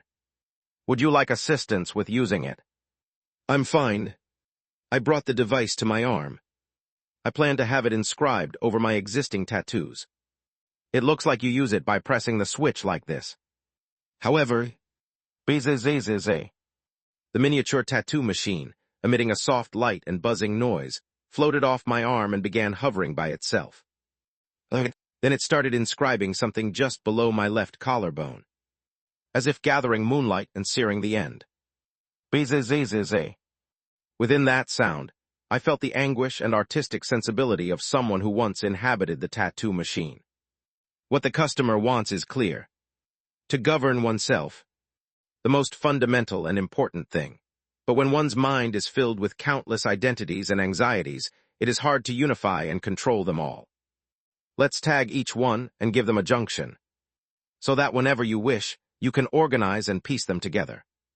If that's the case, isn't the most striking spot right above the heart? I felt something hot above my heart, and as the light from the tattoo machine faded, I hastily unbuttoned my shirt to look at my bare skin. A star made of letters was revealed. A tattoo in the shape of a circular puzzle, repeating like the intricate ring of a tree, as if depicting a halo. Words from various unknown languages were inscribed in letters the size of the device, interlocked in several precise concentric circles. There was still plenty of space between them, and I understood. Now the worries that made up the design would hold each other in check and maintain balance. Through this tattoo, the customer can recognize himself, and as he desires, rule himself. The light and sound from the single-use tattoo machine faded away completely. Then with a click, the crescent moon lamp shut off. Usage complete. I turned my head and looked at those who had been sitting at the table. There was no one there. No, from the beginning, they had all just been me. Now that I could verify they were part of me with the tattoo, I no longer needed to see them with my eyes to make decisions. Who? I looked down at the tattoo again, and among them, I reached out to a word that looked as if its font had glitched out, like a computer error. The bells of Sekwang High School tolled. I realized that, if I wished, I could instantly don a high school uniform and become a being from a horror game, living in a different time and light from the intruder. No matter what the side effects might be. Wait, hold on. So this tattoo doesn't just organize what's in my mind and show it to me. It sorted out my contaminations so that I can take them out and use them, whenever I want. This is insane. It really was worth 160 million won. Of course, whether I'll actually use it is another question, but the important thing is that, for now, my contaminations have been organized and I won't be swept away by them immediately. Good. I carefully straightened my clothes, being especially cautious not to touch the worn, Gothic-looking letters that, no matter how I looked at it, seemed to belong to the Church of the Luminous Unknown's mimic. Whether it was fortunate or not, a grand, gold, antique script and some words scrawled as if with little claws were inscribed even more prominently in the center.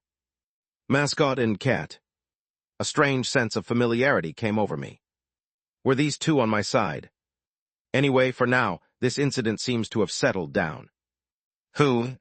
Would you like to proceed with your next purchase? The lizard asked, as if it had been waiting. I looked again at the piece of the Church of the Luminous Unknown scripture still on the table. I need to deal with that too. Like buying something I could use to store it safely, for example. The problem was, I didn't have enough money left. The best thing would be to rush to Daydream Inc. right now and sell it off, but as a spy, the timing wasn't right. If I finish shopping, do you think I might forget about that item again? There is a statistical possibility. As the penniless wretch I am, I thought for a moment, then asked, do you happen to offer a storage service? Kim Solium SSI. Kim Solium SSI. Hook. I opened my eyes. A lizard was looking at me from across the table. But this time it wasn't gray. Section Chief. Yes. White lizard head, red pupils. Section Chief Lee Jae-hyun was standing in front of me. Who? Did you experience any inconvenience during your VIP shopping? No, it was very helpful. And then I saw it. In front of Section Chief Lee Jae-hyun, a pink plush doll was now sitting on the table. Zaya, why is Braun here? I thought I had put that in my pocket. I set it aside so it wouldn't interfere with your shopping. I asked, struggling. Section Chief, just asking, but can you still hear Braun, I mean the plushie?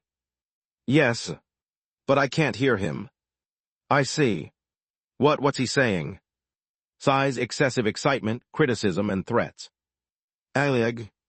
I determined it had no informational value. Why, yes. Hurriedly, I carefully picked up the plushie from the table and returned it to my shirt's front pocket. But at that moment, my goodness, finally. Braun. Mr. Roe dear, oh, we can speak again at last. I quickly pulled the plush from my pocket and checked it. But at that instant, the voice cut off. Huh? I put Braun back in my pocket. Mr. Roe dear, can you hear me? Only one thing had changed. The tattoo on the left side of my chest. Could it be that, when Braun is near my tattoo, it counts as being inside a ghost story? Oh God. Yeah, it seems like, as long as I keep you here, we can keep talking. Near the heart, how fateful. Excellent. I shall generously forgive you for leaving me alone with that crazy, boring fellow for a full 23 minutes because I am a good friend. Now hurry up and kick him out, quickly. W8. I quickly soothed Braun, then spoke to Section Chief Lee Jae-hyun.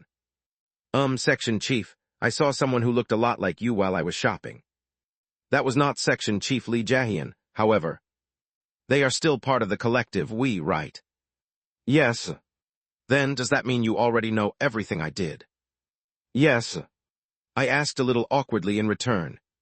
So you know what I did at the very end, too? You mean the item storage service request? That's right. I'd like you to store this item safely for me. Understood. I entrusted the root of all evil, the Church of the Luminous Unknown Sacred Law Fragment, to the Lizard's No, to the Space Shopping Mall. It seemed like it would be cheaper than removing it completely or buying an item to control it. And that expectation was correct. It was still hella expensive, though. The price is 8,999,991 for 100 days, based on the planet you currently reside on. Do you offer installment plans? Installments, really? I never thought I'd use a financial service. I've never even tried in real life in a world of creepypastas. Still, Daydream Inc.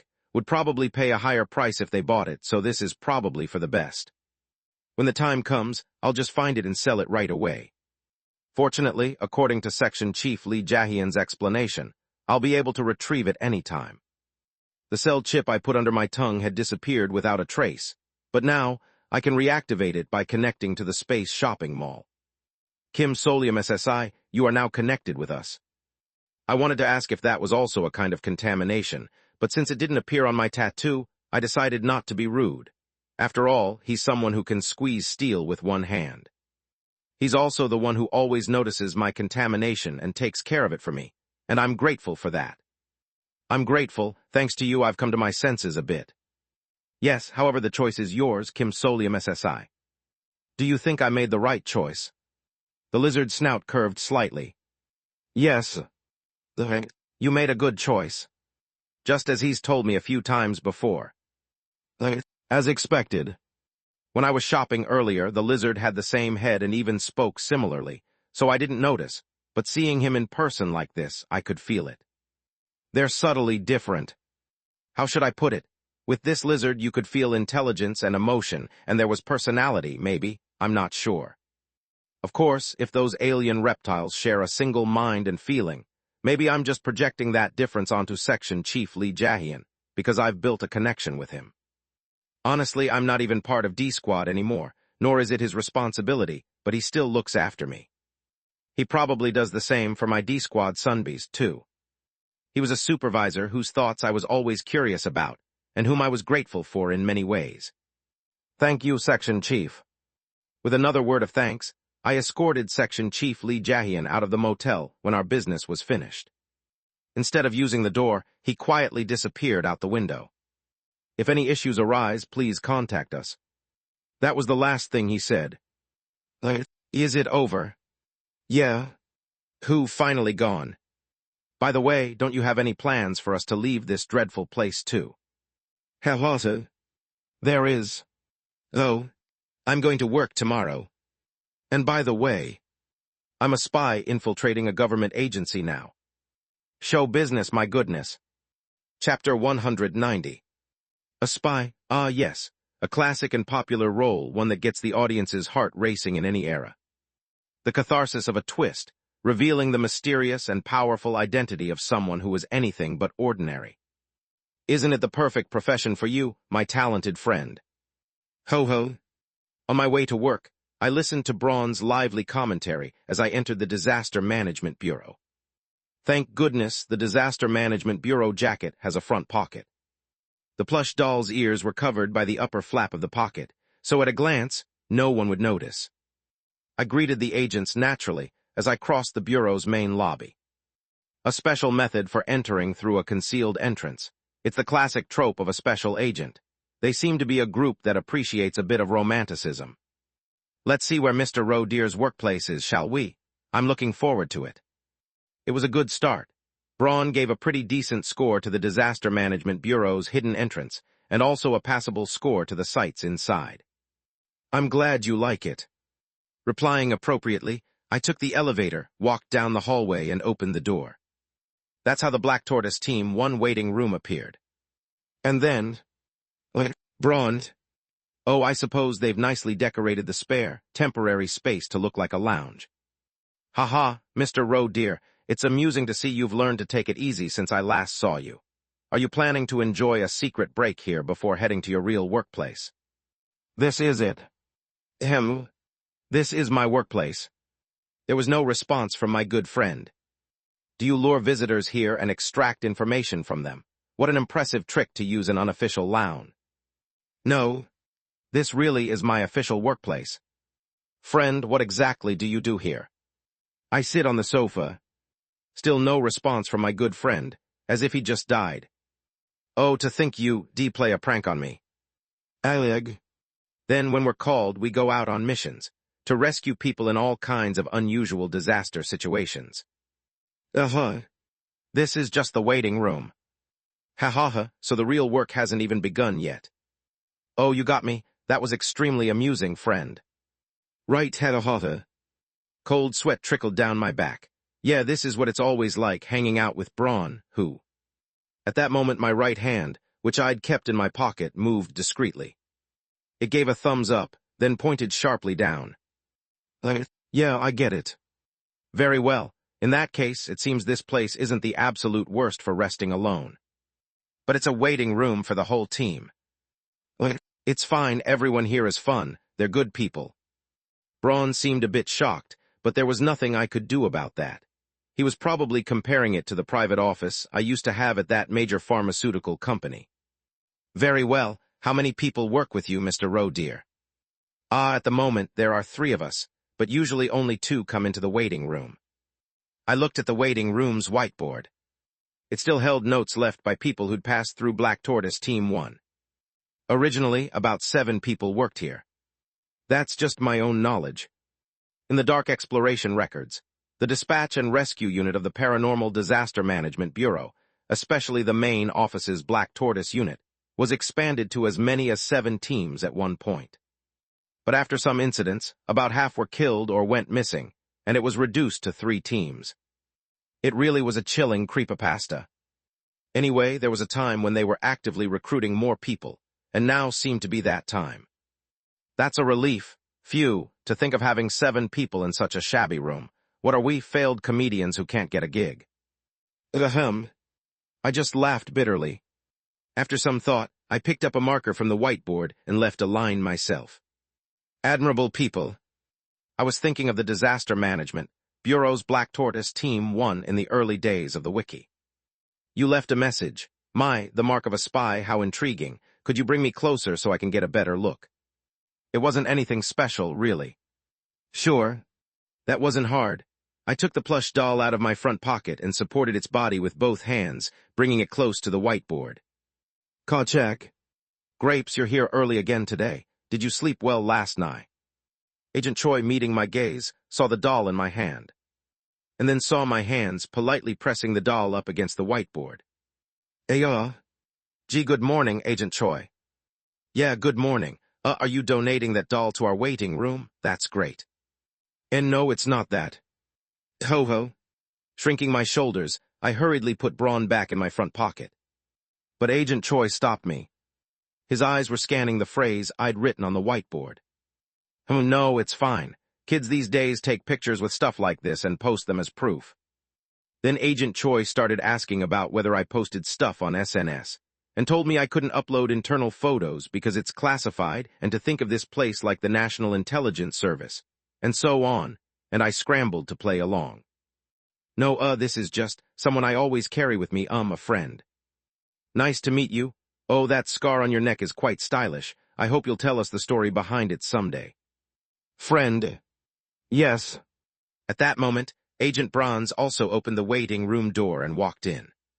Hello. Yikwina, come over here. Our rookie brought a doll. A doll? Agent Choi hurriedly grabbed Agent Bronze and brought him over. This was overwhelming. My goodness, isn't this the man who took up the serial killer role at that mountain lodge? Aha, could it be you infiltrated under the pretense of falling for his persistent recruitment? No, he'd gotten suspicious of me and started watching.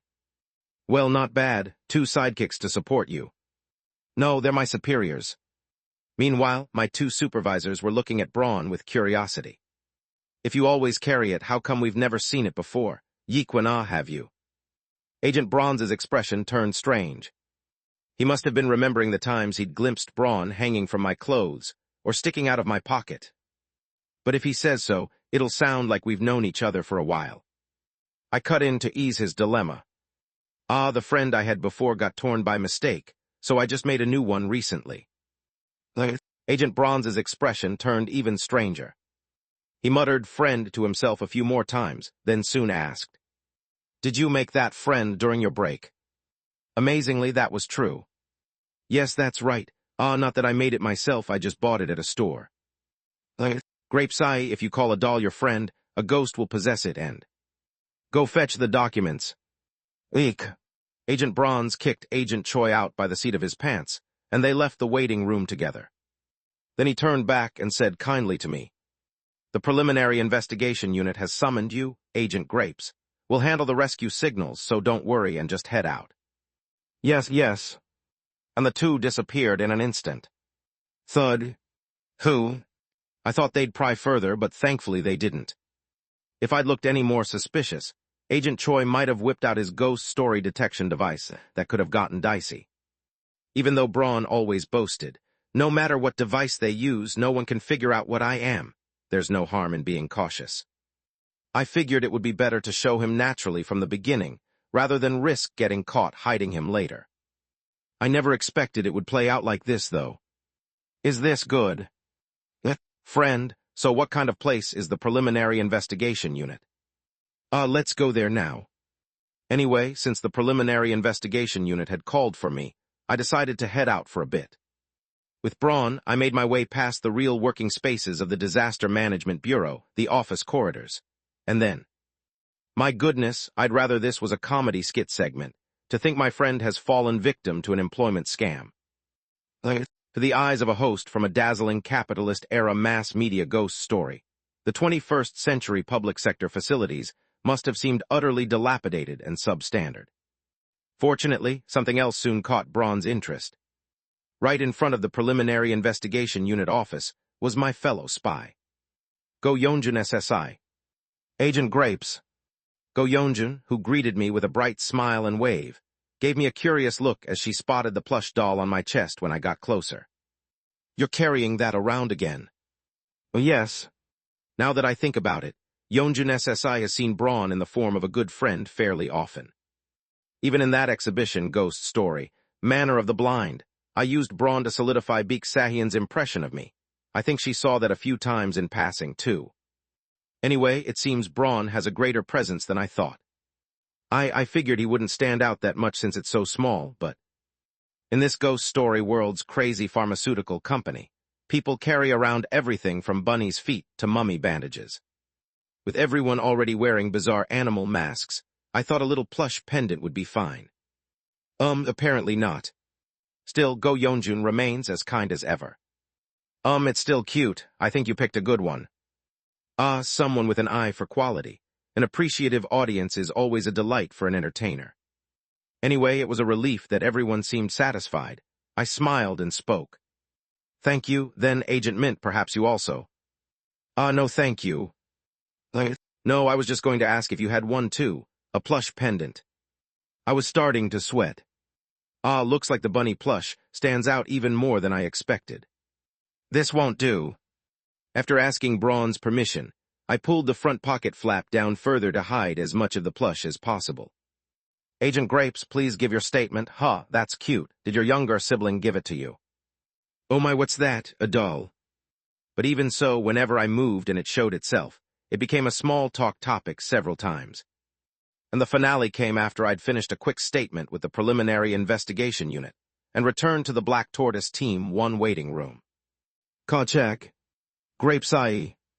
As I came in, the 2 agents who'd arrived earlier shot to their feet. And Agent Choi had a suspicious grin plastered on his face. Sorry, I was a bit harsh to your friend earlier, calling it a ghost and all, right? Now he tries to make amends, I'll let it slide. And no, it's fine. What is going on? Anyway, now that I know the plushie's more conspicuous than I thought, I should take steps to handle it. I sat quietly on the sofa and muttered to myself. I'll make sure to keep it out of sight as much as possible, so even if it's a bit uncomfortable, I hope you'll understand. Ha ha ha, what are you talking about? Of course Grapes' friend can stay in the waiting room with us. Suddenly, Agent Choi put his arm around my shoulder and showed me something. Here, this is your friend's spot. On the plush armrest of the sofa by the window, a neatly folded navy blue handkerchief, standard issue for an agent, was laid out. No. What is this, seriously? Haha, I appreciate the kindness, but I'll decline. I have my own handkerchief. Wait, where did it go? That's strange, it seems to have disappeared. I'll get you a new one later, just wait. Thank you. In the end, unable to resist the flow of the conversation, I set Braun down on the handkerchief. Agent Choi, still smiling, asked kindly, What's our friend's name? B. Braun, Brown. But it's pink. Hey. No, it's fine, that's possible. After all, the heart is free tilde. Yes, thank you. What even is this situation? I looked to Agent Braun's for help, but when he met my eyes, he just forced a strained smile. He's really trying to look warm. Zaya. I was even more lost. Here, take this too. It's a diary string, but if you tie it to its ear, it'll look cute. And so, Braun received a cushion near the window, and successfully blended into the Black Tortoise Team 1 waiting room without suspicion. The cause of all this would soon be revealed in the group chat. Let's not make a fuss if the new Destroyer King rookie brings a plush keyring, everyone. It's a precious friend. So it's not a supernatural phenomenon or whatever. That doesn't seem to be the case. According to another team member, he's been carrying it around for a while, seems to use it to calm himself. Let's not pry into personal matters. Confirmed. We all get it, yeah. I was the one who asked if his younger sibling gave him the doll. If you're reading this, I'm sorry, Agent. Call you, Anus. Agent Bronze. In that sense, I'll give this place, 39 points. On my way home from work, I hurried back to the motel, listening to Braun's surprisingly generous Disaster Management Bureau rating. Other than a brief dispatch for a minor supernatural incident in the afternoon, it had been a normal day, so my condition should have been fine, but I'm exhausted. So much happened mentally, and on top of it all, an unexpected new facet to my character was added as the grand finale. I just want to rest. Maybe I should sleep somewhere nicer, just for tonight. As I walked down the street at dusk, I searched for other lodgings on my smartphone. Bzzz. A pop-up appeared along with a vibration. A message. J. Gotso M.E. Info. J. Abbott. It's the sergeant. This was the first time since I handed over my phone. But he says he got some information. J. Probable. What do you mean? I quickly replied. But there was no response for several minutes. And then, much later. J. I'll come out. A chill ran down my spine. I called immediately, but he didn't answer. What the? There was definitely a signal, so why wasn't he picking up? Where are you, Sergeant? Are you all right? The one disappeared from the message, meaning it was read. Wait a second, he said he'd come out, didn't he? I hurriedly narrowed my lodging search to the area around Daydream Inc. and grabbed a random unmanned motel. Then I sent the address, room number, and door code via message. If you've made it out, come here, link. Then I immediately dashed back into the subway, heading to the unmanned motel near the company. A short while later, when I opened the motel door, I saw a scene I never could have imagined. Kwak Yiking was tied up and lying face down on the floor. And sitting on top of him, restraining him, was the sergeant. And, Iro, Supervisor Park Min-seong, sweating coldly as he looked at me, was there too, in a security team uniform. What kind of mess is this? Chapter 191. Goblin's Notes. Y'all, I'm so sorry for the oversight. I've been translating 2 different teams within. The security department as just security team. I am gonna cry.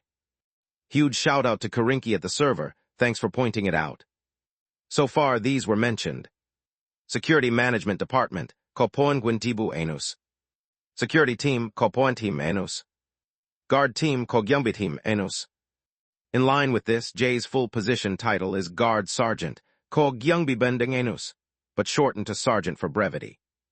Anyway, when I get the time, I'll comb through the past chapters and try to correct all other instances that these terms were mentioned. For now, please keep this in mind. Sorry for the confusion. I'm still not entirely sure about this department's structure and what kind of entity the security team is within the security department, or if they're actually the same thing given that they have the same-ish name, but I won't question things for now. I'll just follow you, authornym. Ko yuyu, enus. So, I opened the unmanned motel door, and Assistant Manager Kwak Yiking was tied up, with the sergeant sitting on top of him. And why is Supervisor Park Min-seong here? I mean, it's nice to see him after so long, but what kind of combination is this? MMMPF? At that moment, Kwak Yiking, who was pinned to the floor, started struggling again. Wait a second. This won't do. If he turns his head and sees my face, things will spiral out of control.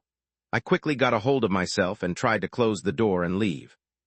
But apparently, the sergeant noticed something before I could move. The sergeant struck the head of the man he was restraining. Just like that, Assistant Manager Kwak Yiking passed out. It's a complete mess, my goodness. How chaotic can things get? But there is a certain unique charm that comes from chaos. Wah, please. What exactly is going on here? I secretly followed. The urgent explanation that followed can be summarized as this. The sergeant said he had gone all around the company collecting various bits of information that might be useful for the Cheerful Research Institute I'd asked about. And in the process, he explored different places, and the place he went today was. I went to the research team's special area in the annex. Wait, isn't that a restricted area where only authorized staff can enter? The security team can go in if it's for work, like for patrols and stuff.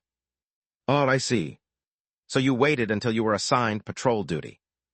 No, I just filled in for another guard. You said you needed information. Now I feel bad. The sergeant looked so proud of what he did that I was at a loss for words. Anyway, given how much our actions overlapped, it seems pretty clear that the guard team member Baek Sahian mentioned really was the sergeant. Wait, now that I think about it. I heard that you got into a fight with Assistant Manager Kwak Yiking. Is that related to what's happening now? I didn't fight with him. He kept picking a fight with me. So you just got caught up in it. No, I ignored him. He just ran into me by himself and fell over, anyway. Scratching his head, the sergeant returned to the main point. He said that while patrolling the research team's special area today, he noticed something strange with the equipment or documents. It felt like someone was following me. At some point, he felt a persistent, watching gaze. He even sensed a strange kind of malice. So I just went outside, but this person kept following me secretly. And then you subdued him. Well, and there was nobody around to see. I nodded, feeling like I wanted to hold my head. So you didn't know it was Assistant Manager Kwak Yiking? No, I knew. Alug. Well, it didn't matter much. I just didn't expect he'd call someone from the security team. My gaze turned to Supervisor Park Min-seong. His pupils wavered. Yeah, I was the one who got the call. When I got here, he was already, yeah. And so this bizarre meeting occurred. My goodness, this is just like a sitcom. Life is a comedy when you look at it from a distance. The problem is that I'm stuck right in the middle of it all. I'm actually going to lose my mind. I barely managed to restrain myself from pressing my temples as I spoke. If we just send Assistant Manager Quack back like this, is it likely he'll report JSSI, or otherwise exaggerate the situation and cause problems? Probably. Supervisor Park Min-seong and I exchanged nervous glances, then looked at the sergeant. The sergeant just looked annoyed by the whole situation. Whatever happens, happens, his reaction seemed to say. No, I mean this is about your own safety. So then, Supervisor, does that mean you have to take the sergeant into custody? Technically, yes, but, if you just send him back, I'll try to handle things on my end. I'll testify that Assistant Manager Quack Yikeng was there alone. Supervisor Park Min-seong laughed awkwardly and scratched the back of his head. He gets up to so much weird stuff that I think it'll work. It probably will. The sergeant stared straight at Supervisor Park Min-seong. You just joined the security team. That's when the binding is strongest. Binding? It hasn't even been a full 100 days since you started official duty, has it? It'll be hard to lie to the company. The clock, it's counting down right now, isn't it? Supervisor Park Min-seong's face stiffened. But the very next moment, a picture-perfect smile appeared on his face. And as if unconsciously, his hand moved to his wrist. Under the security team's uniform, something resembling a wristwatch could be seen. Right, a wristwatch. The binding that falls on the security team. I recall. At Daydream Inc., once a rescued employee has sufficiently recovered from contamination and regained their humanity, instead of investing further, they devised methods that could be put to immediate use. That binding wasn't described in full detail in the dark exploration records. They believed it would be more meaningful and chilling to let the reader imagine it. But there were hints scattered throughout. For example, the wristwatch. Yes, the company's security team members really do wear wristwatches. What do they use them for, you ask? I don't know either. The only thing I know for sure is that if they ever act out of line. Like if they try to leave the company during the day, for instance. Anyway, when that happens, you could hear it, the ticking sound from the watch. Tick-tock, that sound. Why was that so strange? Because it was supposed to be a digital watch, so why was there the sound of a second hand moving? That in itself was creepy, like a ghost story. It would keep getting faster, and eventually there would be an alarm, I guess. And then they'd suddenly vanish. Not the watch, the security team member. Excerpt from interrogation 26 of Glass Prison Inmate G56, Origin, Daydream Inc. Supervisor. Ah, yes. Supervisor Park Min-seong quickly snapped back to his senses and took his hand off his wrist. The atmosphere in the unmanned motel grew a bit heavier. But the sergeant spoke casually. Don't worry. I mean, it'll probably just be a disciplinary measure. It's not like you killed anyone. Just go explain it, but wait.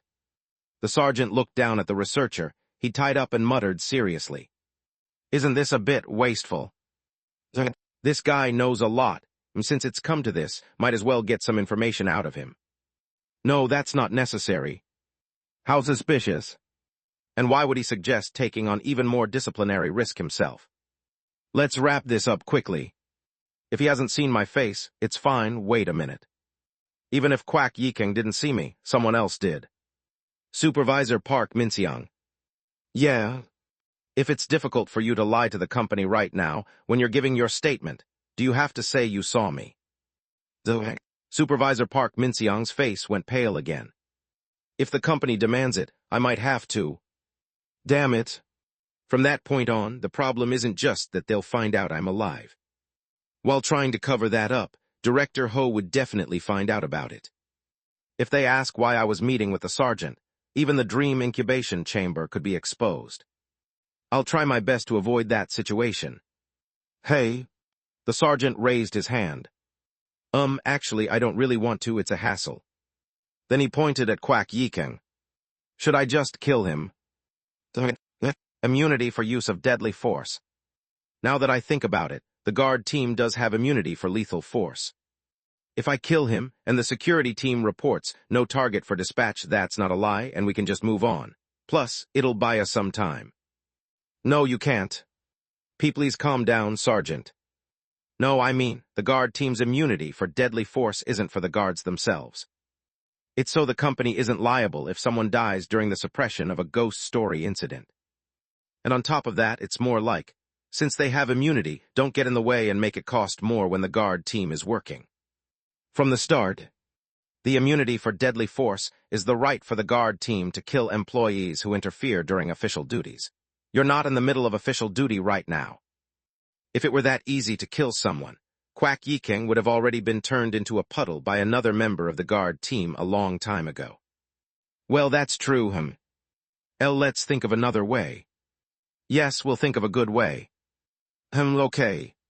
Cold sweat broke out on my skin. It's a relief the sergeant isn't that motivated. No wonder he made it all the way to squad leader of an elite team. His judgment is so unflinching. Honestly, it wasn't just the immunity he was thinking of. He was really considering just killing this guy to get rid of any evidence. It's only lucky that he's not a bad person at heart. I wiped the sweat from my brow. And honestly, this situation was my fault. I was too tempted when the sergeant said he'd look into the Cheerful Research Institute for me. It's a moment of decision, friend. Will you gamble for a flawless outcome or accept a little loss for the sake of safety? Oh, if you want advice from this host, I'm more than ready to give you a hint. You're going to tell me to gamble and erase the evidence, right? Correct. Damn it. I pinched the bridge of my nose, then suddenly, an idea came to me. No, Tim, a way to erase evidence, there's one. I'll take care of it. I pulled out an item I'd been keeping in my inventory. Disguise syrup for kids. Green grape flavor. A short time later, Assistant Manager Kwak Yiking opened his eyes. Or rather, it was a guess that he would, since we'd covered his eyes. Ooh, am I in the darkness? No, that's not it. My eyes are just covered. The excited tone in his voice instantly cooled and became listless. But soon, perhaps realizing why he was in this situation, his tone changed again. He'd been following the sergeant, got caught and tied up, and was knocked out. No, just because you cover my eyes doesn't mean I forget what I saw. Ha ha ha. Oh heavens, how do you plan to explain this to the company pulling a stunt like this? The situation has changed a lot since you were the leader of the B Squad. Do you still believe the company will give you special treatment? Golly. Things like, did you really think your immunity for deadly force means you can just kill a real researcher? Or, I wonder how the company would react if a busy section chief of the research team like me turned up as a fresh corpse. He speaks in that typical tone of someone proud of their own irreplaceability, mixing subtle threats and ominous predictions, but lightly. However soon. Or maybe you're desperate enough that you have to go this far. What were you looking for in the special research lab in the annex? Don't tell me. His voice took on a meaningful edge. Were you hoping to find the darkness you disappeared into there? Hey, I'm telling you, the entrance has collapsed, even if you're curious what state the staff still trapped in there might be in by now. He'd talked enough. I briskly pulled off the cloth covering his eyes. Kwak Yiking looked pleased, as if about to say something else, but instead of the sergeant, the former elite team leader, he'd been expecting there was me. Wearing a security team suit. In front of the frozen Kwak Yiking, I took out my pager and flicked it. Aha, so you're the one who responded to the call. This must be, the security team area. Silence. By any chance, was there a guard sergeant in the spot where I was? Silence. Not much of a talker, Wait a second. Realization flickered in Kwak Yiking's eyes. It's a special suit. He recognized my outfit. The uniform for the security team's special division. What's going on? You responding to a mere research team section chief's call. This kind of cleanup shouldn't be the job of someone as special and rare as you. Ha ha ha, unless you have some other motive. As he thought of the next words, his expression changed. Right. Unless there's some other motive. I silently raised my hand and placed something on the desk in front of him. Fun truth game. Shall we play a round? A carrot-shaped plastic recording toy, cheerfully announcing itself. It looked childish and cheap, completely out of place, but Kwak Yiking's face went stiff. As I thought, he recognizes it. One of the most famous security team interrogation tools from dark exploration records. Equals. Dark Exploration Record / Ghost Story. All the things the carrot can do. A ghost story featured in Dark Exploration Records. Daydream Inc. Identification Code Q-Turway 2525. A party toy that helps you play a game of truth or dare. If the opponent doesn't tell the truth, it notices immediately and, as a penalty, issues a brutal and shocking dare. If the mission is not completed, the other game participants can punish the one who failed. == Right. Where did I get this? To be honest, it's fake. I poured the disguise syrup for kids on my smartphone and created a knockoff. That's why it's rated 5 stars. It doesn't disguise me, it disguises whatever I want. So because it's for objects and not people, it is highly versatile, and it perfectly mimics the look and function the user wants. And it doesn't matter if it's a fake imitating the original. The important thing is that the person in front of me believes it's real. For the first time, I saw a flicker of confusion in Quack Yikang's eyes. What is this? No, there's no need to go this far, is there? Now I was ready. From here on, it was all about skillfully pushing my confused opponent and wrapping up the situation. Preferably in a way that gave us a bit of an advantage. If everyone's ready, we'll begin. Now the question. While the carrot blared on, I subtly shifted my position so Quack Yikang could see more clearly. Behind me, the prototype dream incubator from the Cheerful Research Institute came into view. Quack Yikang's gaze wavered, but the carrot asked its recorded question. What do you know about the machine in front of you? Thus began the ridiculously efficient cleanup plan. Chapter 192. The Underground Laboratory. Quack Yikang's eyes tremble as he looks around the dream incubation chamber of the Cheerful Research Institute, his gaze landing on the massive incubator in the center. But the countdown had already begun. The low-quality recorded melody and the cheerful voice rang out. 10, 9, 8. What do I know? Are you telling me to spill everything I know about that potion manufacturing device? I looked at him in silence. 7, 6. No, haha, potion manufacturing. Did I see it once when I joined the company? Even if you ask this of a raw material procurement researcher, you know, the unreasonable is the charm of the darkness, but this. Quack Yikang's movement stopped. Oh, wait. His voice trembled. Is that by any chance that thing? Not fear, but excitement. 5, 4. A mad gleam burst in the eyes of someone who realized what it was. It's a prototype potion maker. The countdown stopped. But Quack Yikang's mouth did not. The version with no production quality restrictions. I'm not especially passionate about Daydream Inc.'s potions, but potion manufacturing devices are a different story, haha. A smile spread across Quack Yikang's face. It originated from a darkness, didn't it? And that's the original device that was taken out of the darkness. To think it's right in front of my eyes. If you'd just shown it to me instead of all this, I would have testified to anything.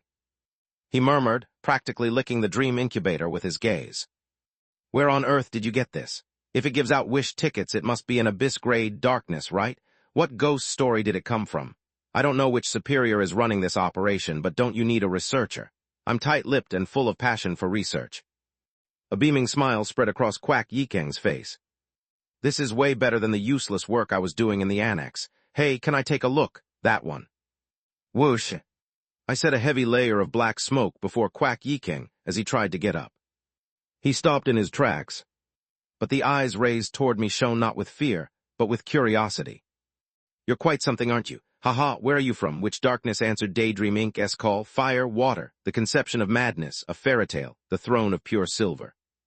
I didn't answer, but in my mind, the various special exploration records Quack Yikang had been involved with flashed by. What would it be best to let him misunderstand? Something as powerful as possible, but that Quack Yikang doesn't know much about. But also something that would let his imagination run wild. I reached out and pointed at the yellow lantern at my waist, wrapped in horn-like ribs. A star, Quack Yikang muttered. So that's how he interpreted it. A darkness related to a star. Gold restraints, haha, interesting. Are you interested in humans? I didn't answer. Instead, I pressed the carrot. Next round starting. Now the question. Kwak Yikeng was now looking at me more with intrigue than tension. He seemed excited at the thought that the question might be related to information about the dream incubator. But this question wasn't about the incubator.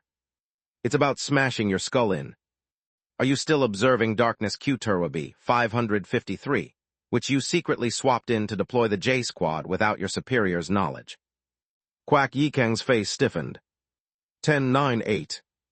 I'm still observing it. The countdown stopped. How did you know? Does the company already know about this? Of course not. It's just that through the exploration records extras, page of dark exploration records, I knew all the crazy things Kwak Yikeng had done.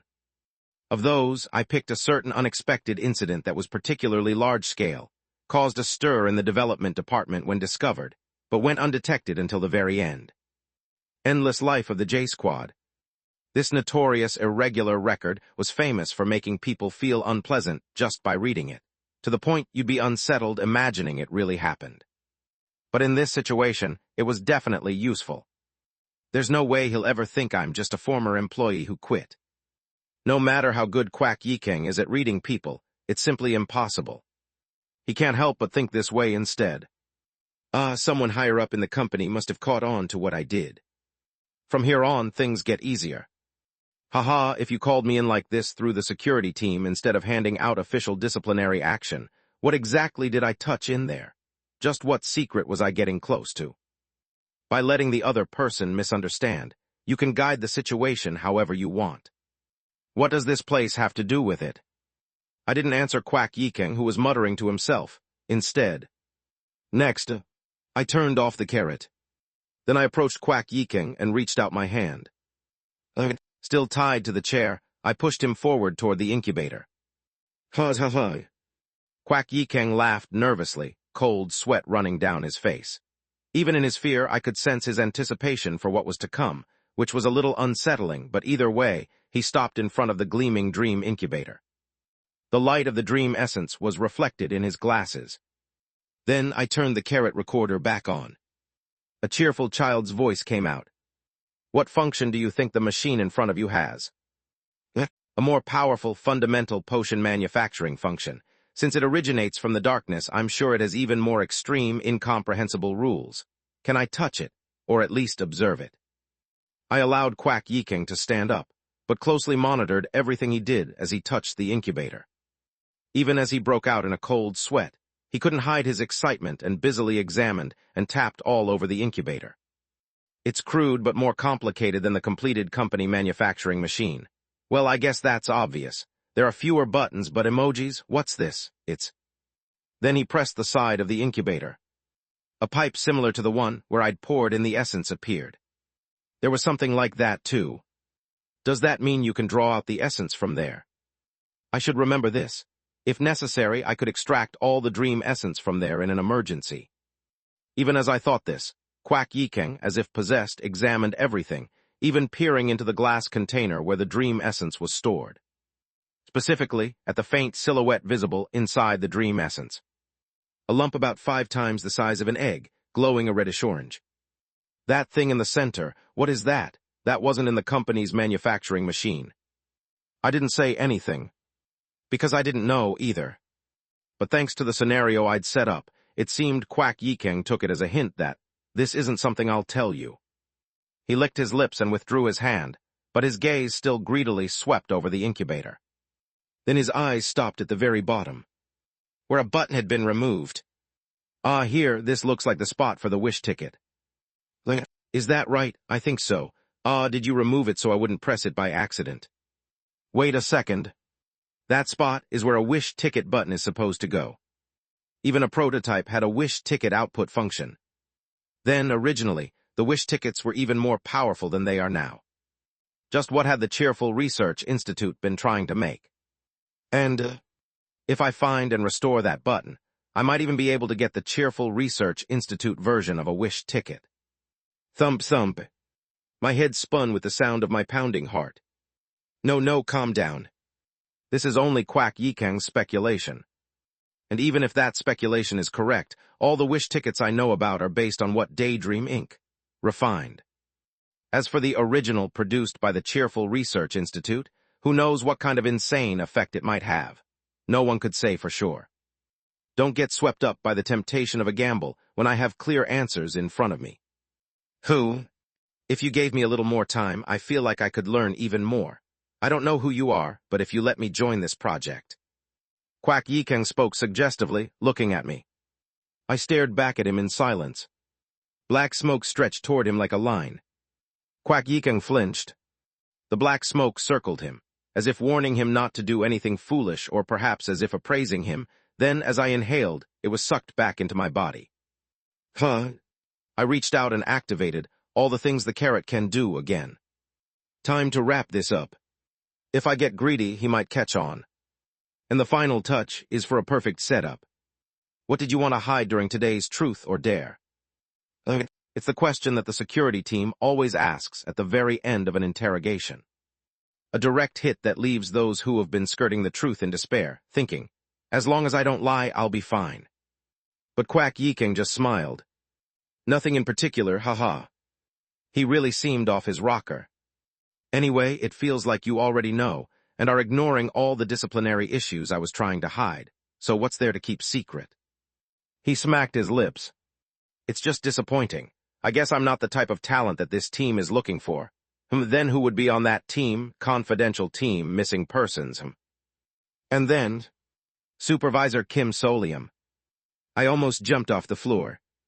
Seeing it this way, your build seems pretty similar. Now that I think about it, right, Supervisor Kim Solium's mask also had horns, didn't it? Did you perhaps abduct that employee from the train to use as your vessel? What the actual hell?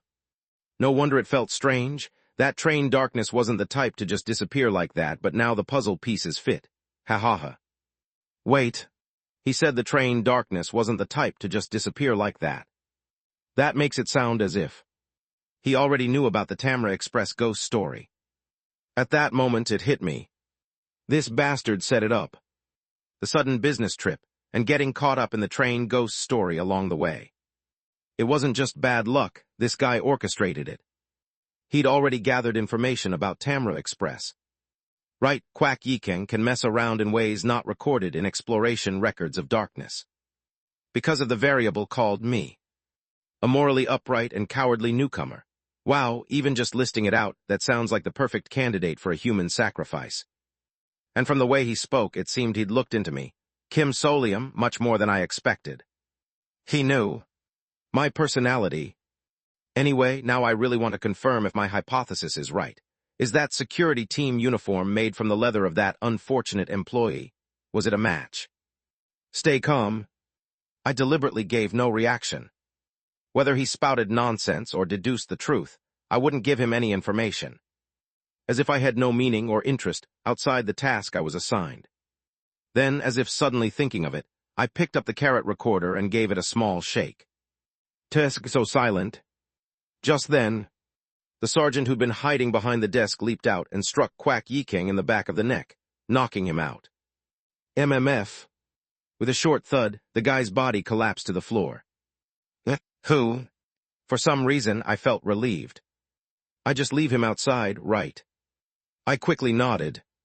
As I watched the sergeant move Kwak Yikeng, I hurried to take off the security team uniform. Done. So what happens now? The sergeant will dump Kwak Yikeng near the company, and he'll be found and taken in by Supervisor Park Minseong. This way, Supervisor Park Minseong can report that he found Section Chief Kwak Yikeng passed out near the company and returned him to work. That's the last eyewitness account. Any sighting of me or the sergeant will have nothing to do with official duties. This way, Supervisor Park Minseong didn't have to lie and could omit my sighting from his report. Mr. Roe dear, what a delightful performance. Wit, deception, secrets, you used all three elements very well. After changing back, I picked up Braun, who had been sitting off to the side of the office, and put him in my front pocket. He burst into applause. Really, it didn't look awkward. It was perfect. That composure, not even batting an eye when your own name came up. It was a wonderful performance. But aren't you worried that man will go back and expose everything that happened here, friend? That. I smiled confidently. That won't happen. Oh ho. because Quack Yikeng is the type whose mind is always working. Security team interrogations are a strict non-disclosure matter. Usually, unless someone directly involved asks, everyone keeps their mouth shut. Especially in Quack Yikeng's case. All the more so if the interrogation was about some outrageous abuse of authority on his part. Why would anyone go around blabbing that they did something to get disciplined? Especially when they haven't even gotten to experience the catharsis of observing what result comes of it. I see. This was better than any binding. I recalled Supervisor Park Min-seong's anxious voice. If only we had a memory-erasing pill or a silencing pill. We could have bought those, but I opted not to use one. Those are potions made by Daydream Inc. Someone in Quack Yikeng's position could just buy an antidote from the Points Mall, and he'd be suspicious of a binding that could be undone so easily. What's important is to handle this in the most natural way possible. Make it seem like there's no real point in talking about it, even if you do. And even in the unlikely event that Quack Yikeng does talk, the higher-ups who hear it will just assume it's another secret project of some powerful faction and find nothing strange about it. So, Mr. Roe dear, you went to great lengths to perfectly recreate a security team interrogation. To make even the insiders get the wrong idea if word gets out. That's right. The only thing that nags at me is the way Quack Yikeng associated Supervisor Kim Solium with my security team disguise. But even if he goes around later telling people in great detail, by the time that news reaches Director Ho, I won't be here anymore. All done. In this way, I managed to extract all the information from Quack Yikeng while also cleaning up the situation. My whole body aches. Maybe I should rest a bit before the sergeant gets here. After dealing with that insane researcher, my stomach is starting to hurt. I put away the security team uniform into my inventory tattoo and sat down in front of the dream incubator. I gazed at it for a moment. Friend, sorry to disturb your break, but now I feel like giving you a small hint and a preview. A preview? Indeed, let's raise the tension just a bit. A very interesting incident will occur soon. Brond. Just then. Bzzz. My phone buzzed. A call at this hour. Could it be something that happened at the Disaster Management Bureau? Maybe there were so many rescue requests that they overlapped beyond what could be handled. I immediately opened my smartphone, but... Kaylee, it's been a while since I've contacted you. Employee Hangul, Kokyuk, Enus Hangul, Kokyuk, Enus Hangul, Kokyuk, Enus. Kaylee, have you been doing well? Huh? A person whose profile picture is a Hawaiian beach. Someone who introduced himself as Assistant Manager Lee Kanghyun from the Sea Squad, the one who connected me to the salmon market. But, a message from him. But that's impossible. Because, I'm already a dead person to Daydream Inc. I changed my number a long time ago. Something's wrong. And yet my phone kept buzzing. Kaylee Right Hangul, Kokyuk Enus Hangul Kokyuk, Enus You Tik Re a supervisor now aren't you? Kaylee or rather. Kaylee a spy right? So that's how it is. I turned my head. If you really want to be a spy. From behind the office chair in the dream incubation chamber, someone took off the goblin hat they'd been wearing. Agent Choi. In his hand was the crumpled note I'd given him. You should have found some way to slip out a hint like this in the middle, Mr. Roe dear. And then the blades descended. The blades in this context refer to a shaman's weapon, which are also tools to show off their divine power. To prove that a spirit has descended, shamans would ride a pair of these blades. Chapter 193. I rolled to dodge the falling blades. But the downpour of blades had already struck my foot. At that moment, Agent Choi lunged at me with frightening speed and pulled something else out with his hand. A round object. A glass marble, glinting in the light of the dream essence. The emergency glass prison. If that hits me, I'll be bound and transported straight to the Disaster Management Bureau's infamous glass prison. The moment that happens, it's all over. The spy mission, the wish ticket, everything. No. Gritting my teeth, I grabbed the blade embedded in my foot and rolled to the side.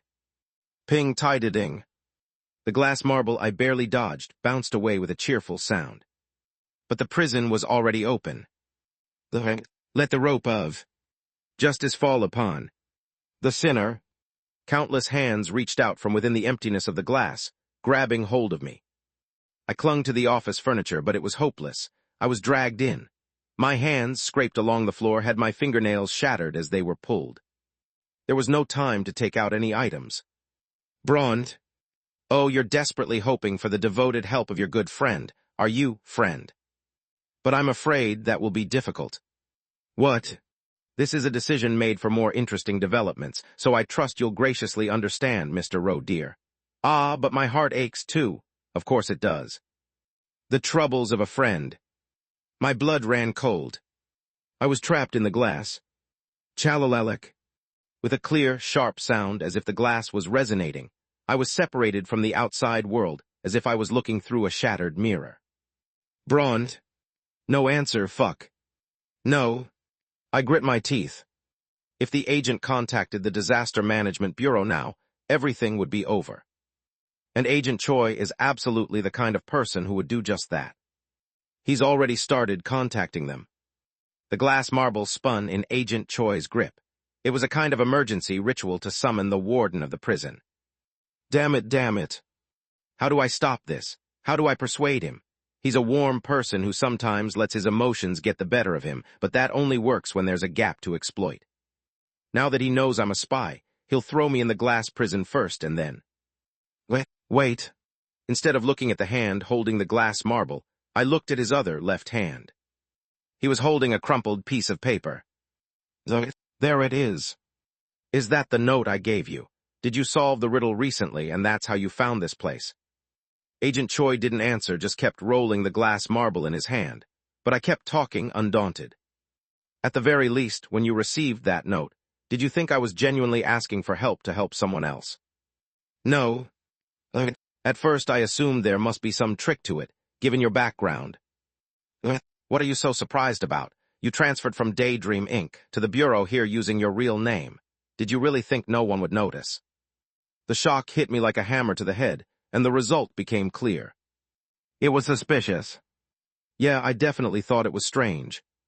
When it turned out the C-Squad's Lee Kang-hyun didn't exist, and when Supervisor Lee Seong-hee, who supposedly exchanged messages with him, said she'd never met him either. It was easy enough to deduce the reason with just a little thinking. That person never existed in the first place. It was just someone posing as a Daydream Inc. employee to dig for information. And that person was Agent Choi. So he'd known from the beginning that I was from Daydream Inc. But you know, Agent Choi's voice turned hollow. You're really good at your job, you work hard. Trying so hard to help everyone you meet, including kids and even the annoying ones without picking or choosing. Willing to do anything, even if it means getting hurt or taking a loss. His voice shook. That's not something you can fake. Usually Daydream Inc. employees can't stand losing out. So I thought maybe, just like you told Yiquin, you really did fake your death at the company and run away. So I figured if I kept you on our team and managed you well. Agent Choi gripped the glass marble tightly. I just believed what I wanted. Making a mistake like this after all these years. Yeah, people only act if they think they'll get a greater benefit even if they take a loss. And I forgot about your tendency to risk your life for a wish ticket. But... Agent Choi's eyes darkened. Mr. Rowe, dear, are you even human? What was that form just now? And what is this place? What are you doing to the Disaster Management Bureau that Daydream Inc. would grant you a wish? Say something. I kept my mouth shut. Agent Choi met my eyes for a moment, then finally smiled. Pointless, isn't it? Yeah, you can talk as much as you want after you get to prison. Prison? A voice came from above Agent Choi's head. Looking over him was the black shadow of a monstrous form resembling a giant wolf, with teeth and eyes jutting out haphazardly. It was the sergeant. He had returned. As I continued to stall for time, I clenched my teeth and shouted, Aim for the glass marble. Son of a... Agent Choi tried to grab the blade at his waist, but it was too late. The teeth closed in. Crunch. The blade was shattered, and the glass marble was crushed together with Agent Choi's hand. Urk. As the glass marble shattered between those jaws, The makeshift prison holding me broke apart as well. I immediately sprang forward and, seizing the opportunity, subdued Agent Choi, targeting the area where his reaction would be slowest. His neck. I deliberately aimed for the scar on his neck. Whether it was guilt or tension, I couldn't tell, but a chill ran down my spine. Thud. Agent Choi was pinned to the floor. From the wolf-like monster's black muzzle that bit his arm, fangs and tongue-like lumps appeared, as if about to bite it clean off. Don't. I gasped, speaking urgently. Don't kill him. Gradually, the monstrous form faded, revealing the dried-up, apathetic face of the sergeant. I wasn't trying to kill him, just scare him a little. Who? That kind of intimidation doesn't work on someone like him. I looked down. My heart was pounding. What should I do now? Does this mean my mission is a complete failure? My wish ticket, can I even still get one? How do I resolve this situation? What do I need to? Soliama. Cough Kim Soliam, hey. From below, with a small cough and a clogged voice, Agent Choi grinned. That blade didn't hurt much, did it? A blade like that isn't something you can just keep moving on after it's stuck in your foot. You saw it too, right? When that elite team member from your company got hit. I saw it. In the Twinkle Twinkle Ocean Palace ghost story. The moment the blade struck, Assistant Manager Jin Nassal had collapsed, barely able to stifle her groans. And the fact that it didn't really hurt me, that means. It means you're not such a bad guy, right? Grapes, it's not too late. If I don't report you, I can quietly take care of this myself. There are plenty of people in the Bureau with unusual backgrounds. Let's just cover this up. Then, just like you said, you can go on living as a new recruit who escaped from that scam company and joined the Disaster Management Bureau. Agent Choi's eyes were calm and clear again. Just keep working with us as the youngest on Black Tortoise Team 1, saving people. I don't know why you're still tied to that damned company, but be honest. Wasn't it a lot more fun being on our team? And maybe, just maybe, we could grant your wish too. His low voice carried a warmth. I'll help you, Soliama. I moved my hand. Agent. Yeah. Please stop lying, it won't work on me. I twisted Agent Choi's left arm behind his back. Thunk. The pager fell from under his left elbow. I grabbed it and crushed it. You. As expected. Agent Choi. While pressing both of his hands behind his back, I spoke firmly. I already know. Pressing the pager you stick under your left elbow is your usual way out of situations. Agent Choi's eyes widened. But when it becomes too difficult to retrieve the pager like this, you usually start thinking up ways to subdue your opponent. Normally, you use your Dakibai flame, but sometimes you also use a book you got from Ijang bookstore. But you only do that when you need to protect someone you're rescuing. In this situation, you'll choose escape. JSSI, there's another pocket inside this person's pants pocket. There should be a sneaker shoelace in there. Please take it out. The sergeant did as I asked. Agent Choi's smile turned pale when he saw his own escape item in my hand. I declared, I know you. I can predict everything you'll try to do. Don't make the situation worse with pointless attempts. Haha, you bastard. His voice trembled. What are you? Who are you? I couldn't answer. This was all to make sure he couldn't act recklessly, to instill a sense of caution. I then systematically stripped Agent Choi of all his weapons and stored everything in my inventory tattoo. That was the first stage of neutralizing him. Who? But instead of feeling relieved, my head was spinning. Next, what next? I have to get out of here. It was too dangerous to stay here with Agent Choi. If the Disaster Management Bureau managed to track us down, it would be trouble. The motel. For now, we should go to a third location. Walk quietly. No funny business. I stood Agent Choi up and held him. With the sergeant on the other side, to anyone else we would just look like two coworkers helping a drunk colleague. As we left the dream incubation chamber, I tried to think of a way to clean up this mess. Soliama. Agent Choi smiled with a cold sweat. So what are you going to do, bury me somewhere, or hand me over to Daydream Inc.? But you know better than anyone how awful those bastards are. You saw with your own eyes how they were about to use the kids we barely rescued from the Ocean Palace as test subjects. We kept moving. You're really going to hand me over to them? Seriously.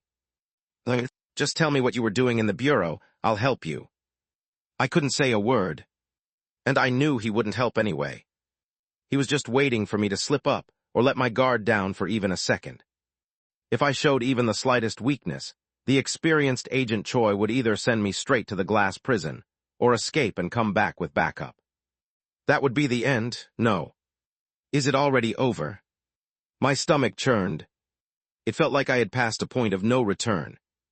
I thought I could just quietly sneak out the documents Director Ho wanted, but now there was no going back. I realized I was about to fall into a swamp I'd never be able to get out of. I felt like throwing up. What do I do? Is there any way? There's no use in Daydream Inc. Potions that erase memories or force secrecy oaths. He'd get caught in less than a week. Agent Choi gets a company checkup every week to make sure nothing suspicious has gotten into him. He'd be caught there. If only. Excuse me. I looked at the sergeant across from me. The sergeant glanced at the agent he was supporting and restraining, and spoke. This person, Disaster Management Bureau. Yes. I don't know what's going on, but... The sergeant spoke as if he had realized something. You seem to know each other, and seemed able to communicate. How about talking it out for now? But what was I supposed to say? I couldn't reveal what I was doing as a spy, or exactly what Daydream Inc. demanded from me, and those were the most important things. Director Ho's binding was in place. If I left that out, what could I talk about? Well, only the parts of me that weren't about being a spy. Kim Solium. What I wanted. What I'd been thinking about as I worked at the Disaster Management Bureau. Whether I ever intended to deceive them. Maybe I could at least talk about that. At the very least, I could say that I had no intention of harming the Disaster Management Bureau. If I could just prove that I hadn't done any real harm, maybe we could find a compromise somehow. For now, I'd try that. Yes. After stepping out into the alley and moving toward the road, I saw a taxi parked there and spoke quietly to Agent Choi. We're going to take a taxi. Don't make a scene. Smart Mr. Roe dear. If there were civilians around, he wouldn't be able to act rashly or attack. He'd worry that the taxi driver might get hurt or even killed in the process.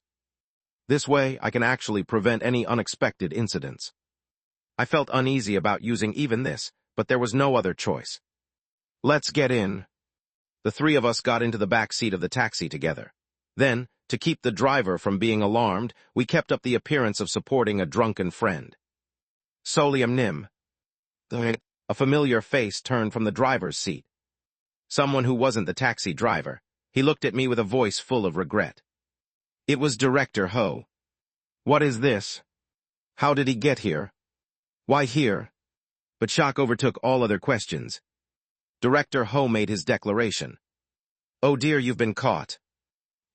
No. But you secured things very quickly. I came out to greet you myself so you wouldn't have to trouble yourself coming to me. Director Ho's gaze shifted. Ignoring the sergeant as if he didn't exist, his eyes settled on the person in the middle of the back seat, restrained by us, Agent Choi. How do you do? Something inhuman. Something that clearly showed unbridled hatred and resentment toward the Disaster Management Bureau. That's what was looking at the bureau agent next to me. In turn, a tense smile spread across Agent Choi's face. Doesn't really feel like you're asking about my well-being, does it? Oh dear, that's not it. A smile appeared on Director Ho's face as well. You'll be at peace soon. No. Please wait. I hurriedly stepped into Director Ho's line of sight. My back was damp with cold sweat. If he dies, disappears, or mutates, a notification will be sent to the Bureau immediately. Is that so? It's certain, so it would be much more efficient and safer to simply place a binding on him and let him return to his daily routine. Solium Nim. Director Ho looked at me and smiled apologetically. You've been exposed so quickly, it's hard for me to trust your judgment any longer. A chill ran to the tips of my hair. I'll handle this myself. Stiffly, I turned my head. Over Agent Choi's face, A circular ripple began to spread. Director Ho's spell. Chapter 194. Director Ho's lips did not move. But the incantation had begun. Command. Rippling circles appeared across Agent Choi's face. The smile on his face twisted with the waves. And the moment he pulled his body back. Thud. Thud. As if one side of his face had collapsed, blood began to pour out. Chunks of flesh were torn off in the exact shape of the ripples. No. Don't move, please don't move. I held on to Agent Choi. He's doing it to his face, not the back of his hand. He was being treated differently than spies. In other words, move and you die. Cold sweat ran down my neck. The incantation continued.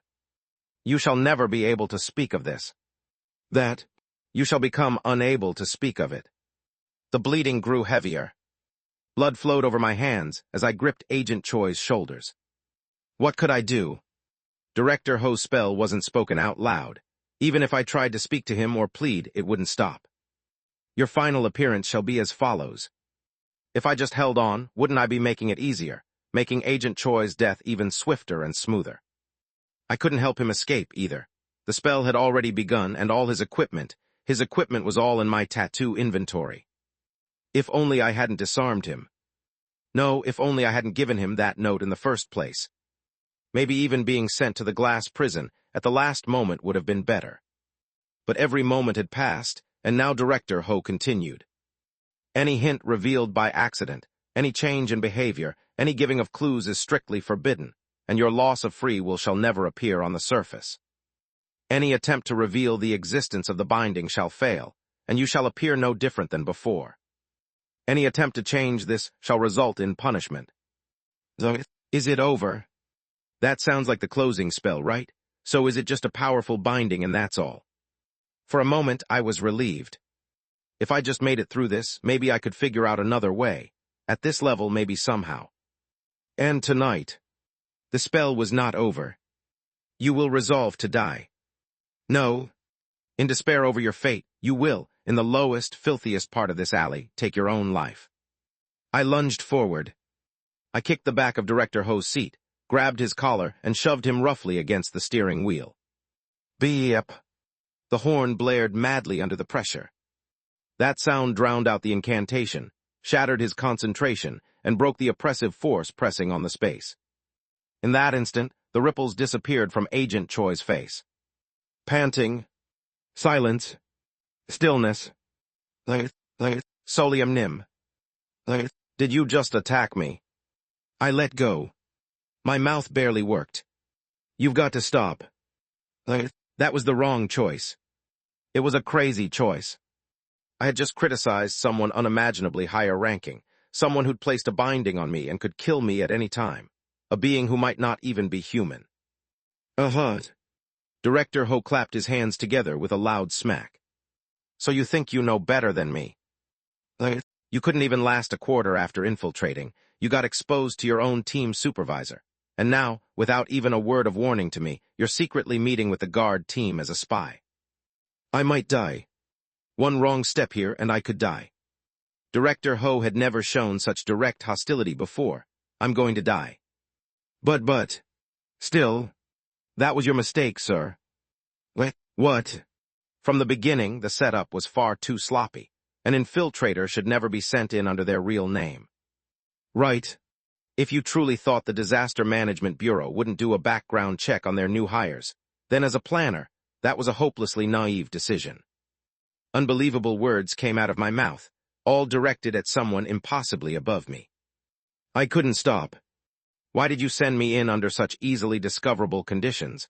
I thought there were other safeguards in place, but it turns out there were none. Did you do this on purpose? Wait a minute. I see. I looked at Director Ho. You did it on purpose. You wanted me to get caught. You sent me in expecting to be discovered from the very beginning.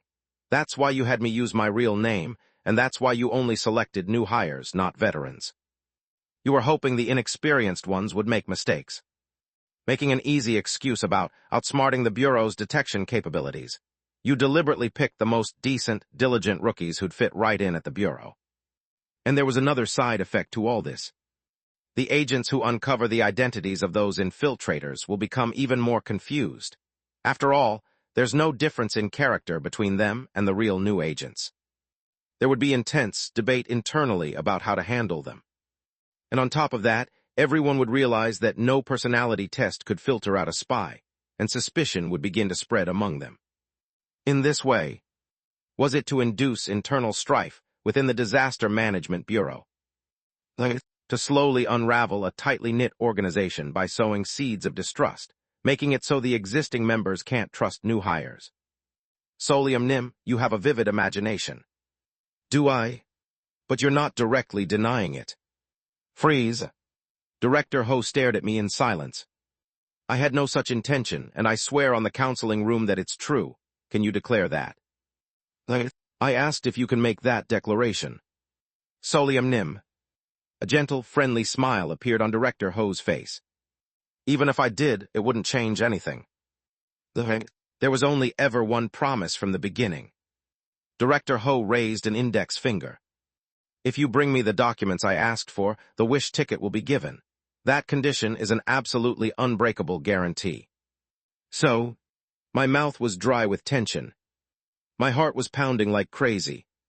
But my mouth moved without hesitation. So whether I get caught or not, that's not actually important, as long as I can get you the documents. As long as you get to hear that information. Information about an annihilation-sanctioned supernatural disaster. Right. In that case, I'll bring it no matter what. The documents. The information you want. But you've already been exposed. Even so, I met Director Ho's gaze. I can still bring it. And at the same time, I pointed to Agent Choi and subtly shielded him with my body. But if this agent dies or becomes incapacitated here, it will be impossible to carry out. And why is that? Because from that point on, I won't be able to manage the aftermath. Director Ho kept silently smiling at me. And I couldn't look away either. I held on. And then, very well, Director Ho announced. Our agreement has not changed. I'm truly looking forward to seeing just how you'll manage to bring me those documents, Solium Nim. Relief barely managed to slide down my throat. But you'll still have to accept your punishment, won't you? I trust you already know how outrageously rude and inappropriate your actions just now were. My eyelids trembled. From the start, no one else got caught, so I don't see how you can claim this wasn't entirely your own fault. A cold wave of dread ran down my spine. Excuses are free, but attacking your superior just because your opinion wasn't accepted was too much, if I were to guess why you went that far. Did you get attached? Cold sweat trickled down my chin. Did you get scared of having a fellow agent you worked with die? It seems you're the type to form precious attachments even in unfamiliar places. Director, I replied as calmly as I could. For a human being, it's only natural to be afraid of another person dying. If you were offended by my rebuttal, I apologize. Oh, not at all, I'm not offended. You're absolutely right. Director Ho smiled again. But rules are rules. Would you hold out your hand? You'll need to accept your punishment. Slowly, I extended both hands, just barely keeping them from trembling, palms up. Ripples spread. But unlike the subtle secret binding from before, this was not gentle. A massive, deep indentation brought a bizarre pain and a twisted sensation to the back of my hand. I clenched my teeth, sweating coldly. Don't move if I move. You shall die in 1 month. However, if you fulfill your promise with black, this duty shall be revoked. Any attempt to avoid this shall result in punishment. I bit back a scream. As the ripples faded from the back of my hand, the bizarre sensation and pain slowly disappeared. I was worried you might be lying to stall for time. So this time, as you said, I made sure not to be naive. Director Ho beamed. Thank you for letting me know. I drew my hands back. For a moment, I met Agent Choi's trembling gaze. I should get going now. I only meant to wrap things up quickly, but I didn't expect such a long chat with you, Solium Nim. It didn't feel like a conversation at all. You just said you'll kill him in a month. Sergeant. Don't say anything, please. For the first time, Director Ho seemed to acknowledge the sergeant's presence and looked at him. Then he smiled and spoke. Give Director Chung my regards. It was as if Director Ho hadn't even heard what the sergeant said. He just turned his head back, smiling at me. Well then, have a good night, Solium Nim. And with that, Director Ho disappeared from the driver's seat. Director Chung will be impossible to meet. Ah, he's gone. I'm alive. I nearly collapsed onto the taxi floor. But realizing I was already sitting, I forced my trembling body to move. The bleeding on Agent Choi's face was now severe. I opened up the medical supplies I'd confiscated from Agent Choi and began administering first aid. The bleeding on his face stopped, and after some work he started to stabilize. Agent Choi didn't resist, but he still didn't speak. Agent, he just turned his eyes to look at me. Don't think about it. Think about what? Any way to break the binding Director placed on you. Don't even try to come up with ideas. The first binding Director Ho recited had already been applied to Agent Choi. Now he could no longer transmit any information about me being a spy or about what happened today. He would have to live tomorrow as if nothing had changed from yesterday. If not, you'll be punished. Punished? Yes. I looked up and spoke clearly. Whatever is most precious to you will end up meeting the Director. Agent Choi quietly took his own medical kit from my hand and continued the first aid himself. He moved with the practiced skill of someone who's done this kind of work for a long time.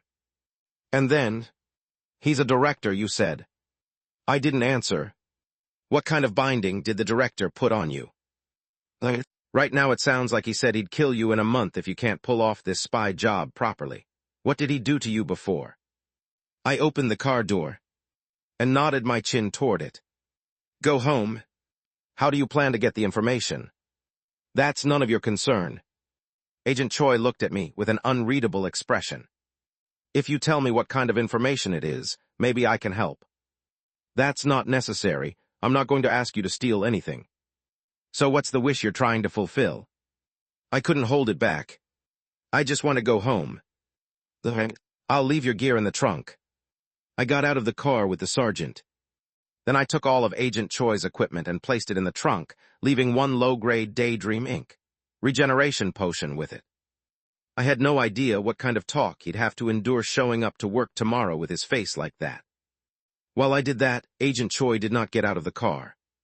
Click. I closed the trunk roughly and walked away with the sergeant. Somewhere? Are you okay? Yes. The worst was avoided. Certainly, I managed to get through this situation. 1 month. That was enough. I could do it. I have a plan. I could do it. The sergeant spoke in his slow voice. If it really gets impossible, come find me. Thank you. Even just the words were a comfort. I finally pulled myself together. I'm sorry. You always help me out and I should treat you to something. Wasn't there a bakery nearby? Even if not donuts, I wanted to buy him something, but the sergeant slowly shook his head. Next time at a good restaurant. Yes, next time for sure. A faint laugh escaped me. I felt a little lighter. And the information I found out. I'll hear that next time, too. I'm at my limit. I barely managed a faint smile as I saw the sergeant off. He looked back at me several times, but in the end, he needed to head back to Daydream Inc. before sundown. That was suffocating suspense. I bowed my head. I looked at the plush doll on my chest. Now that your journey has entered a new phase, I can't wait to see where it will lead next. Don't you think so, friend? Think what you want. And I took the plush out of my jacket. For a split second, I felt the urge to throw it onto the main road, but I just stuffed it back in my jacket pocket. At least I wouldn't have to hear his voice, at least not today. I returned to the old motel I'd been renting for the long term. And 5 hours later, I reported for work at the Disaster Management Bureau. As if nothing had changed. Chapter 195. I stared at the Black Tortoise Team 1 waiting room door. After everything I'd gone through, it felt strangely unreal that I was still standing here in front of it. But habits were such honest things. Click. I opened the door and went inside. And, you're here. Agent Bronze stood up to greet me with a welcoming expression.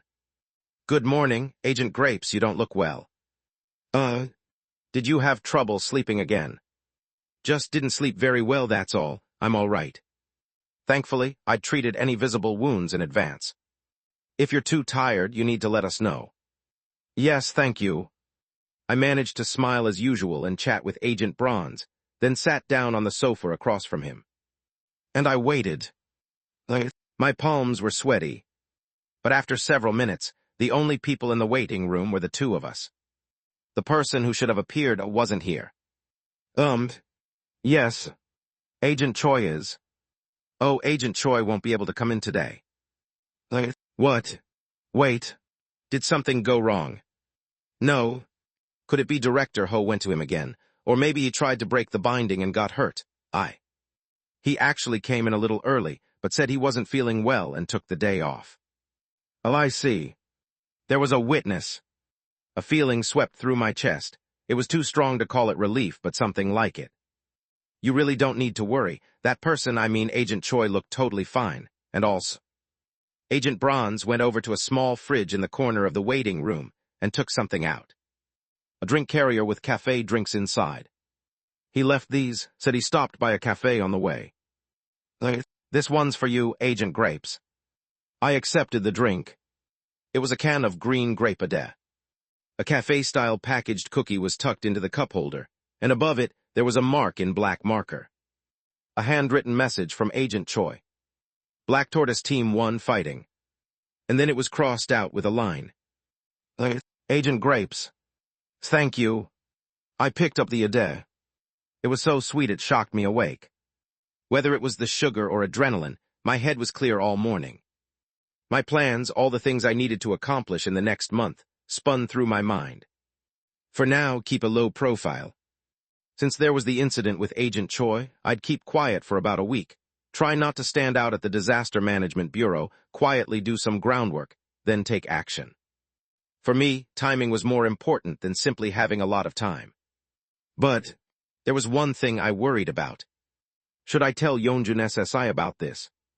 It seemed like I should share my current situation, but it was hard to judge exactly how much to say. I wasn't sure where the line was. How would Yeonjun SSI react if I said I'd have to resolve everything within a month? Was it right to tell her about Director Ho's malice, that we'd been sent in as decoy spies, expecting we'd be discovered from the start? But even if she knew, is there really anything she could do about it? Wouldn't it be easier and less conspicuous for her spy work if she didn't know? My stomach hurt. It felt like acid. No, it's all right. Yeonjun SSI only has to work here for 1 more month.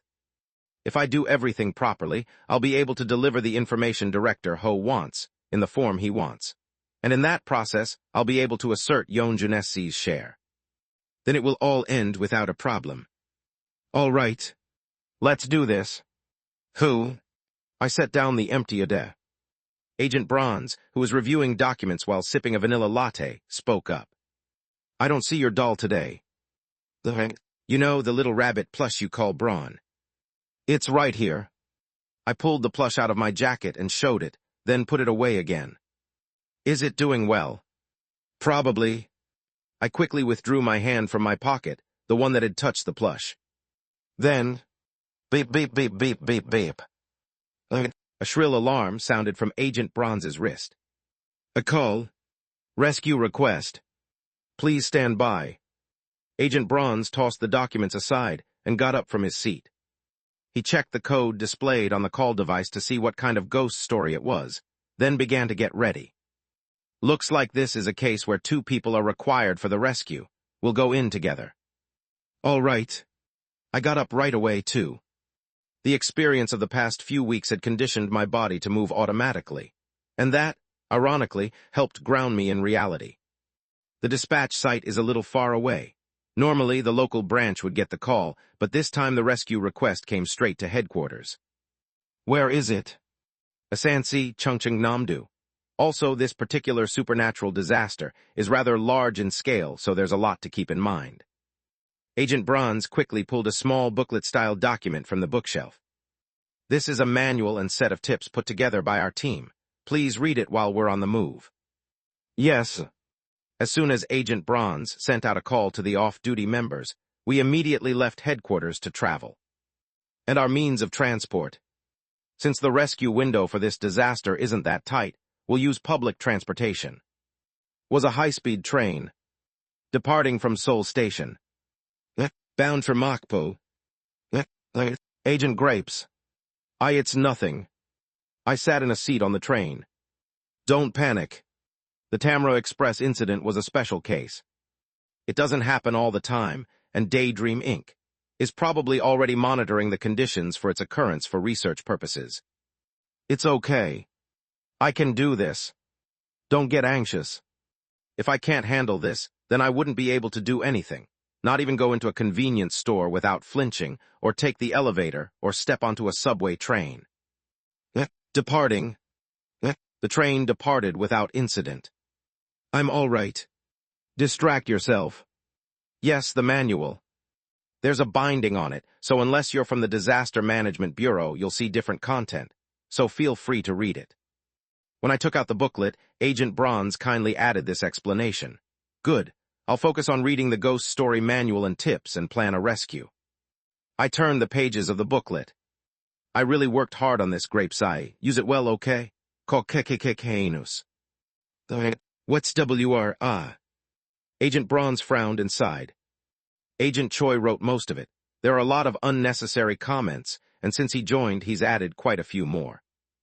I blankly turned the pages. There were entries that looked like they were written earlier. New recruits are totally welcome. Here are Agent Choi's ace tips for Team Black Tortoise 1. Please stop writing stuff like this. Also includes Agent Bronze's less sweet tips. Different handwriting, different pens. Be sure to read the next page thoroughly. It's an introduction to this supernatural disaster. It's a bit hard, but try reading it like a novel. My eyes trembled as I read on. A field manual and tips for supernatural disasters, handwritten by Agent Choi, something I'd never seen even in the dark exploration records. This guide is solely for smooth human rescue and incident registration number 1006 Saya, 1941, Hangul, Ko Inus 06 aka. Jisenso facility offering ritual. While the strict bureau classified this supernatural disaster as fracture-sanctioned, the author strongly argues for a higher grade. Even if the rescue itself isn't difficult, the disaster cannot be completely resolved, and according to the testimony of several dakibai, there is something even more malevolent inside. So don't let your guard down, and be prepared for dispatch during the 4th and 5th lunar months. We're here. We got off at Chinanasan Station. Then we rode government-issued bicycles stored at the station. It's about 30 minutes by bike. Just as he said. Site Jisen Village, Blackrai Asansi. The farther we left the station and the city, the more winding unpaved roads appeared, making the bike seats rattle. And then in the distance, a small village came into view. A typical rural village. Old houses and tiled roof homes, patched here and there with modern repairs, power lines along the street lamps. The unpaved road was maintained at least through the village. It's a place you can easily get to as long as you have transportation, but it's mostly families and is closed to outsiders. No real estate on the market. Moving in undercover is impossible. However, during the Jisen Festival, they welcome outsiders and visitors can participate in the festival events. There it is, it's begun. A banner comes into view. Jisen Festival. May the fortune of Jisen be with you. This festival is the supernatural phenomenon. This way. We parked our bikes at a corner near the village entrance. There were a few cars with Seoul or Gyeonggi plates parked haphazardly. Remember this. I nodded. Then, together with Agent Bronze, I entered the village. Here. As we drew closer, people came into view.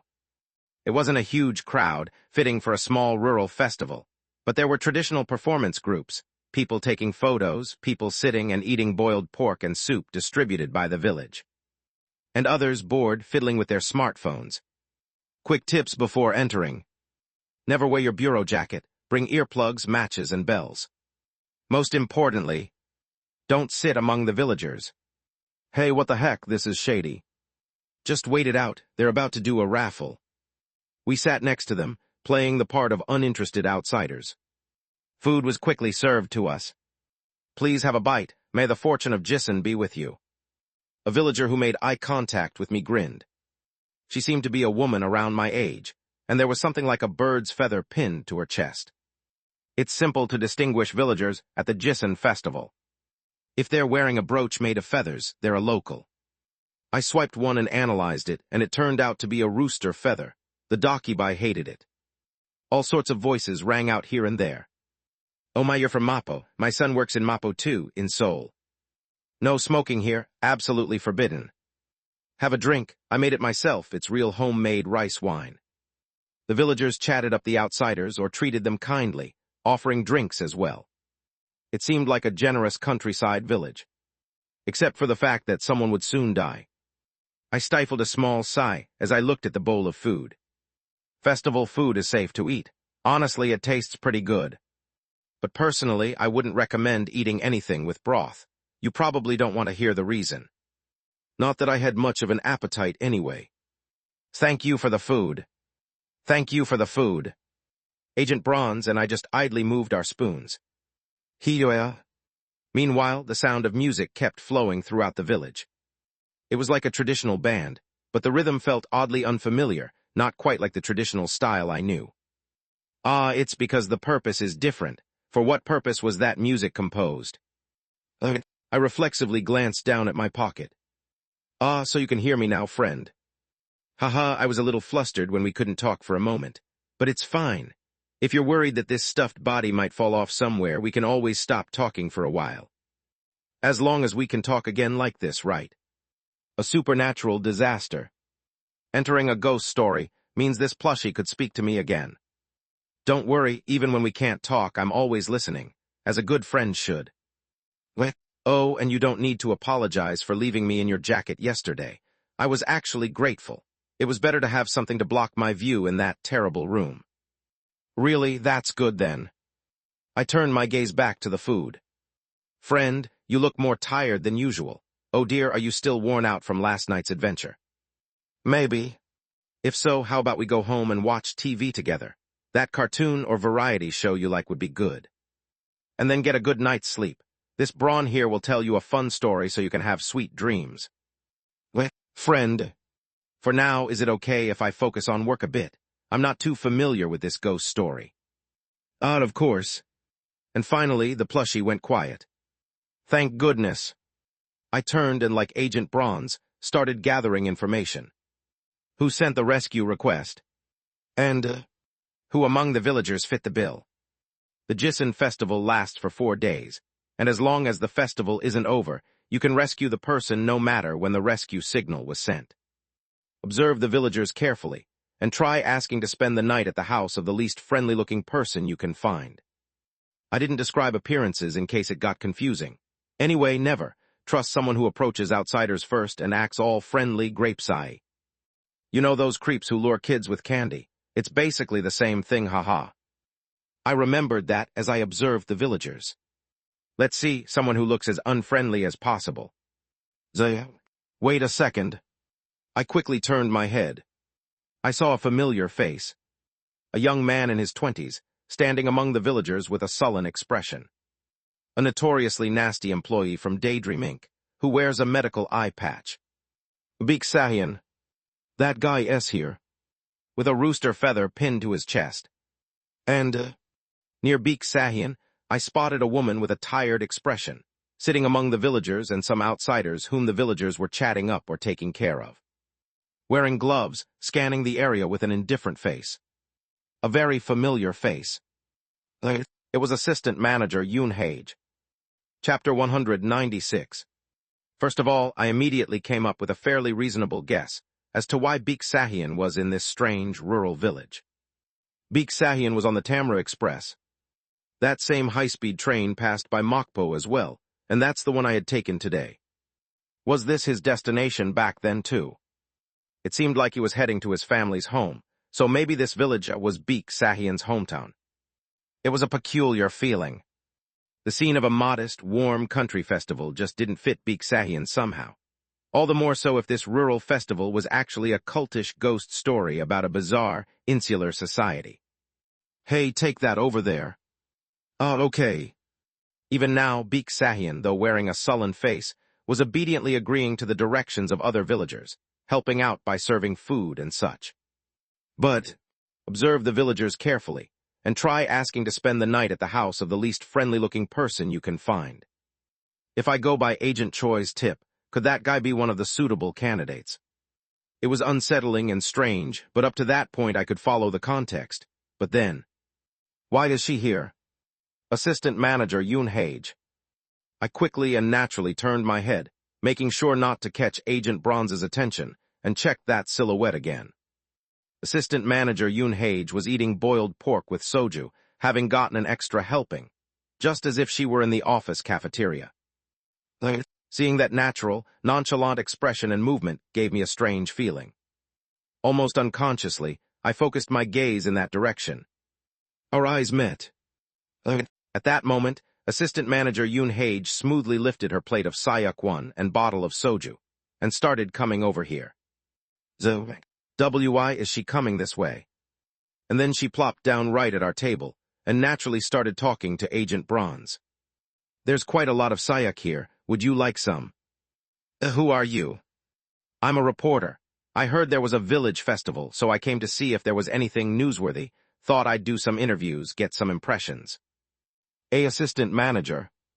Yoon Hage acted like she didn't know me at all, chatting up Agent Bronze just like a work query reporter. Agent Bronze's eyes went dull. He looked as if he'd gotten stuck with an annoying busybody. I don't really have anything to say. Then just let me ramble a bit. From what I saw yesterday, the real lure of this festival for outsiders is DNG. The noisy sound of a gong and drum being played together made me turn my head. The music stopped, and through the people doing the traditional performance, a middle-aged man with a friendly face stepped up and grabbed a megaphone, shouting, "Everyone, it's time for the raffle. May you all win prizes and receive the fortune of Jisun." Yes, I think that's it, the holiday raffle drawing. Apparently, they hold a raffle every day during the 4-day festival. Most of the prizes are agricultural products grown in the village, but sometimes there are handicrafts or jewelry as well. In the case of jewelry, the branch suspects they might be belongings of missing persons. Villagers spread out, carrying raffle boxes here and there. I heard people saying they won or didn't win. Someone who drew gold shouted in excitement and received a pair of gold earrings. Oh, that's nice, but those earrings look like second-hand goods to me. Well, I guess someone donated them for the festival. None of us could answer. And then someone came toward us with a raffle box. A sullen-looking person wearing a medical eye patch. Baek Deoksu. Was this some kind of Daydream Inc. employee reunion? Now we were about to have a three-way meeting out of nowhere. But the bigger problem was this. Agent Bronze recognized Baek Deoksu's face. The look on Agent Bronze's face turned cold as he recognized the face of my co-worker from the serial killer Mountain Lodge. And as his gaze alternated between me and Baek Deoksu, I shook my head. It's all right. Yes. Agent Bronze calmed down quickly as well, because he was sure my identity hadn't been exposed. That's because he wouldn't be able to recognize us anyway. During the festival, villagers can't recognize acquaintances who visit from outside. They treat them purely as welcome guests for the duration of the festival, and there are a few testimonies from people who felt something was off and left, thus avoiding misfortune. I even interrogated them to see if they were just pretending, but they really didn't seem to know. It feels like there's some strange binding in effect. There's no info about it in the branch's records, so if I'm not around, just ignore. Baek Deoksu approached. His face still didn't look happy, but even when our eyes met, there was no reaction at all. He simply, "Please pick one," held out the raffle box to our table. I heard the prizes are pretty good. Oh, thanks. Assistant Manager Yoon Hage reached out without hesitation and drew a stick from the box. At the end of the stick it said, "Rice." It's your turn. I exchanged glances with Agent Bronze. Do not refuse the raffle. If you refuse, no villager will let you stay over. If you don't want to end up hastily calling for backup because you failed the rescue, remember this. Note S. One sayak, a traditional Korean dish made of boiled meat, with pork being the more popular variation. It's mainly eaten during ancestral rites, kimjang, kimchi-making season, weddings, or funerals. Excuse me, aren't you going to draw? I'll do it. I reached for the chicken-shaped wooden raffle box. The box felt strangely damp and humid. What I drew was a dud. Who? Agent Bronze also carefully drew, and again got a stick that said miss. That's too bad. It would have been nice if you'd at least won something. Assistant Manager Yoon Hae pointed to the middle-aged man with the megaphone in the village square. Would be awesome to hit the jackpot. If you win the special prize, treasure is coming your way. On the corner of the banner the man was pointing to, there was a very lifelike print of a gold rooster statue. It wasn't possible to guess the actual size, but from the details it looked fairly large. Well, that looks like at least 100 don, approx 4 kg. Has anyone ever actually won that thing? If you ask me.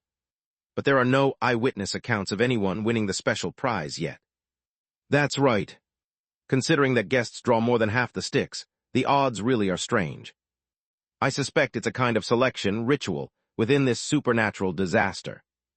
According to the branch's investigation, there's a folk tale that someone who won 52 years ago ended the village's drought and was enshrined as a deity at the village shrine, but its credibility hasn't been verified. And just as Agent Choi said, the special prize didn't come out this time either. A look of deep disappointment crossed the face of the villager with the megaphone. Thank you again, everyone. May the fortune of Jisun be with you. And just like that, that day's festival came to a close. Isn't this a scam? Hey, still, the booze and meat are free. The outsiders started to get up, but because so many had drunk the free alcohol, a lot of their group couldn't drive home. Geez, what a situation this is. It's fine, this person said we can stay over. Quite a few outsiders ended up accepting the kindness of the friendly country folk, and agreed to stay the night as if at a guest house. It looked like a pretty warm scene. But if you look closely, you can see that the villagers are quietly gathering here and there, collecting the leftover raffle boxes and muttering something among themselves. They take turns drawing sticks from the leftover raffle boxes, too. Once the raffle for outsiders ends, the villagers gather and draw the remaining sticks one by one, until they find the special prize stick. At this time they recite a strange phrase. O chosen one deliverantau steblisingaf, Jisun off the council speaks. O chosen one deliverantau steblisingaf, Jisun off the council speaks. It's probably a spell or prayer of some sort. It's not exactly a proper shamanic phrase, but don't pay too much attention to it. Spells in supernatural phenomena almost never have positive effects. And finally, someone finds it. The stick with gold attached at the end. Tears fall from the person who drew it. People surround the winner, shouting as if in celebration. O chosen one deliverantau steblisingaf, Jisun off the council speaks. O chosen one deliverantau steblisingaf, Jisun off the council speaks. At the branch, there are rumors that the villager who draws the special prize is given a special role at the next festival. I turned my head. Baek Sahyun was watching all of this with calm eyes. Excuse me. Baek Sahyun only shifted his gaze. I asked politely, is there anywhere in this village where we could stay for the night? You're not saying you'll eat and sleep in someone else's house for free, are you? He asked back. Assistant Manager Yoon Hae, carrying a sack of rice, suddenly interjected. I'll pay, it must be fate that we've met like this. Pardon? Here, will this be enough? Then Assistant Manager Yoon Hae handed over a fairly thick wad of cash to Baek Sahyun. Baek Sahyun looked a bit startled, but soon his gaze settled and he snatched it up. Follow me. Okay. Wait, you said you're a reporter. You should head back now, this is our. Trying to kick out the person who paid? Capitalism might be dirty, but some things still need to be respected. Geez, what a stick-in-the-mud geezer. I heard Agent Bronze quietly mutter, geezer. Good grief. With a feeling like I wanted to squeeze my eyes shut, I started walking after Assistant Manager Yoon Hae, who was following Baek Sahyun as if nothing was wrong, and asked, Should I carry the rice sack for you? Oh, little brother, are you paying me back for the lodging? At least you're doing things right. I took the sack of rice from Assistant Manager Yoon Hae, who probably still had trouble with her hand. Agent Bronze, wearing a sour expression, helped as well. Too late, buddy. Just as Agent Bronze was looking at Assistant Manager Yoon Hage with an incredulous expression. Hey, goddamn fucking country hicks, cucumbers. Do you think I came all the way to this backwoods village for cucumbers? Whack! There was a loud voice and a crash nearby. A box thrown to the ground burst open, cucumbers rolling through the dirt.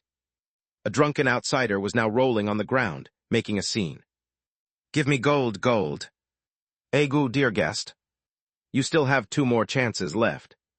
The villagers, still smiling, coaxed and soothed him. It was hard to believe they'd just been cursed out, yet their kindness was unchanged. Offering him dinner, suggesting he stay and try again tomorrow, telling him about the nice hot springs. Drawn in by these offers, the troublemaker disappeared with some of the friendly villagers into one of the houses. It was one of the few tiled-roofed houses in the village. The house in the center of the village looked unusually large. I stiffly turned my gaze away.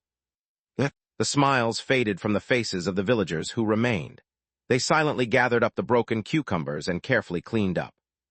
As they brushed the dirt off the cucumbers, they kept muttering something. O chosen one deliverantau steblisingaf, Jissen off the countel speaks. That same prayer-like phrase from before. I managed to tear my gaze away and kept walking. This way. But do you know what the problem was? Baek Sahian was also heading toward that very tiled-roof house. Wait a sec. No matter how I looked at it, was it really safe to go in there? But since Agent Bronze was walking forward without hesitation, I didn't try to escape. Agent Choi wouldn't have lied in the tips section, would he? We approached the tiled-roof house. Come in.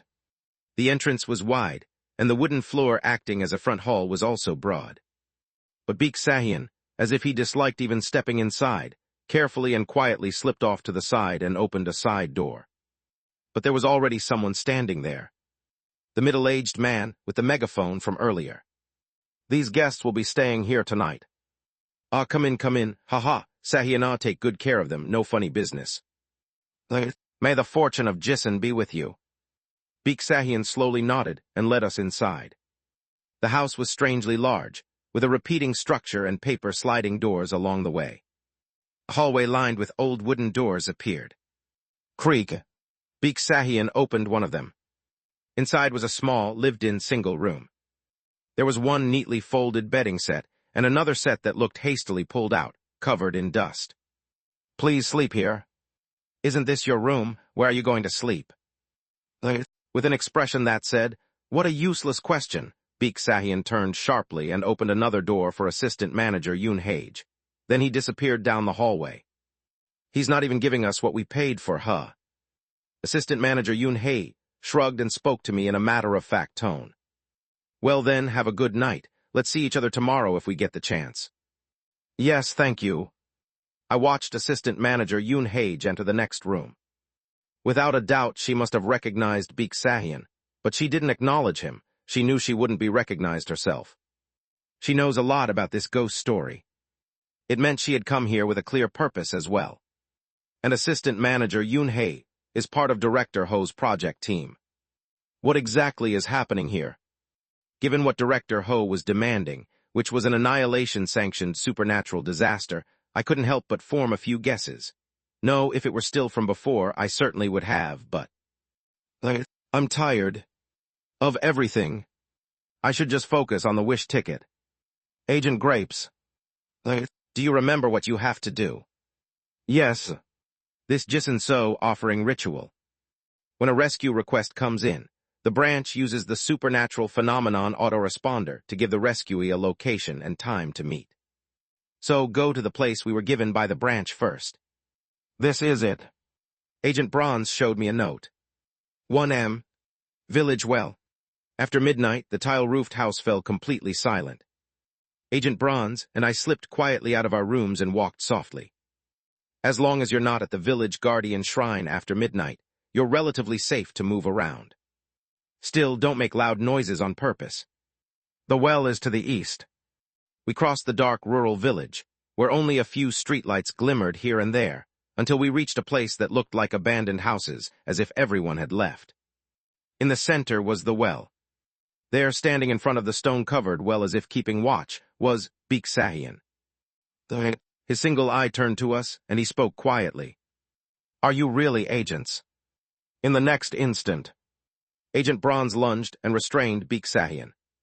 "If you get caught by a villager late at night, hide as quickly and quietly as possible. If that's not possible, you ask, subdue them and hide them in an abandoned house."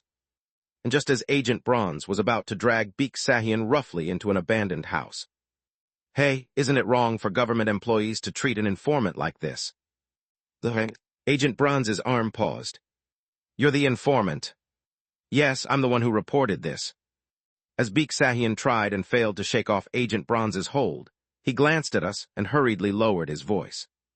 "Please get me out of this village tonight. This sounds like a trap." Agent Bronze immediately said this to me in front of him. "Villagers can leave at any time after the festival ends. There's no reason they'd need help." "I can't leave." Baek Deoksu panted.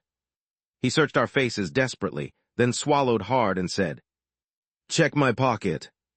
I reached into Baek Deoksu's pants pocket. What I found inside was a lottery stick, the tip gilded in gold. The special prize. I drew it on the first day. Unfortunately, there's never been a case where a villager was successfully rescued from the supernatural influence during the festival period. If it were the rookie agent I'd picked for my team, he'd probably want to try rescuing that person at least once, so let me say this in advance. Hubi Nim, your Sunbees will be the ones to try that, so you don't do it. If an agent tries to leave Jisun village with a villager during the festival period. Get me out of here, please. The agent will disappear too. Chapter 197. Please. Baek Deoksu looked like he was on the verge of a nervous breakdown. Yet at the same time, he kept his voice as low as possible, as if he just wanted to escape the strangling supernatural disaster without being noticed. But Agent Bronze did not release him from his restraints. He just glanced at the golden stick I was holding, which I'd taken from Baek Deoksu's pocket, and asked a question. "The special prize. What does drawing that mean?" "What do you mean, what does it mean? It means I'm absolutely fucked. That's why I have to get out before the last day of the festival, right now from here." "Will you die?" Baek Deoksu froze. I asked, cutting in. "But earlier I saw the person who drew that stick being congratulated, and I heard that at next year's event they're given an important role." Baek Deoksu's lips parted, but he couldn't say anything. Still, his eyes were filled with fear and anger. "A binding." I met Agent Bronze's eyes. He gave a slight nod, then asked in a calm tone, "If that's the case, then explain how you got HQ's direct rescue number." "Ha, isn't that one of the numbers you people hid all around the village?" "Everyone here knows about them. The whole village knows. They just leave them alone. But how do you think anyone calls that number?" Baek Deoksu spit out his words sarcastically. "Wait a minute. You notice the Bureau's instructions, but you just leave them lying around." "That's right. Whether outsiders drink Shinsenju, reach enlightenment and hang themselves, drown themselves in the river, or rot at the bottom of the well, whether they all forget and go back to living their lives, nobody cares. It doesn't matter if a few manage to escape. The only thing they care about is not getting contaminated by misfortune, so they just manage things for that." "Contaminated by misfortune? What kind of misfortune?" Baek Deoksu clamped his mouth shut again. Sweat dripped down his jaw. Another binding. Watching him suffer under supernatural fear and pressure left me with a strange feeling of gloom. Is it because it reminds me of myself? But that was just my perspective. "Looks like you can't answer." Agent Bronze clearly felt no sympathy for Baek Deoksu. At the end of the day, he was the one who, as part of his job, killed those who possessed the tapes at the Mountain Lodge. And this other guy was selected as a villain by the Disaster Management Bureau. Baek Deoksu had the tape. "If you know so much, walk out on your own." I said I can't. At Agent Bronze's cold words, Baek Deoksu seemed to assess the situation, glancing around. But in the next moment, his voice turned calm. "Look, you know that thing, right? I know it too. The pile of stones in front of the village pine tree. If you put a stone on top, pray, and the agents walk with their arms linked on either side, you can leave the village safely, right?" He was exactly right. If you walk 99 steps east from the well, there's a withered pine tree. You have to place a small stone on the stone pile in front of it. Then you recite, "Turn back and grant us your protection," 3 times. And as long as everyone links arms, with the agents on the ends and the rescuee in the center, you can all return safely to the real world. That's the current rule. You always need at least 3 people for this, which is why 2 agents are dispatched. So don't forget, agents on the left and right link arms with the rescuee in the center. Everything has been discovered. They've been discovered for decades. That's the rescue method, right? Please do it for me. I'm the one who reported this. That's how it's supposed to work. Baek Sahian's voice was desperate and resentful. But that doesn't work for villagers. Baek Sahian stopped. What? I mean, for someone who lives in this village, it won't work. That's right. I'll say it again, this doesn't work on villagers during the festival, so don't try it recklessly. If you try without being prepared, you might get lost between the village and reality. Villagers can't leave safely by that method. I don't live here anymore, I live in Seoul. Agent Bronze didn't answer. Baek Sahian's voice grew desperate, almost pleading. I only come here once a month, no, just every 2 or 3 months for a few days, that's all. I don't live here. I'm not one of these crazy shitheads. The standard is whether you're wearing a feather during the festival. Baek Sahian's gaze dropped to his own chest, where he was still wearing a rooster feather. He twitched as if trying to tear it off, but then stopped, as if realizing it was impossible. And then he muttered, "It won't come off." No, that can't be. I'm an adult and I don't live here, so I'm an outsider. Then there must be another way. You're supposed to save civilians, right? You're supposed to help the person who reported it.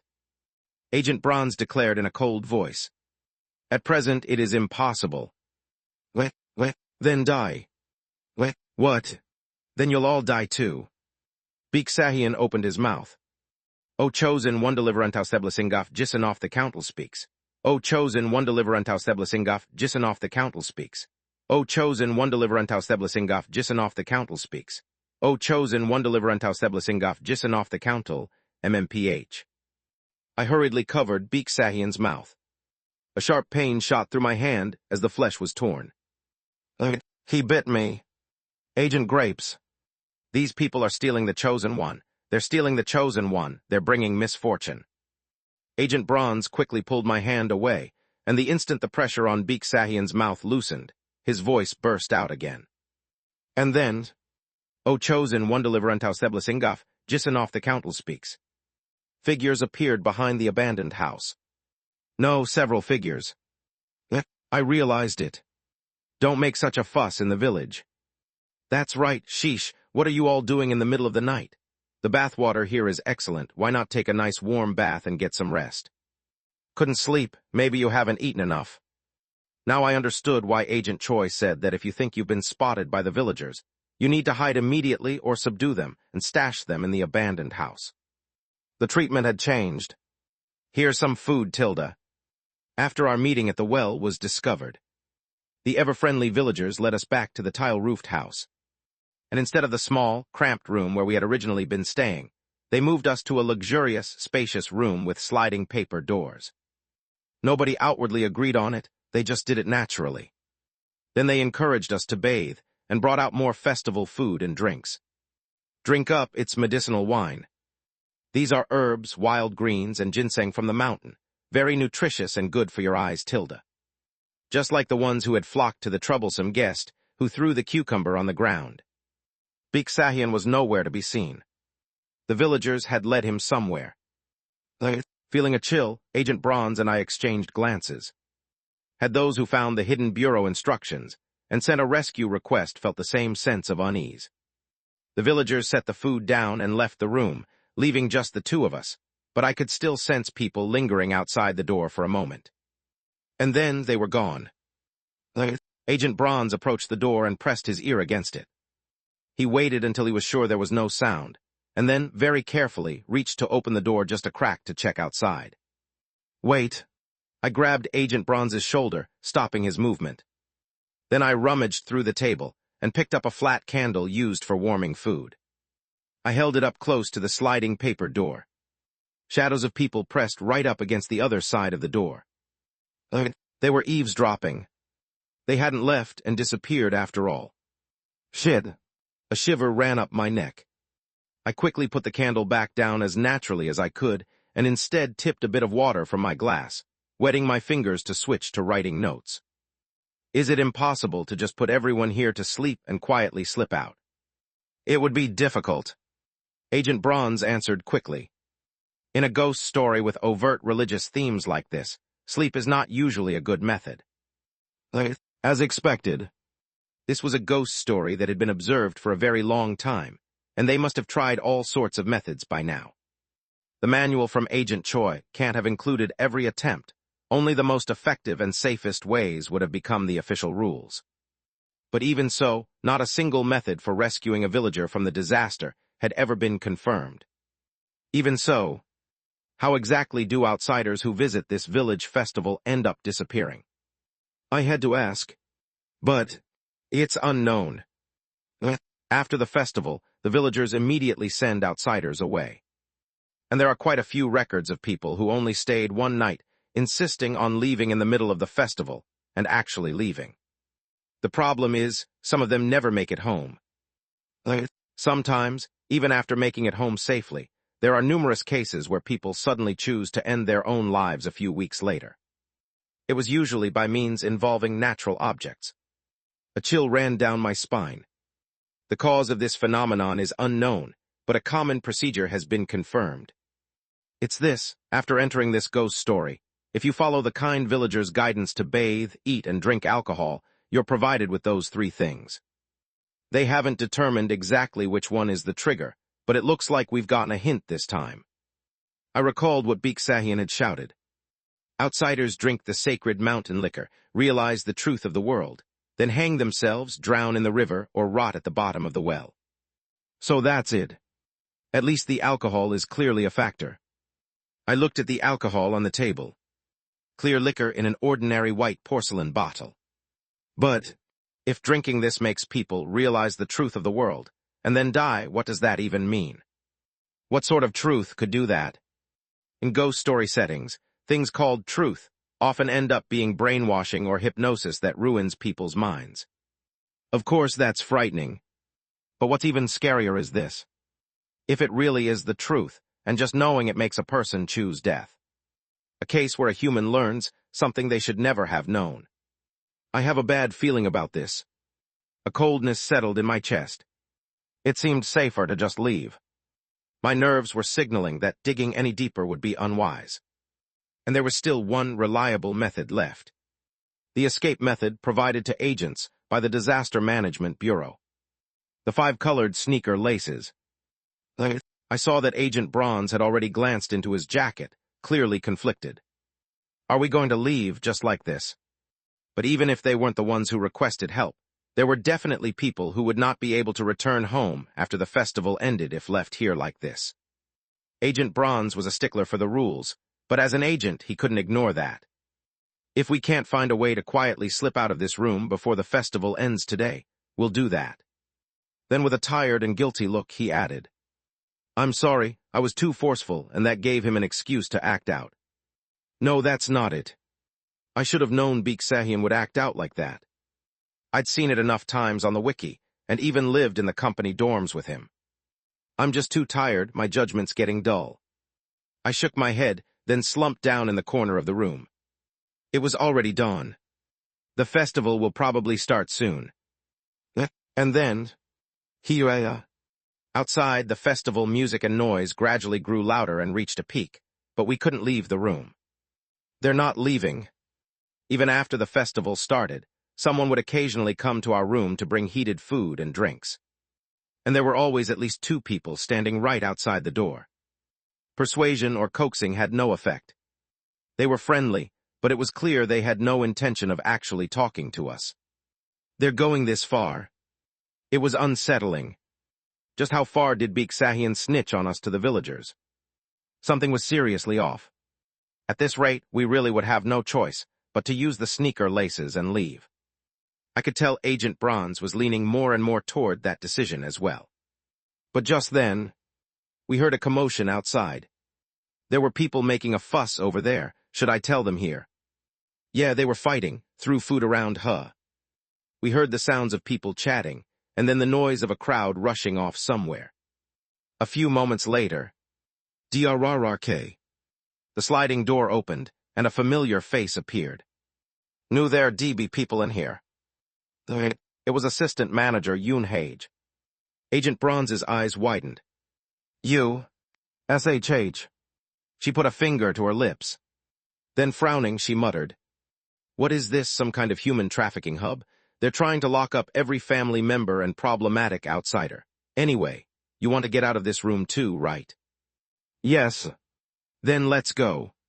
Assistant Manager Yoon started leading us skillfully out of the tile-roofed house. For some reason, there were barely any people left in the house. Why did everyone suddenly disappear? They were already short-handed because of the festival preparations, and then a fight broke out between the villagers outside, so everyone rushed out to break it up. Did someone incite that fight on purpose? Who knows? Then Assistant Manager Yoon winked at me. It was her doing. I felt a surge of emotions. On one hand, I wanted to yell at her to stop doing dangerous things, but on the other, I felt immensely grateful. Anyway, you should get going. This isn't an ordinary village. Thank you. For what? And then, following the back door, Assistant Manager Yoon Hage seemed to have scouted. We stepped out into a scene no different from yesterday. May the fortune of Jisun be with you. The village with a festival in full swing. Hiya. It's still total chaos. Assistant Manager Yoon scratched the back of her head and looked back at us. Don't get caught and dragged back to that room again for no reason. In this mess, you should be able to quietly slip out through the entrance without being noticed. Wait a minute. Agent Bronze frowned, then said firmly to Assistant Manager Yoon. Let's go out together. Of course, Assistant Manager Yoon looked baffled. Hey, I have other business to take care of. I have to work if I want to eat, yeah. It's dangerous. I'm the one who just saved you from danger, though. Agent Bronze sighed, frustrated by the wasted time but still trying to convince her. It was obvious he was worried that someone who'd helped them this much might go missing here and wanted to bring her out if possible. But for me, I am worried, but I can't be sure which is actually more dangerous. If I dragged Assistant Manager Yoon out just because this village seemed dangerous, Director Ho might retaliate, saying I neglected my duties. It was something I'd just gone through not very long ago. Who? My head was a mess. And one more thing was bothering me. Is it really okay to just leave Baek Sahyun behind like this? Of course, Baek Sahyun would survive and keep getting promoted all the way to section chief. If this is his hometown, my presence as a variable doesn't change what was meant to happen, so according to the wiki, he won't die here. But that fear he showed was real. Is it really okay to leave like this? I looked around on instinct, and then I saw him. Baek Sahyun. He was still helping out with village chores, carrying food and guiding people. His eyes were hollow, but his face looked surprisingly calm. And at that moment, DNG. Everyone, it's time for the raffle. Come get your prizes and enjoy the fortune of Jisun. It was time for the raffle draw again. The villagers began moving quickly with the raffle boxes, just as before. We need to go. No, I mean. Agent Bronze's urgent words and Assistant Manager Yoon's reply overlapped. May the fortune of Jisun be with you. Villagers scattered among the outsiders. At this pace, even if we'd run straight for the entrance, we probably would have been caught. There was no way to avoid it. One of them approached us, and naturally, our turn came quickly. May the fortune of Jisun be with you. A raffle box was offered to us. Wouldn't it look more suspicious not to draw? There were too many villagers. I don't think it'd be good to make a scene. If we wanted to get out without being noticed by the people from the tile-roofed house, we couldn't refuse or draw attention by raising our voices. Even if I win, I just won't take the prize with me when I leave. After much anxious deliberation, I finally reached out and grabbed the nearest stick in the box. But then, I saw the golden tip. A stick with a golden end. The same one I had pulled out of Baek Sahyun's pants pocket yesterday. The special prize. Suddenly, everything went eerily silent. Even without looking, I could feel everyone's gaze on me. And then, Alia. He's here, he's here. The fortune of Jisun has arrived. O chosen one deliverant Seblasingaf, Jisun off the council speaks. O chosen one deliverant Seblasingaf, Jisun off the council speaks. O chosen one deliverant Seblasingaf, Jisun off the council speaks. O chosen one deliverant Seblasingaf, Jisun off the council speaks. The chanting echoed. I tore my eyes away from the stick and looked up. And I saw, on the other side, with the lottery box in his hands, Baek Deoksu smiled, his face filled with ecstatic delight. Chapter 198. The villagers gathered around me. He's here, the fortune of Jisun. The man with the megaphone shouted louder and louder, and before I knew it, the singing and the sound of gongs grew wild again. A vortex of people. This way. I followed Agent Bronze, ducking through the crowd to hide from the villagers, but it wasn't enough. Whoa, Debak. Is that person really going to get the golden rooster? People who still didn't understand the situation were murmuring, while the villagers all rushed toward me, leaving everything else behind, some bowing to the ground and praying toward the mountain, and Baek Deoksu had disappeared into the crowd. And then, please escape. I pushed Agent Bronze and Assistant Manager Yoon behind me, trying to shield them from the villagers, but Agent Bronze stepped forward as if to face them. Calm down. At this point, the chances are high that I won't be able to safely leave anyway. And it was clearly written in the manual. I met his eyes. What to do in this kind of situation? It sometimes happens during rescue operations that one of the agents gets captured by the villagers. But unless it's the last day of the festival, don't charge in recklessly or go up against the whole village. You can always re-enter the village during the festival. What that means is you can come back with proper preparation. Don't let emotions get the better of you and waste a precious chance by causing a commotion. Act wisely and decisively. That way, the person who gets captured, those left behind, and those to be rescued can all escape the disaster alive. Go and quickly figure out a way to rescue me, then come back. That's the only way I'll survive. I could see the struggle in Agent Bronze's eyes, a tug-of-war between emotion and rational judgment.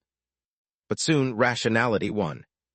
Tomorrow, I'll come back for you, no matter what. Agent Bronze quickly handed me a 5-colored shoelace, which I stored in my inventory tattoo.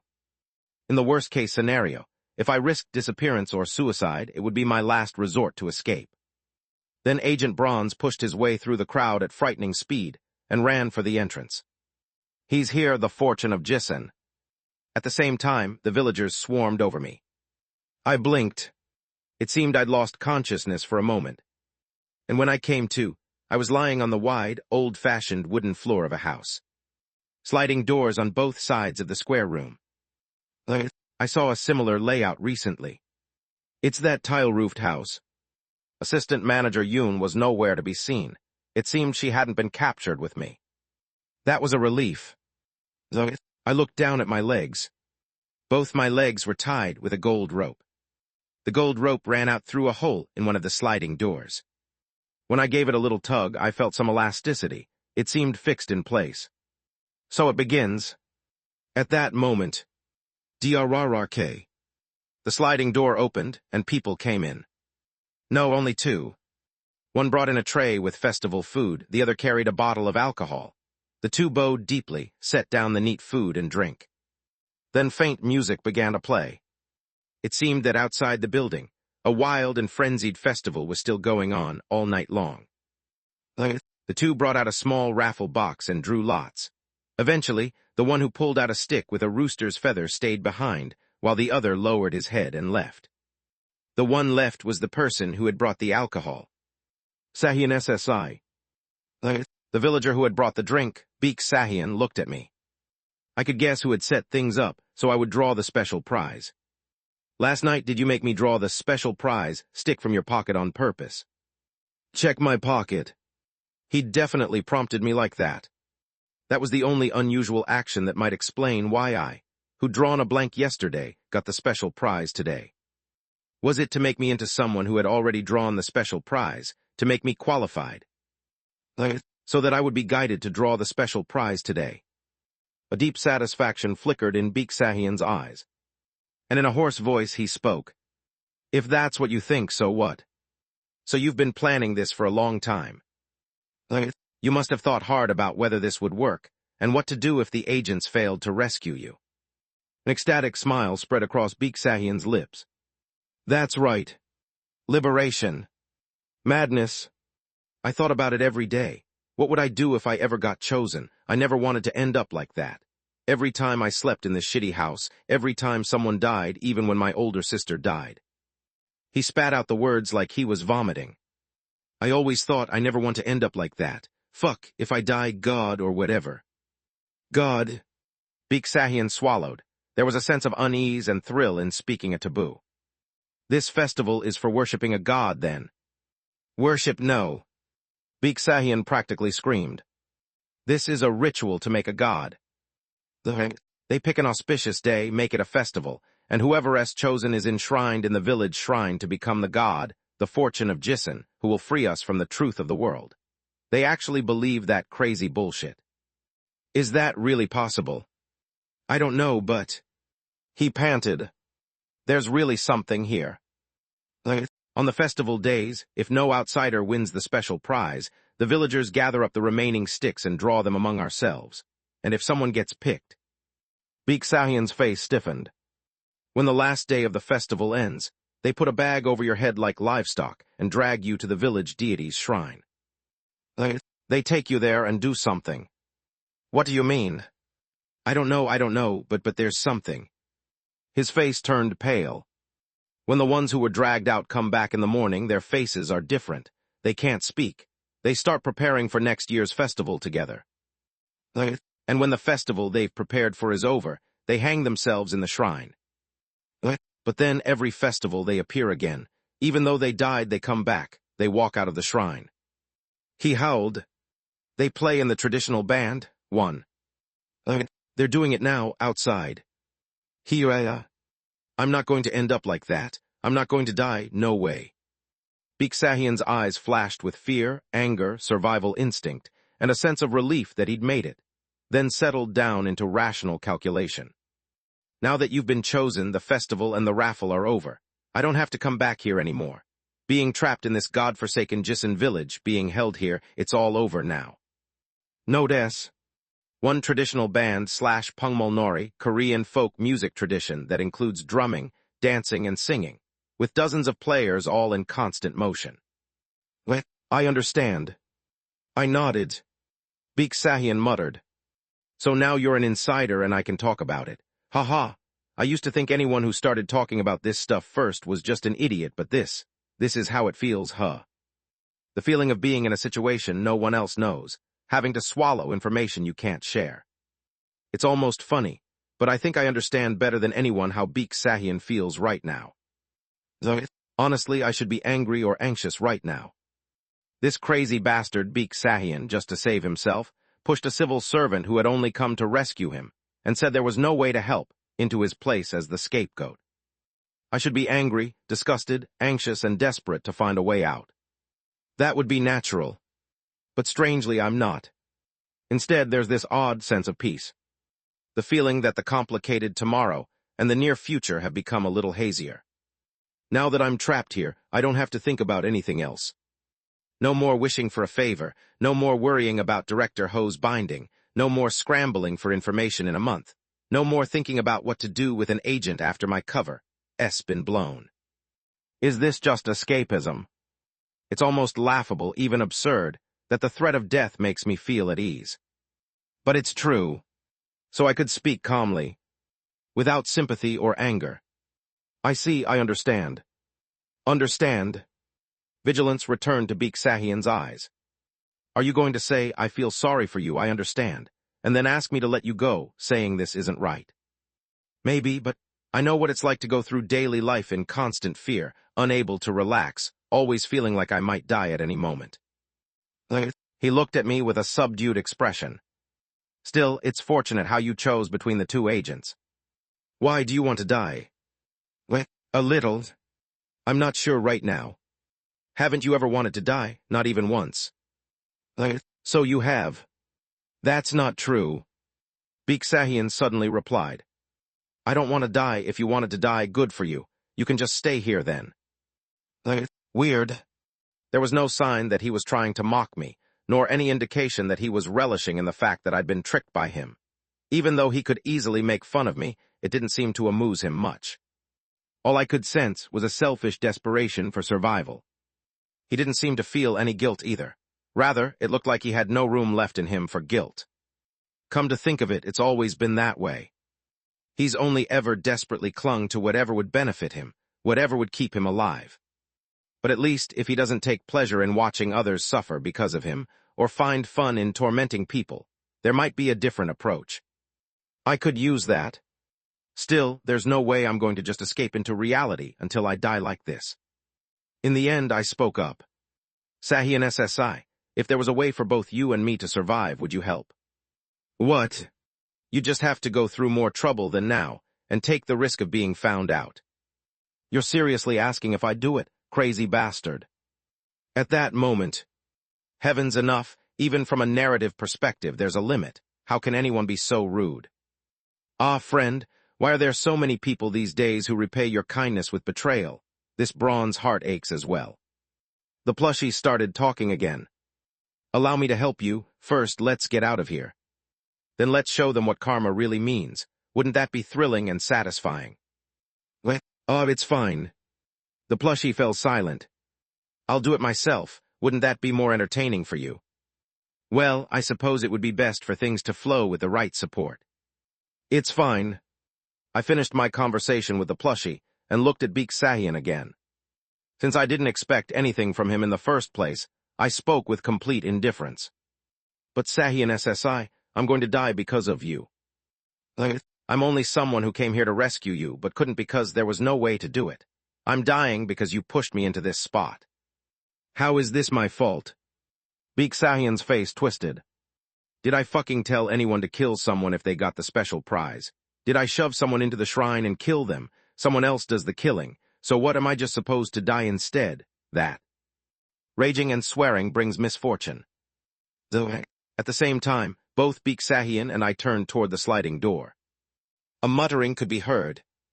Raging and swearing brings misfortune. Raging and swearing brings misfortune. Raging and swearing brings misfortune. Those who forget disappear. Those who forget disappear. Those who forget disappear. O chosen one deliver unto Seblasingaf, Jissen off the council speaks. O chosen one deliver unto Seblasingaf, Jissen off the council speaks. O chosen one deliver unto Seblasingaf, Jissen off the council speaks. A ringing sound. Baek Sahian stared at the door with a face gone white. There was clearly nothing there, but the sound of the traditional band outside grew louder and louder. Baek Sahian SSI. No. He went over to the opposite side of the door, crouched, and covered his head. It was hard to believe this was the same person who normally caused all kinds of trouble without hesitation.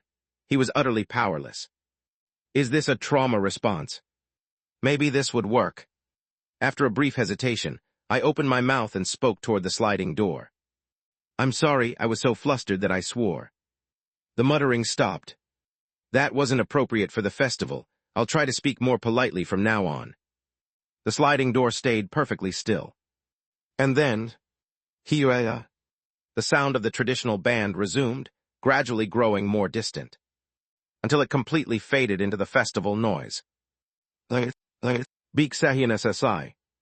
He got up from the corner by the sliding door, drenched in cold sweat, and looked at me with a confused expression. I just helped you not die again. Don't you feel even a little grateful? So you're telling me, if I'm grateful, I should die instead? You make it sound like saying thank you would come at an unbearable price. Baek Sahian looked at me as if to say, what are you even talking about? Is that so? Do as you wish, seems your life is very precious to you. Then I looked down at my feet. But my life is precious to me too, even though I sometimes think about wanting to die. After a long silence, Baek Sahian finally spoke. So what exactly is this way for both of us to live? Answer me. I slipped my still-free hand into my pocket and rolled a silver badge around in my fingers. Silver heart. It's simple. Because just now, after hearing Baek Sahian's words, I realized what kind of ghost story this is. I'm going to plant doubt in their faith. God-making, liberation from the world's truth, rituals shared only by a select few, resurrecting the dead scapegoats. All of it pointed to one thing.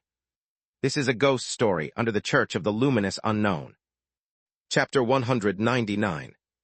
Jisan Village's festival continued all night. Outsiders could sleep in any of the completely open village homes, enjoying free drinks and meat until morning. In the end, quite a few chose to stay rather than leave. What's going on? Oh, there's supposed to be some big event on the last day, like some kind of ritual, I guess. What's that supposed to mean? Dunno, but I'm gonna film it and post them as shorts. The outsiders muttered idly, either staying up through the night or falling asleep drunk in any random room. And then, with the sun beating down brightly on the last day. Oh, I think it's starting now. The fortune of Jisan arrives Tilda. At last, the ritual began. Dung dung dung. The traditional band pounded their drums, and the villagers lined up on either side as if forming a path, creating a long corridor. From the tile-roofed house to the village shrine, and from the central tile-roofed house at the start of this road, something finally emerged. O chosen one deliverant Theblasingaf, Jisan off the council speaks. It was a massive human palanquin. 4 people, rooster feathers pinned to their chests and their heads covered with plain cloth, carried someone upon it. Oh, hey, this is for real. The outsiders chatted idly, only interested in the spectacle, but among them were those whose eyes glimmered, watching in secret. This is a mess. Assistant manager Yoon Hage, the one who had been called that by Kim Solium, observed the person atop the palanquin and the movements of the villagers. At this rate, it looked like her task here on behalf of the project team would proceed smoothly. Her sharp gaze turned to the outskirts, toward the well on the edge of the village, surrounded by abandoned houses. The well, that was the objective of her assignment. The agents of the Disaster Management Bureau still hadn't figured out exactly why the villagers left them alone near the well, or why it was relatively safe there. They'd even checked it when it wasn't festival season, only to find it just an ordinary blocked well. But this reporter knew the exact reason, and what needed to be investigated. That well had once been a passageway, connected to somewhere else. And during this strange festival, the entire village itself became a high-level zone of darkness, and sometimes the passage would come alive again. So she had to proceed with the investigation now. However, after glancing once at Kim Solium, who was riding atop the human palanquin, the reporter quietly began to move, not toward the well between the abandoned houses, but in another direction. O chosen one deliverant Theblasingaf, Jisan off the council speaks. Meanwhile, the palanquin procession continued on. The traditional band opened the way, and as the palanquin passed, villagers bowed in reverence. Some staggered after it with feverish devotion. But they always kept a certain distance, as if coming closer was not permitted. The problem was, there were some for whom that rule didn't matter. Wow, look, this is the first time in decades they've held this event. A few outsiders holding up their smartphones came right up close. Those who were drunk or had lost their judgment didn't keep their distance, some even tapping the head-shrouded villagers carrying the palanquin. These people had only come for the free food and drink at the village festival. But the villagers didn't stop them. They only watched with smiling faces, eyes fixed anxiously on the safe progress of the palanquin. Ooh, not bad for a countryside festival. They're pros, total pros. The villagers didn't get upset. They simply watched with earnest eyes to make sure the palanquin reached its destination unharmed. Finally, the human palanquin reached the village shrine without incident and stopped. Those who'd been carrying it carefully lowered the raffle winner they'd been bearing on their shoulders. 2 of them approached the shrine. Then they cut the golden rope around the shrine. Tug. The golden rope fell to the ground. The 2 remaining people untied the golden rope around the feet of the one who'd ridden the palanquin and hung it up again at the shrine. Then the doors of the shrine were opened. Inside was... The doors are opening. Wow, look at that gold. A golden rooster. The golden rooster statue that had been the special prize was enshrined inside the village shrine, and its size was enormous. Isn't that just gold-plated, though? Crazy. It sat atop a round wooden pedestal, right in the center of the shrine where the altar should have been. It was, quite literally, the size of a person. Apart from awe, greed sparkled in the outsiders' eyes. Most of them hardly noticed that behind the gold, The shrine's original pole had been stuck upside down, just like the sticks in the lottery box. O chosen one deliverant Singaf, Jissen off the council speaks. The one who had ridden atop the palanquin finally moved. As the figure in white stood in front of the shrine, the villagers stepped forward one by one, covering the white robe with pieces of paper. The papers were densely inscribed, with writing in both Hangul and Hanja. They were the villagers' names. And then, after 3 deep bows, they poured out a bottle of liquor over the top. J-R-R-R-R-K. As the sacred liquor washed over it, the ink on the papers began to run and the writing disappeared, seeming to seep into the robe itself. May you befried from the truth of Thurald Offor Chinyaf, Jissen O chosen one. May you befried from the truth of Thurald Offor Chinyaf, Jissen O chosen one. May you befried from the truth of Thurald Offor Chinyaf, Jissen O chosen one. The villagers bowed, prayed, wept, raising their hands and crying out to the sky, pouring out old, deep terror and desperation. The intensity and desperation couldn't even be drowned out by the pounding of the traditional band. Hey, this feels kinda off. Most of the outsiders began to draw back awkwardly, finally sensing something was wrong. And then, should we get a closer look at that gold statue? But what's this? There's this fragrant. Is that the smell of alcohol? Tug. It was the moment someone holding up a smartphone stepped into the shrine. O chosen one deliverant Singaf, Jissen off the council speaks. The golden rooster began to melt. Bubble, bubble. As if making that very sound, the rooster melted, gold spreading through the groove in the floor of the shrine. Soon it touched the foot of the one who had dared to enter. Golden liquid. The outsider, staring blankly down at his foot, opened his mouth. I see it now. Thud. The smartphone fell to the floor. The worldie's black where nothing butone black inscribed within it. Please don't look at me, don't black at me. I have value interesting garant I. Im nother what is this what Iram nim. Madness began to spread like a contagion. What's going on? What's wrong with those people? People on the edge of the crowd recoiled in shock, some even craning their necks to see better. But it was already too late. Alug. In the end, most people fell into confusion. Some screamed, others muttered senselessly, or just sat there staring blankly, their eyes emptied out. A scene where madness and eerie calmness coexisted. But the villagers paid them no mind. They'd already seen far too many outsiders fall prey to the truth revealed by the sacred liquor, too many destroyed by that terrifying revelation. To them, outsiders were nothing but outsiders. And the families of Jissen village, only they could escape such a fate. Because at the end of this long Jissen festival, which they had prepared so devotedly for so many years, he comes. It would be only the chosen, who had devoted themselves to the rite for decades, waiting for Jissen's fortune, who would be delivered. A new pole will be erected in the shrine. The clamor of gongs drowned out the frenzy.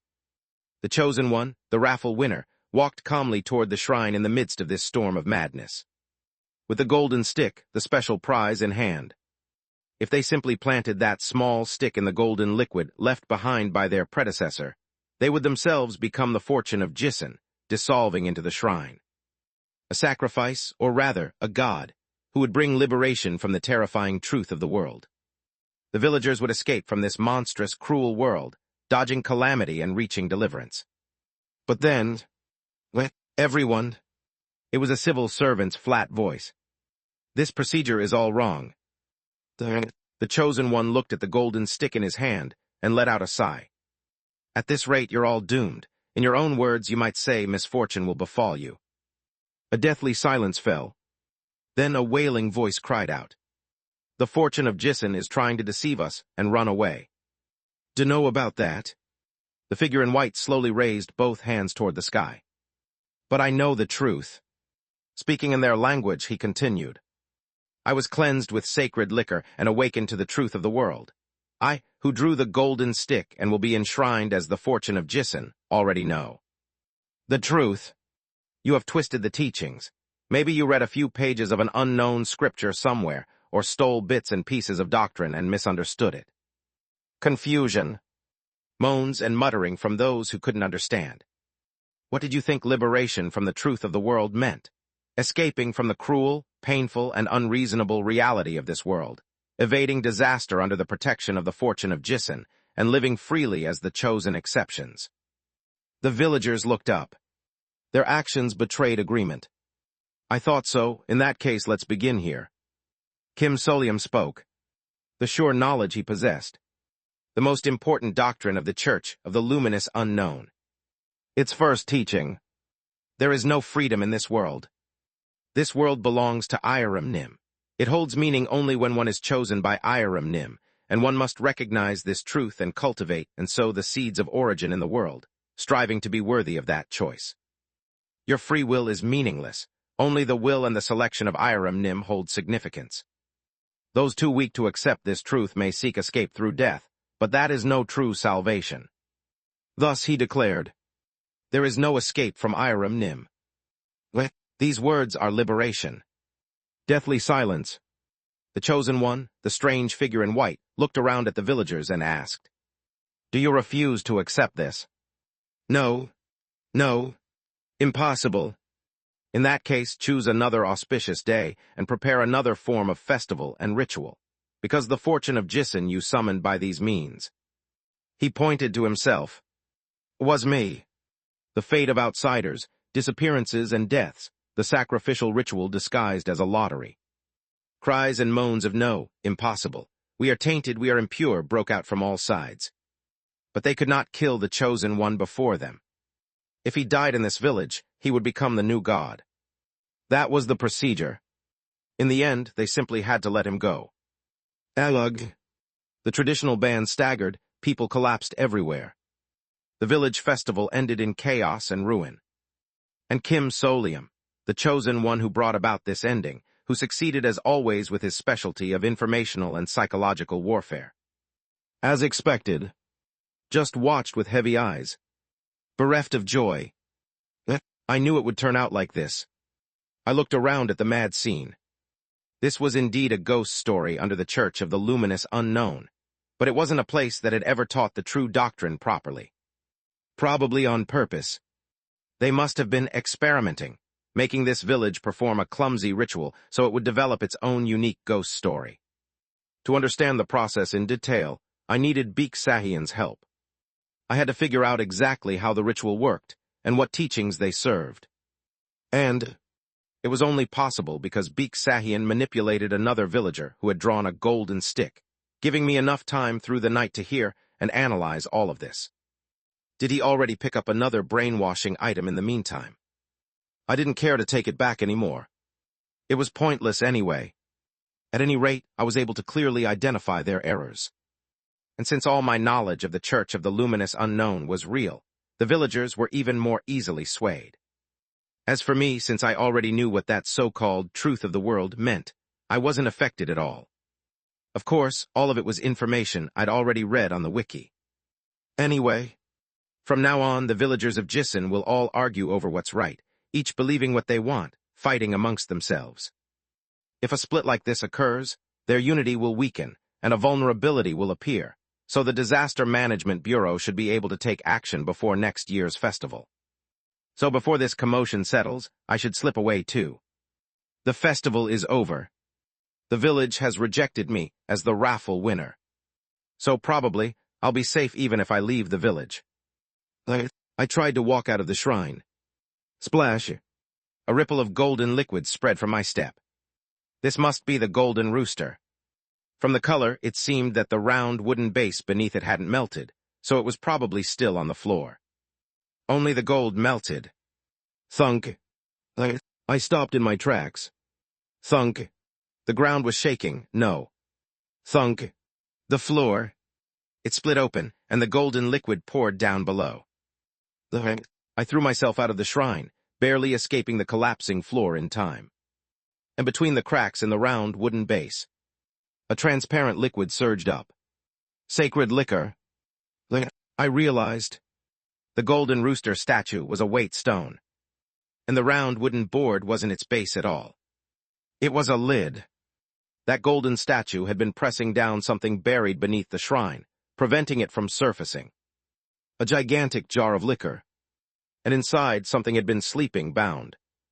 It awoke upon hearing my true doctrine, Chererek. The sound of countless legs dragging across the floor. Ayala.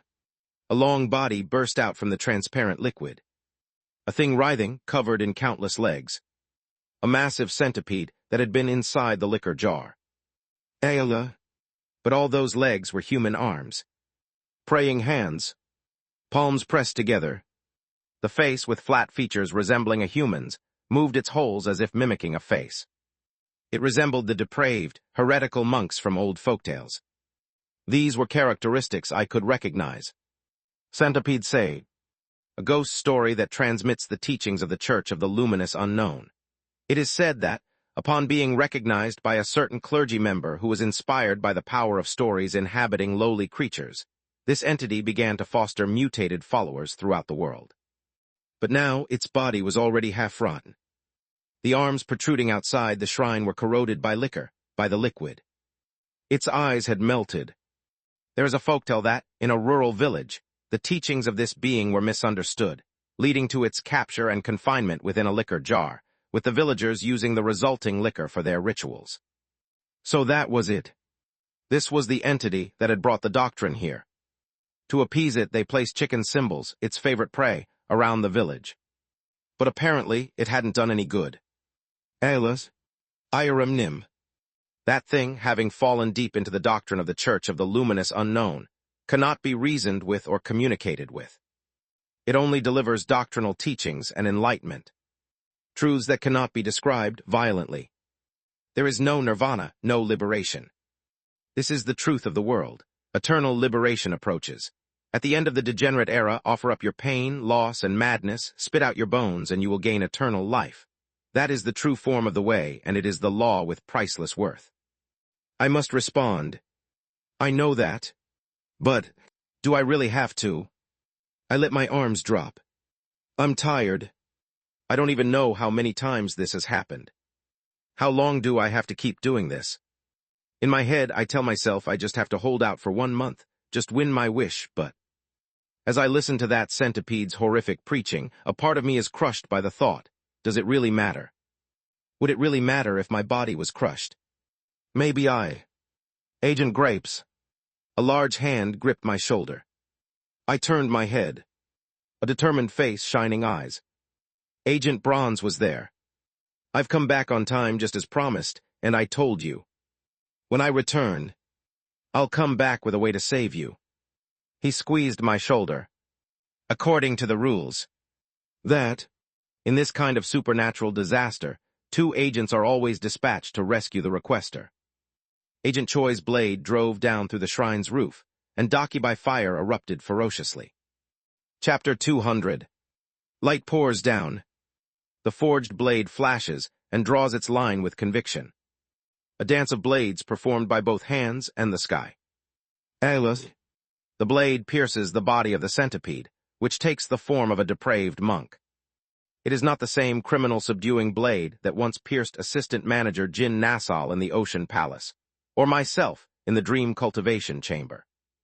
This blade is at least twice as large, adorned with brilliant pine and intricate bells. It's a ceremonial blade, a cleaver designed to confront evil entities. Thrashing now was the twisted thing that mimicked a human mouth and planted madness, which had been preaching the so-called truth of the world, or rather, only muttering its own horrific enlightenment. Each time, human arms writhing on its body fall to the floor, turning to ash and finding rest. The procedure of a ritual to appease souls of the dead. Thud. The centipede convulses, and the shrine's pillars and rafters collapse. It looks as if the debris could fall onto people at any moment, but... Do not worry. Agent Bronze's firm voice rang out. The transparent bullets from his glass handgun embed themselves in the air around the shrine, trapping the centipede inside. Chinese letter 1. Like a kind of talisman, the bullets engraved with the proper character each activate their precise effect. It will be all right now. The most difficult and tricky part of ending these shamanic ritual-type supernatural disasters is that you must reveal the hidden identity. I know. You can only exorcise something if you know what it is. And this is also the reason why the Disaster Management Bureau was unable to easily identify that strange evangelist of the Church of the Luminous Unknown, who had been buried together with the liquor jar beneath the shrine, granting it an unusual power.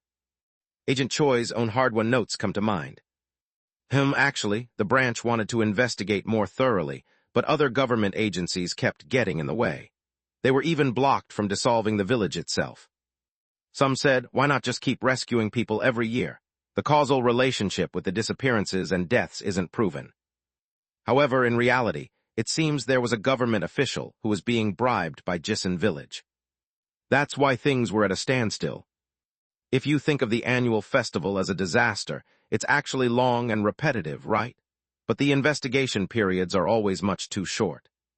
Especially with such an old ghost story, where the ritual has been distorted and it's hard to find the original form, it gets even more difficult. We're always just barely managing to keep the situation stable. So it's always a shame. There must be a real culprit. If we could just find it, we could try exorcism or banishment or whatever. The fact we can't is just frustrating. Wait, Grapeseye, don't decide to dig up the village's secret by yourself just because you read this, okay? We all do it together. You know, right? But I did it. You're the one who found its identity. I lifted my head. You drew that thing out of the shrine, and now that its identity has been revealed. Agent Bronze was smiling. Ending this disaster has become what we do best. Namely, the specialty of the Black Tortoise team. Eliminating evil things in the traditional sense. Elder, a voice calls from the roof.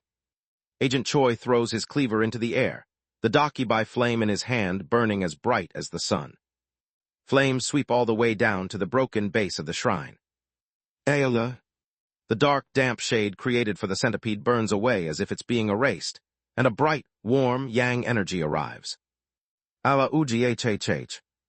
The centipede, having lost many of its human arms, tries to open its mouth again, but now its so-called enlightenment can no longer be properly formed into human speech. The Black Tortoise team's methodical supernatural disaster response steadily pushes it into a corner. First, purification of the ritual space, driving out the environment suitable for evil to dwell in. And second, imprisonment. Now, Agent Bronze's bullets constrict the shrine. The centipede, robbed of many arms and exposed to dazzling brightness, thrashes and struggles. But the targeted response, stabbing at its inborn, elemental weaknesses like an awl, severed its connection to unspeakable evil truths and left it vulnerable. Thus the end draws near. Third, seal. Chinese letter 2. Agent Bronze's glass handgun fires its final bullet. Charged with a powerful exorcistic rite, crafted skillfully at the Baraigi workshop, it fits perfectly into the evil thing's body. Exactly into its forehead. Thwack. And then, from the hole in the centipede's body where the bullet embedded itself, its innards began to be sucked away. Inward. Ooh. The centipede collapsed inward with a strange rending sound, as if it were shrinking down to a single point. No, not just the centipede. Also the shrine, the ground beneath it, the spirits, and all the territory tainted by the centipede sage were sucked in. Into the glass bullet. Elia. The centipede's voice rang out in a dying scream, and then it was cut off. Clink. The now blackened glass orb dropped into the hollow left where the shrine once stood. On the surface of the orb, now about the size of a fist, was the engraved image of a centipede. The rough, bold carving gleamed gold for a moment like a fragment of a sacred scripture from the Church of the Luminous Unknown. But then, as if blocked by the sealing power, the light faded. Soon, the surface of the glass orb cooled and turned to solid silver. Agent Bronze walked over to the pit, picked up the silver orb, inspected its surface thoroughly, then put it into his pouch. And then he declared, "It's over." Who? Agent Choi, still holding the cleaver, sat down on the ground with a sigh. Is everyone all right? Yes, they're calming down. The outsiders and villagers who had experienced the shock were either collapsed and unconscious, staggering around aimlessly, or just standing still, staring blankly into space. Perhaps with the disappearance of the centipede that had once revealed to them the truth of violent madness, they had lost their reason to emptiness, at least for a while.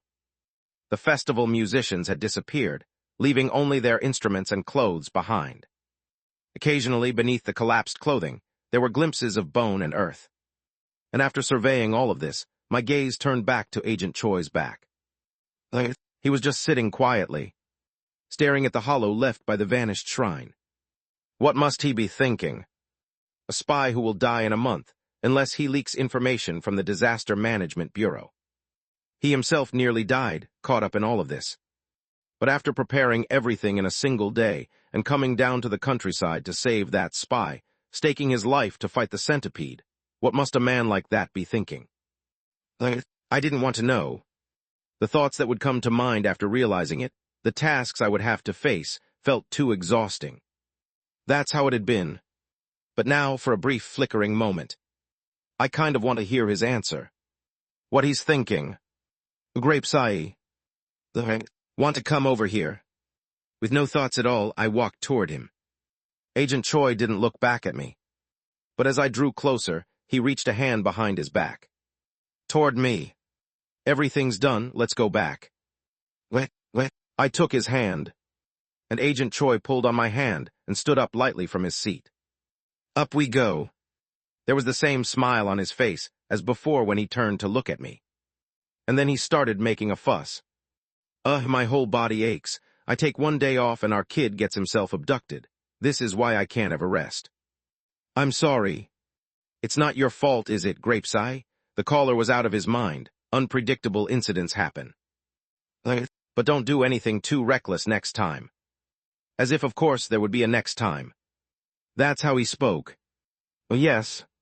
It was strange, but for some reason I felt a little better about the situation.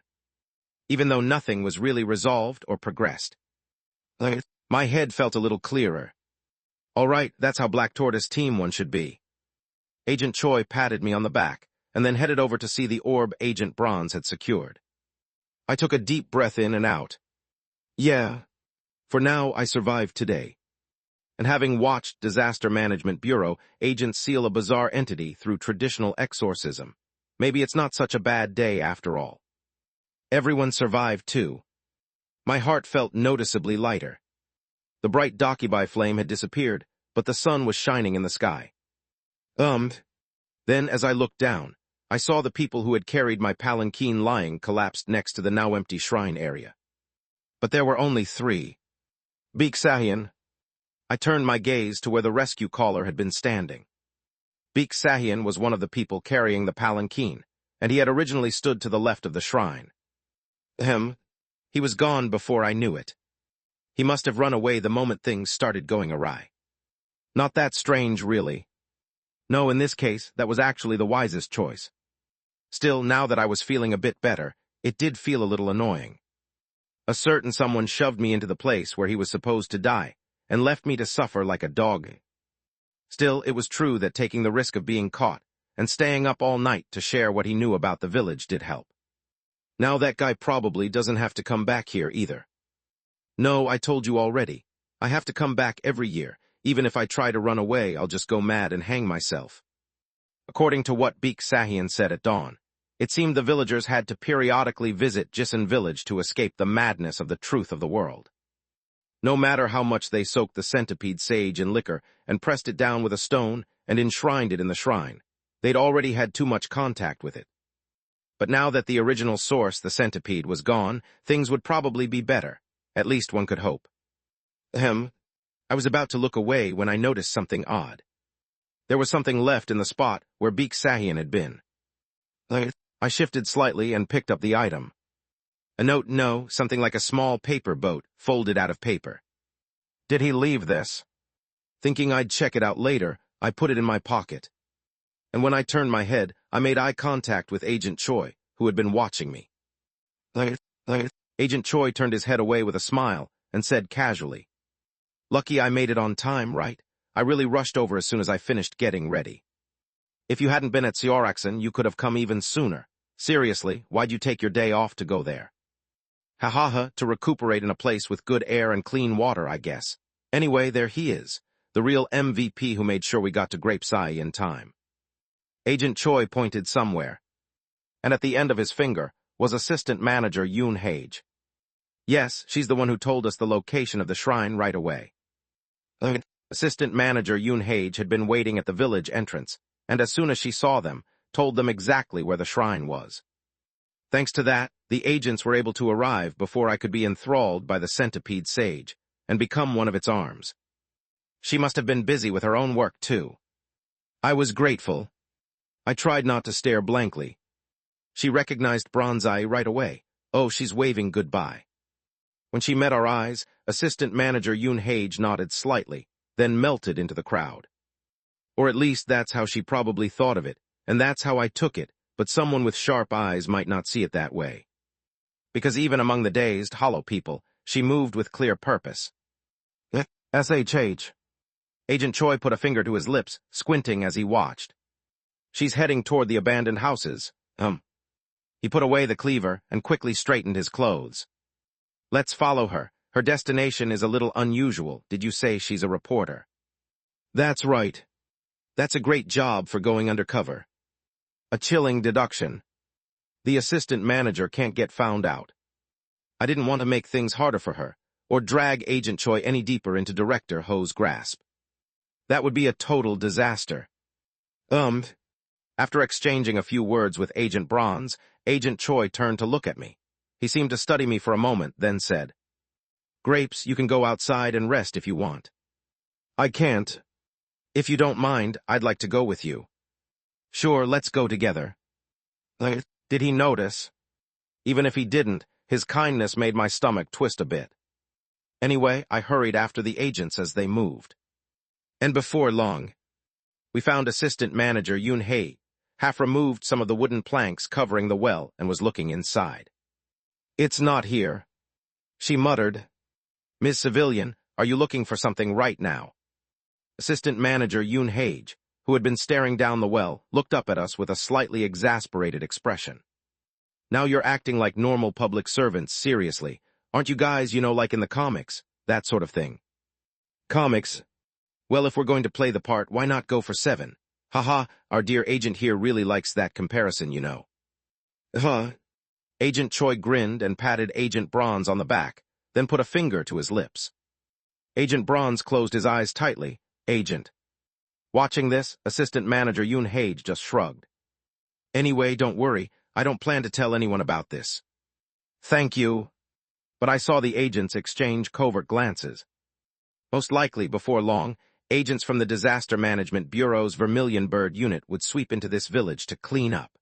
In the process, they would probably carry out a large-scale, harmless memory erasure on the population. I could only hope that Assistant Manager Yoon Hage got out before then. Cold sweat ran down my back. Meanwhile, the agents got down to business. So why were you looking at that well? Well, I heard there's a strange legend about this place. Something about it being connected to somewhere mysterious.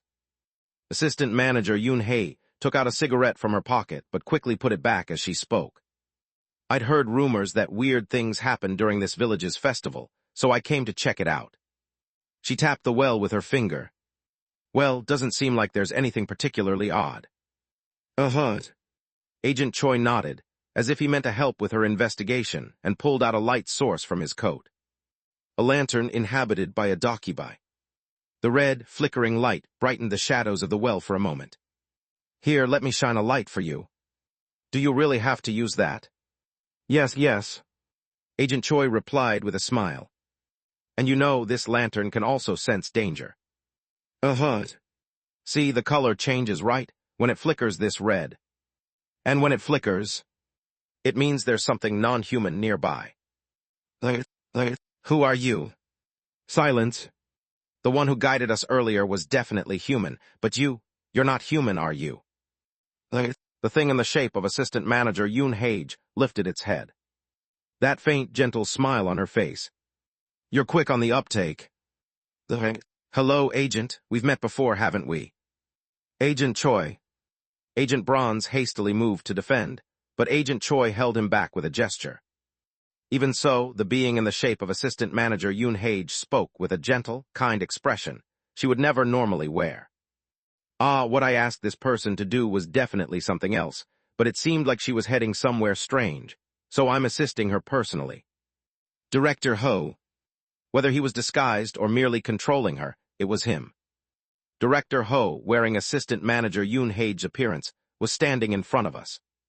By any chance, do you have something to say to me? No. He's trying to provoke us. We must not talk to Director Ho any further here. Agent Bronze was present. Agent Choi might break the binding right here. Even if not, it could drag in Agent Bronze, or Assistant Manager Yoon Hage. Again, it was all happening again. No. I clenched my teeth, searching for a chance to cut in, just as I was about to force my way into the conversation. Well, that's perfect. This'll be even easier as long as we know who it is. Agent Choi raised his cleaver and pointed. At me. The Grapes Eye. Agent Choi, what are you? Chowling. It's been hard, hasn't it? It'll be all right now. Chowling. You're binding. What was he suddenly saying, and at a time like this?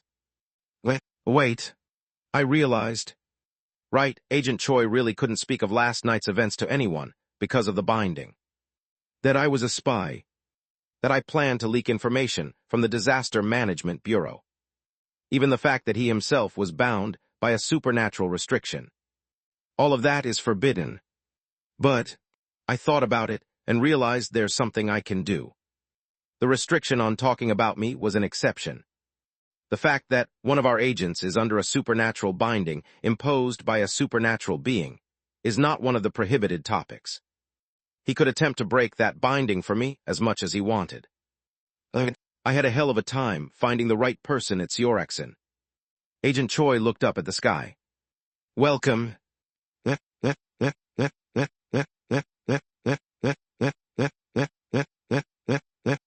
So it's you, Fox Spirit. You accursed thing.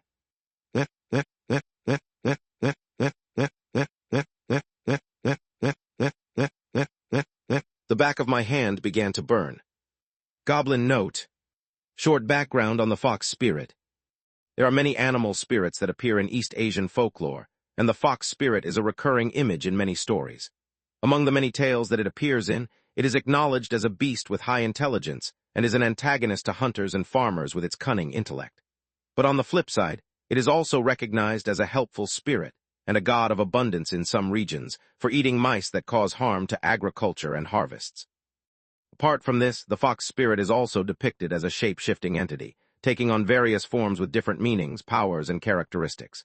Sources: https://n-namawiki/w/koyoenus%20 kosowa inus https://n Wikipedia org/wiki/fox spirit. Additionally, the Gumiho, Kogumiho Enus, or nine-tailed fox is one of the most known iterations of the fox spirit in ancient folklore. Read more. https://n Wikipedia org/wiki/Kumiho. P.S. Arguably, however, Kohokwi Nus could also be interpreted as a tiger spirit demon Chinese letter from the Joseon era. The author didn't provide any hanya, so take what you will. Both Kohogwi, fox tiger, and Kohotunginus, tiger, have ho as the first syllable, so Japanese letter /.